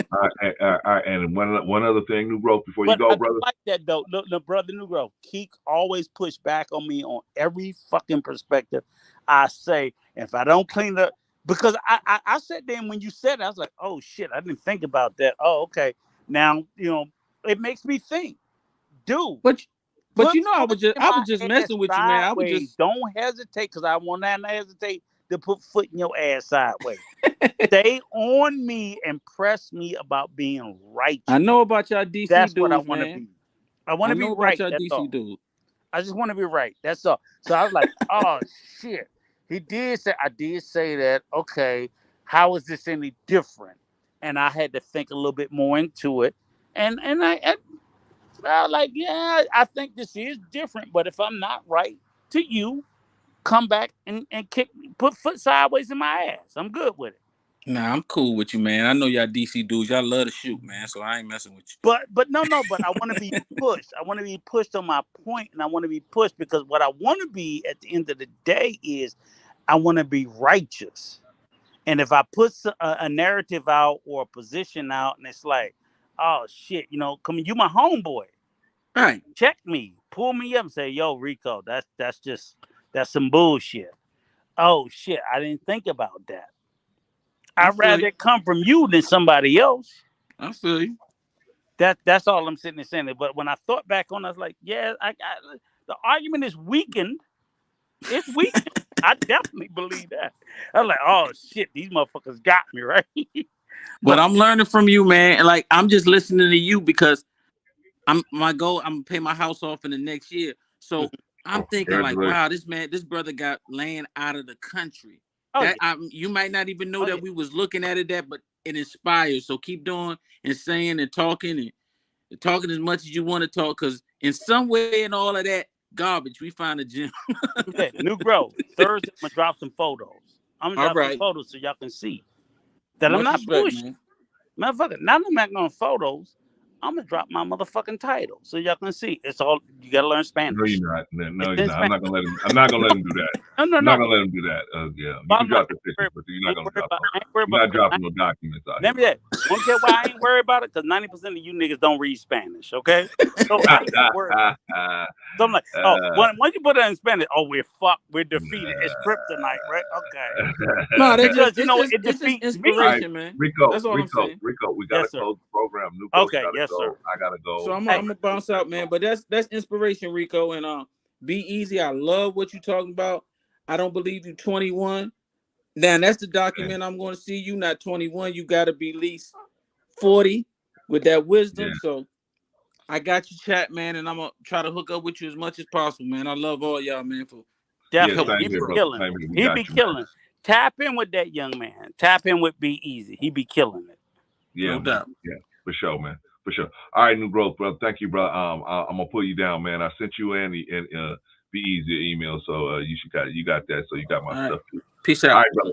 All right, let me finish and get the hell out of here. all right. I just want to say, great stream like always. I ain't fucking with Be Easy or Be Greasy. I'm gonna call him Be Greasy because this guy be coming in. He be skid. He be greasing the skids. He be killing it though. But nah, I love you, brother.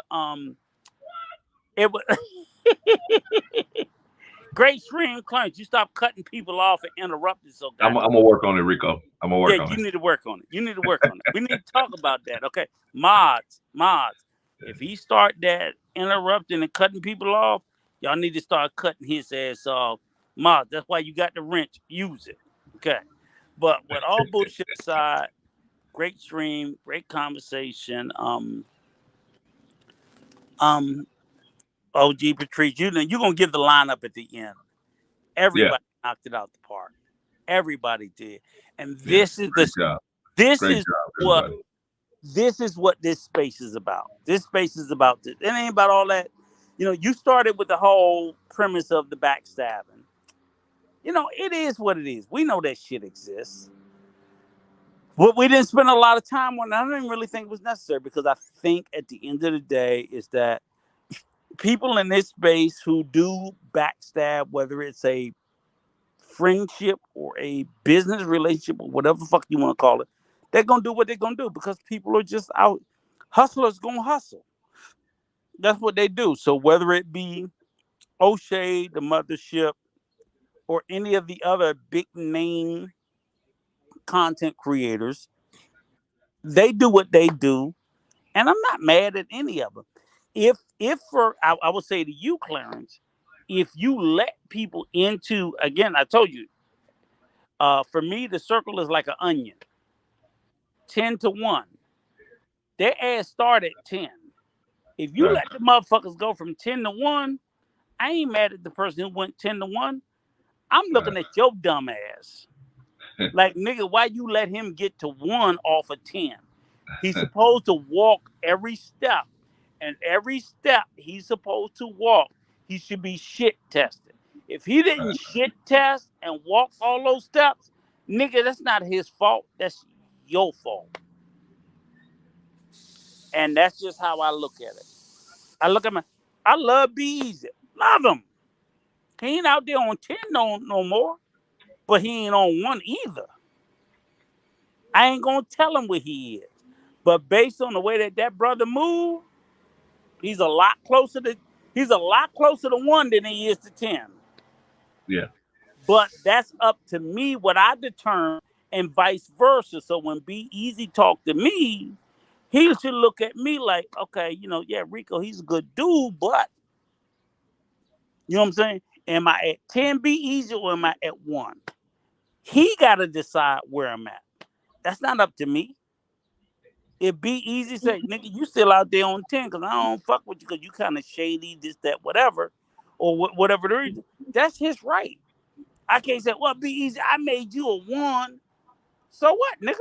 You still a 10 to me.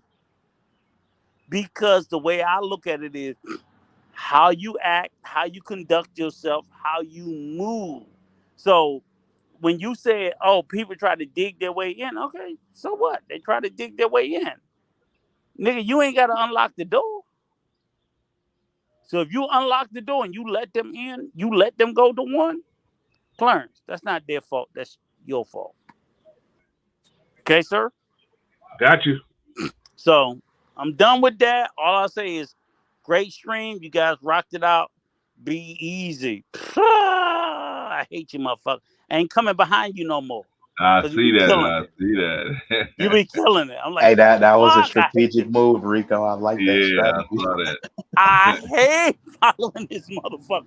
Cause when he comes in, he just He drops it in. He drops the science. He drops the fucking the stats, the statistics, the facts, the the history, all of it. Like the fuck Then I'm he supposed to he say got the now. swag to go. He got the swag to go with it.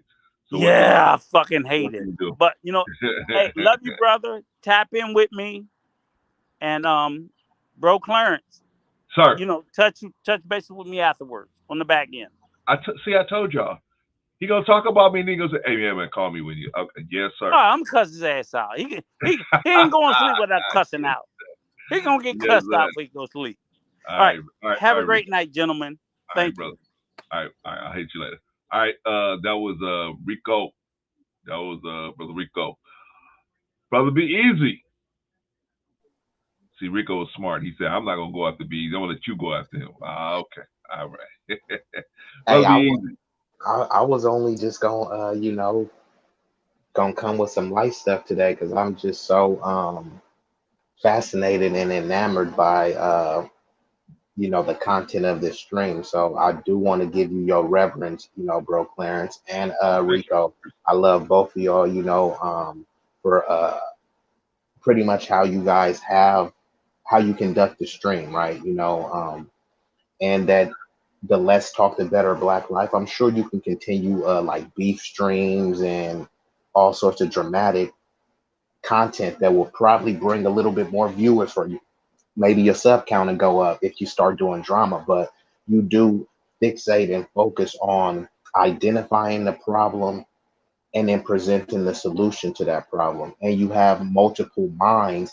See, it doesn't matter how brilliant you are by yourself. There's only a mastermind when you have a contingent of brilliant minds together collectively, because you don't know everything and neither do I. But once we come together and we soak up all of this information, it's literally like $1 trillion worth of game that's being conveyed into the universe. So just to close out, I'm gonna just run through a quick little talking points that we went through tonight in terms of gun ownership. uh, People always try to say, "Oh, your ancestors fought for the right for you to vote," but they never say that your ancestors fought for you the right to bear arms. That's wonder why y'all never say that, right? I mean, y'all love to show the picture of Malcolm X with the strap out the window, right? They love to Right. show Harriet Tubman, but then when it comes to guns, it's like, nope, nope, nope. You know what I mean? And what I'm saying is, we can't try to say, "Oh, there's this looming threat of white supremacy," and all of their each encounter they're using deadly weapons, and your response is to what? Get a Bible? First of all, it's your right. It's your American right as a citizen. No one has said if you exercise your right that you need to go do a drive-by or you need to go pistol whip someone. But if we know that these people are targeting soft target, you need to harden the soft targets. But once again, I can't exercise to stress this point enough. You need to be able to exercise your right. You have a right to protect yourself and to liberty as well. So if we have our elders and we have them running up on them and running up in churches, what is the best way that they can protect themselves? Pepper spray, a taser, beating them down with a cane? They're coming up here with advanced weaponry and tactical precision. The least you can do is have some sort of firepower to be able to combat that. Even if I wanted to protect the Black women and I run out there, what you want me to do? Use my fist against the dude that has armor? So we need to be more politically savvy in terms of what the quote unquote gun control, how detrimental it is to us. Because if we're living in a crime ridden zone, why wouldn't you have something to protect yourself? The criminals don't care about the law, so Pookie and Ray Ray still gonna have a Draco with 30 rounds. And even in a good neighborhood, the response time for a policeman is 8 to 10 minutes. That's in a good neighborhood. We're not talking about in South Central, Watts, or Oakland, or something like that. So if it's 8 to 10 minutes response time in a good neighborhood, you're your own first responder. And if you're your own first responder, you need to be able to defend yourself to the maximum extent. Stand your ground. I also say, with the defeated mindset, obstacles are necessary for growth If it doesn't challenge you, it doesn't change you. We've been way too defeated and lackadaisical in our thinking because, hey, we already lost, so what's the point of trying? Nah, inspiration, your thoughts, all of that stuff is an illusion. It takes your action to bring this stuff to fruition, right? You can't complain about the conditions that you're unwilling to change. We need to stop with the theatrics. Everything is theater, right? People will film the officer kneeling on George Floyd's neck and say, "Oh my God, that's sad," but no one would be willing to go over there and interject because they thinking, "Oh, I'm gonna get arrested." You still will be alive, so if you ain't willing to die, you haven't lived enough. And you need to be having something not only you're willing to die for, but like New Growth says, something that you're willing to live for. And don't let your past define you, destroy you, deter you, or defeat you because you still have this current moment. If you're here alive today, you still can change your conditions, right? You don't need to be harping on the past and saying what you should have, could have done. You still have time, breath, life to do something and take action now. Don't just be talking about it because we don't have any allies. When we say we all we got, we really are all we got. We need to unite under blackness, right? For all of these people say that you're not black, I'm Nigerian, I'm Jamaican, I'm Haitian. When the cops see you from 1,000 yards away, he doesn't know your nationality. So you're black. We need to just unite under that because if we're subjugated to the same conditions, then why wouldn't we unite to combat those conditions, to rebel and repel those forces from completely overtaking us, right? We've already been conquered and dominated as a collective, but individually, we still have people fighting. We're more than 12% of the population, and we need to start acting like that. We need to get politically savvy when it comes to protecting ourselves, protecting our neighborhoods, protecting our women, and specifically protecting our boys, not because the girls don't matter. It's because we need good and strong men to be able to build the structures and provide the infrastructure to where they cannot just run up and disrespect our grandmothers, our daughters, etc. We're not expecting the women to be our fighters and our gladiators. We're expecting the men to do that. So why wouldn't we build the men up? If we took resources and specifically diverted them to the girls, that's cool, but we've already heard the stories about Black Girl Magic. They're the most educated, most enrolled in college, etc. So they seem to be on an upward trajectory. We need to be focusing on the boys. We need to be getting them reading. We need to make sure that they're not continuously effeminized, and we need them physically strong, mentally, and spiritually strong as well. And I'll just leave it with that. Thank you, brother, man. I could not said it better myself, man. I appreciate that, man. Thank you, brother. You know you're always welcome anytime. Come on up here, brother. I see you sometimes. You the conversation is going a certain way. You just stay, you just be in the chat. And I appreciate the fact that you're the type of guy that can pick your spots. Kind of like Marcus, man. You guys pick your spots, and you step in when you need to step in, and leave it alone when you need to step when you don't need it. So I appreciate that, man. But you always welcome up here, brother. Appreciate you, man.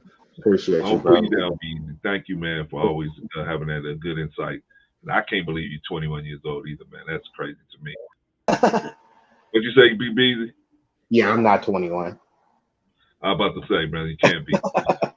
Got too much intelligence on you, man. You do too much. Too much. I won't say intelligence, but too much.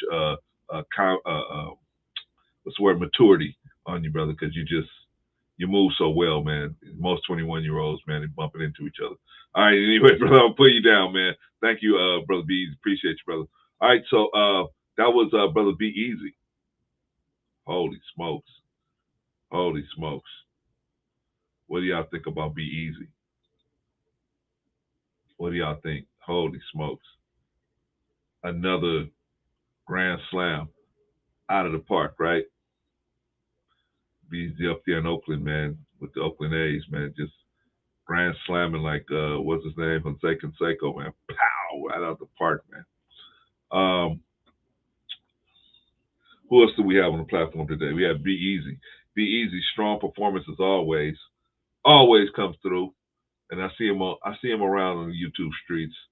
He's always always got a positive message, always trying to help the conversation, move the conversation, and push it in a positive direction, man. Good dude, man.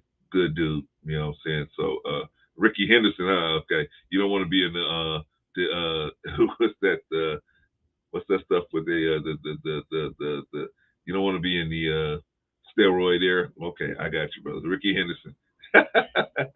All right, let's see. What else? Who else? Oh yeah, I was talking about Bees. Yeah, Bees is a good dude, man. So you definitely want to check him out. You see him on other panels.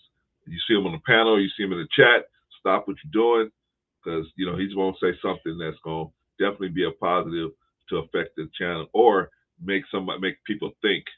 You know what I'm saying? He will ask questions that'll make the whole panel stop and think. So shout out to Bees. All right, who else we have on the panel today? We had New Growth.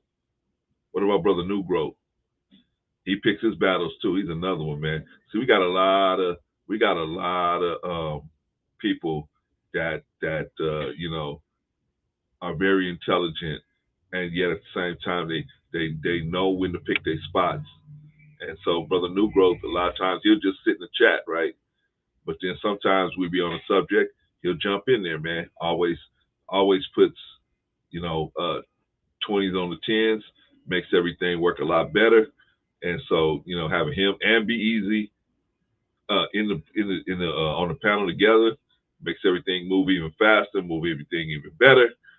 Appreciate both of those brothers, man. But check out brother New Growth. If you see him out there in the chat somewhere, stop what you're doing. Make sure you at least read and he listen to what he's got to say, because man, brother is awesome dude, man. You know what I'm saying? We only get a little taste of him here.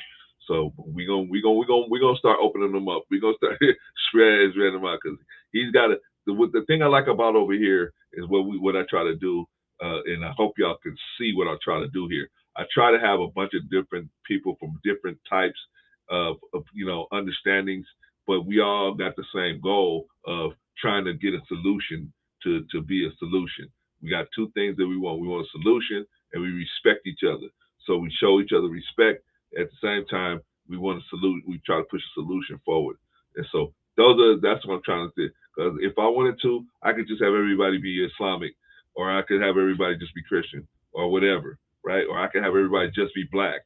I could have everybody just be from the continental U.S. or whatever, right? But I try to have a different mix of different people so that y'all can see we may not be from the same place, but we're trying to get to the same place, and that's what's important. Doesn't matter where we all started from. It matters where we're trying to go and what we're trying to do to help each other to get there. And that's the thing. That's the thing. So shout out to brother New Growth. Shout out to Be Easy. Okay, so who else do we have? Who else do we have out there? New Growth hit one out the park, absolutely. Magnificent showing today. Who else do we have? Rico. Rico came in, always magnificent job, always. Today, kept interrupting, blaming me as usual, as always. Sometimes I'm on phone calls with Rico and other people, and Rico will blame me notoriously for blaming me, right? And the other person will just eat it up. And I just sit there like, I can't believe they're blaming me for everything again. But Rico will blame me for everything. That's no problem. And then at the end of all of that, he'll say, yeah, man, call me after the stream. Call me later. But we have Rico, always hits one out of the park. Always solid performances, always. Solid performances, always. I wish we could have got Vaughn up here, but that's okay, man. Vaughn is busy doing all kind of different stuff, but I appreciate you. I appreciate just having you in the chat, Vaughn. Appreciate you, brother. But yeah, shout out to Rico. Rico, he wasn't even supposed to be on the platform today. He had some business he had to take care of, but he took some time out of his busy schedule to come on the platform. He wasn't even supposed to be here, so shout out to Rico. Patrice, OG Patrice came on. OG Patrice came on, man. I mean, always solid performances, always hitting a home run. You know, saying grand slams too, home run out the park. You know what I mean? You know, OG Patrice, she gets to talking about her people. We got to just back up and just let her talk about her people because she gonna step in there for her people. So what can we do? We gotta let her tell you her piece about her people. Shout out to OG Patrice. Solid performance as always. Solid performance as always. Thank you, Sister Patrice, for coming through. You know you welcome anytime. Queen Hanifa came through. What y'all think about Hanifa? Holy smokes. Holy smokes. You know, sometimes I'll pass by Hanifa's page and I'll see her talking about something, man, and she looks smart. But today she came over and confirmed how smart she is. She confirmed it today. She came over here and confirmed it. Solid performance from Hanifa, right?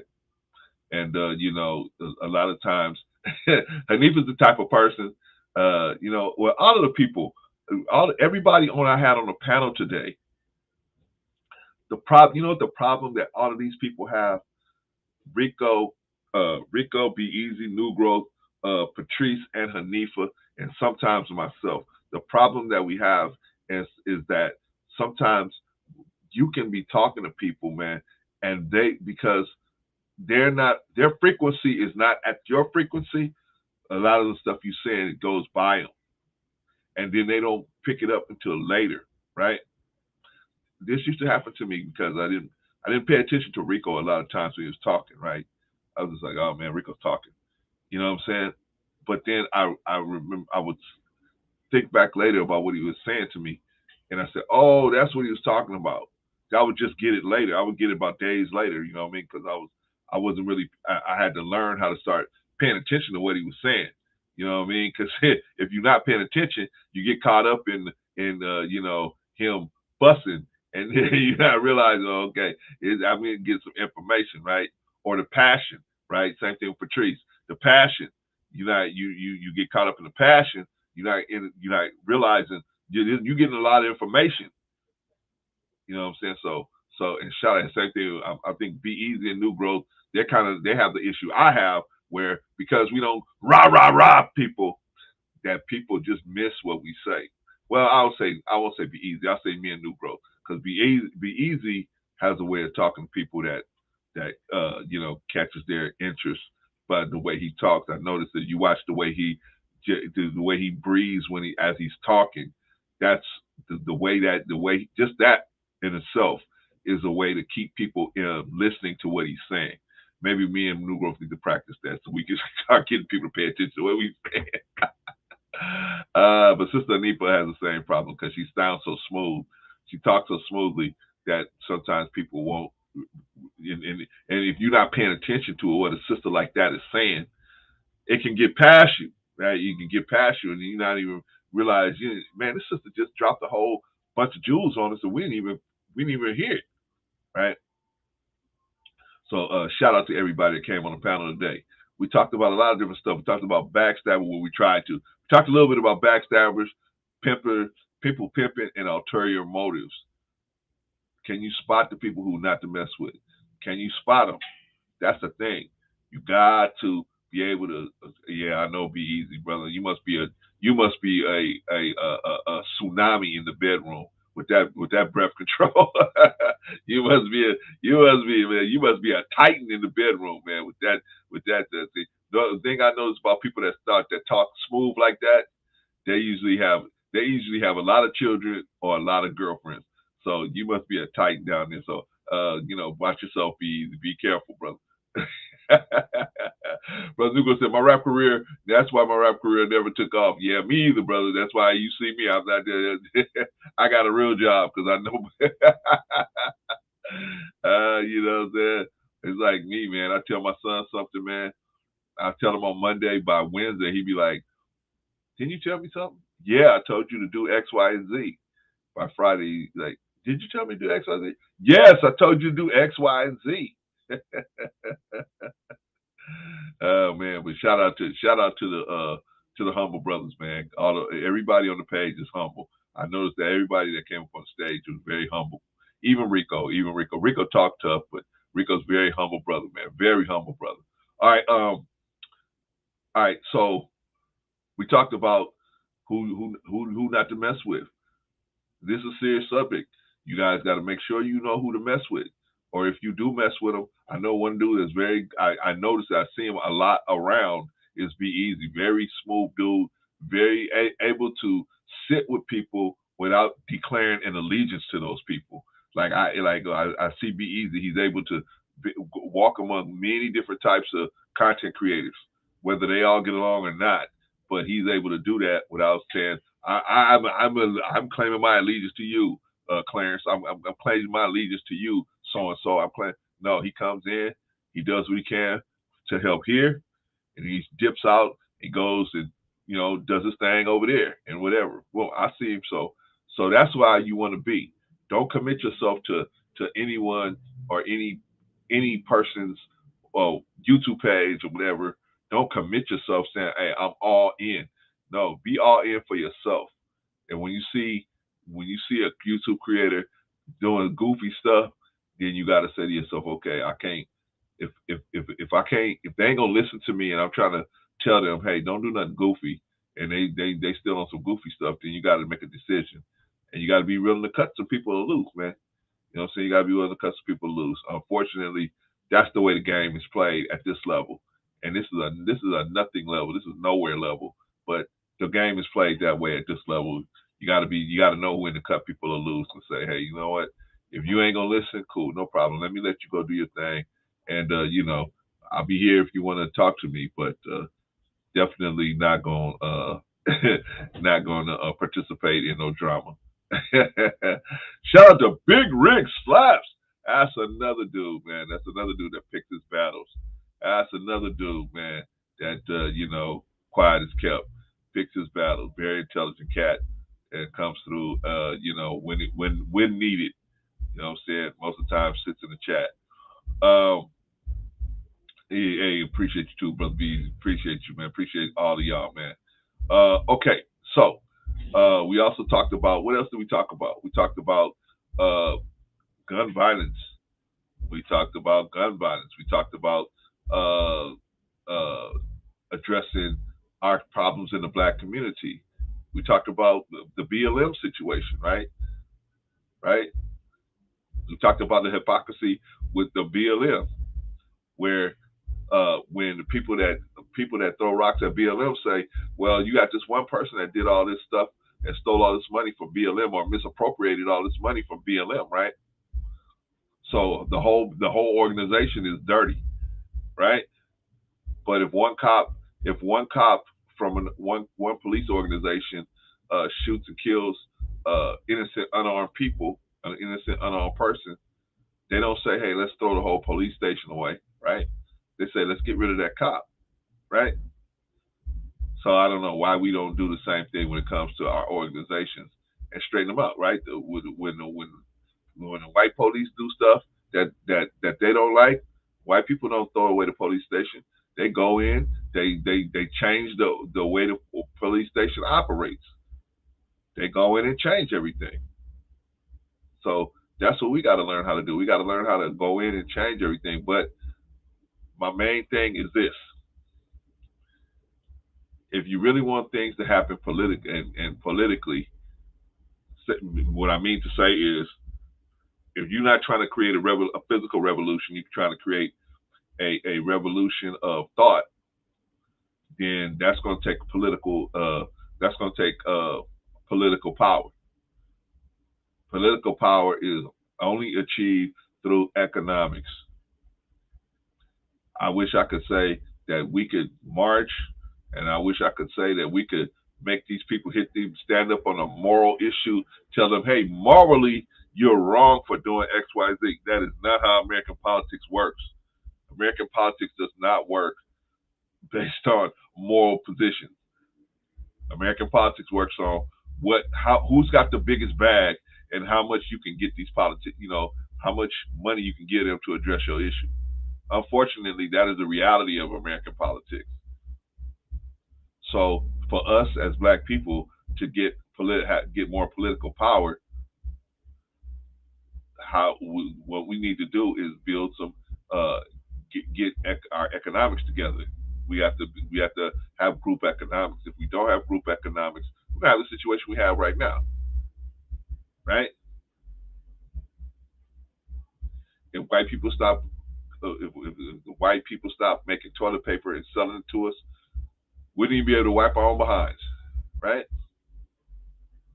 Like Dr. Collins used to say, 30 million pairs of hands, 30 million pairs of hands, and we don't have one factory. 30 million pairs of hands, and we can't even put shoes on our own children's feet. 30 million pairs of hands, and we got to go to somebody else for our food. Until we take care of those situations, how are we going to do some really serious political movements? I just don't see how we putting the cart before the horse. In my opinion, this is my opinion. I could be wrong, but this is just my opinion. We're gonna get the most bang for our buck when we address we address these economic issues, the group economic issue. Once we address that issue, then we'll be able to start doing some other things. And that is how Russia stood up on its own. That is how Germany tried to stand up on its own. Unfortunately, the leadership was, out of its mind. But they used the same tactic. They had to get themselves economically sufficient first. That way, their enemies couldn't yank everything away from them. Ultimately, they did because they jumped the gun. But their whole rise came from not being economically tied to other people. They were able to build industries within Germany and be able to and export items so that they could create their own economy. We need to do that same thing in the black community so that we can start jumping on top of these politicians, start having some political action committees so that we can start getting on the list. We try to convince politicians in America, this is a moral stance that you should be, this is the moral position you should have. This is right. I'm telling you, American politics has nothing to do with what's right. American politics only has who's got the most money. Oh, you got the most money? Okay, you go up on the list first. What you want? You want that? Okay, with your name, what you want, that goes on the list first. Who's coming in with the next amount of money? Oh, the Asians? Okay, what you want is here, and then your name, Asians there. Okay, we got you. And they make this big list based on how much money they get throughout from the political action committees. That is how American politics actually works. Other than that, if you want your vote to, the only other way your vote is going to count the most is at the local level. The local level, you got a shot at trying to make stuff work there. Other than that, without practicing group economics, we're gonna have this issue follow us until we decide, hey, you know what, we have to do it. We have to work together to do the group economics. We have to. The Asians do it. That's how they got to where they're at. The Latinos do it. That's how they got. Man, you think about how they thought about the Latinos, man. Really? They used to have signs in Arizona that said no dogs or Mexicans allowed in the restaurant. And now look at them. You can't build. I don't know about anywhere else. You can't build a house in California. You can't build nothing without the Latinos' involvement. You can't do it. It cannot happen. You just won't. You won't. You can't do nothing to the exterior of a home without the Latinos and being involvement in almost 99% of the cases. Just not gonna happen. Forget building a house or apartment building. Forget that. They got that all sold up. Those are industries they got sold up. Now they are really getting into the trades and taking over the trades. Shout out to them. But I'm saying they got industries. I'll go into the economics of American political power in America. I'll do that because I see we need an education on that. We need to really understand that. Dr. Claude Anderson really has a good book called Powernomics that really breaks a lot of this down. It really breaks a lot of this stuff down. Even if you don't agree with me or agree with him, you can see just the structure of how this thing has got to work if you're going to do politics in America. Really politics all over the world, because America influences everybody, right? The reason why all of these governments, they can collapse or keep up a government going the same way they do here with inflation, is they can just they just give them money. They keep giving them money, and then when they want that when they want that political leader to do what they want them to do, they just cut the money off. If you ain't gonna do what we say, we're gonna cut the money. They threaten to cut the money off. And so then the government will allow the American business people to come through there. That's the reality of the situation. That's the reality. Brother B said all these other groups gang up against us and we fight each other mindlessly. Well, see, what happens is everybody starts looking at us, and while everybody's got their eyes on us, these other groups are able to make their moves, right? So everybody's got their eyes on us, and they all got their feet on us to make sure we don't get up and we don't get nowhere, right? and so while they got their feet on, while they got one foot on us, they start trying to make moves to make other stuff happen.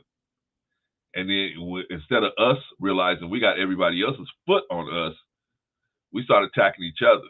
Like Hanifa said, we start attacking each other. We don't even realize, hey man, same man got his foot on you, got his foot on me. But I'm Muslim, but you Christian. Yeah, but man got his foot on both of us. This man got his foot on both of us. Why don't we solve that problem first?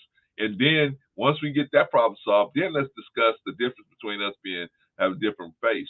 But right now, we trying to discuss the problem that we think the problem is we got different face. That ain't the problem. The problem is we don't realize the issue. The issue is group economics. The ladder out of the water is group economics. That's it. Without group economics, all of this stuff is really academic. Till we're ready to practice group economics. When I say group economics, I mean create industries that we can take care of ourselves and do business with other people without being having to do business with America. Where there's business people in America that do business in America, but they do business across the sea, with other countries. They don't necessarily need to do business in America. That until we get like that, and we could get like that. We just gotta all come into the same, see that is the most logical situation. That's the most logical fix for this situation. Anyway, I could go on and on and on. Shout out to April Carter and shout out to Quantum. I don't know if I caught you earlier in the broadcast, Quantum, but shout out to Quantum. Anyway, that's it, y'all. I guess I'm gonna see y'all. I may do another one tonight in about maybe an hour or so, and we'll see how that one goes. But if not, I see y'all Thursday for sure. I might have it, like I said, I'm planning on a good stream on Saturday. Saturday, I'm talking about homelessness, and I got somebody that's coming on, special guest coming on. So if I can, we're talking about it now. We're trying to set it up. If I can get her to commit to a time, then we will do that on Saturday as well. So anyway, until Thursday, I'll see y'all. Well, maybe tonight. Keep your eyes open. Maybe tonight, but if not tonight, Thursday for sure. All right, y'all. Peace.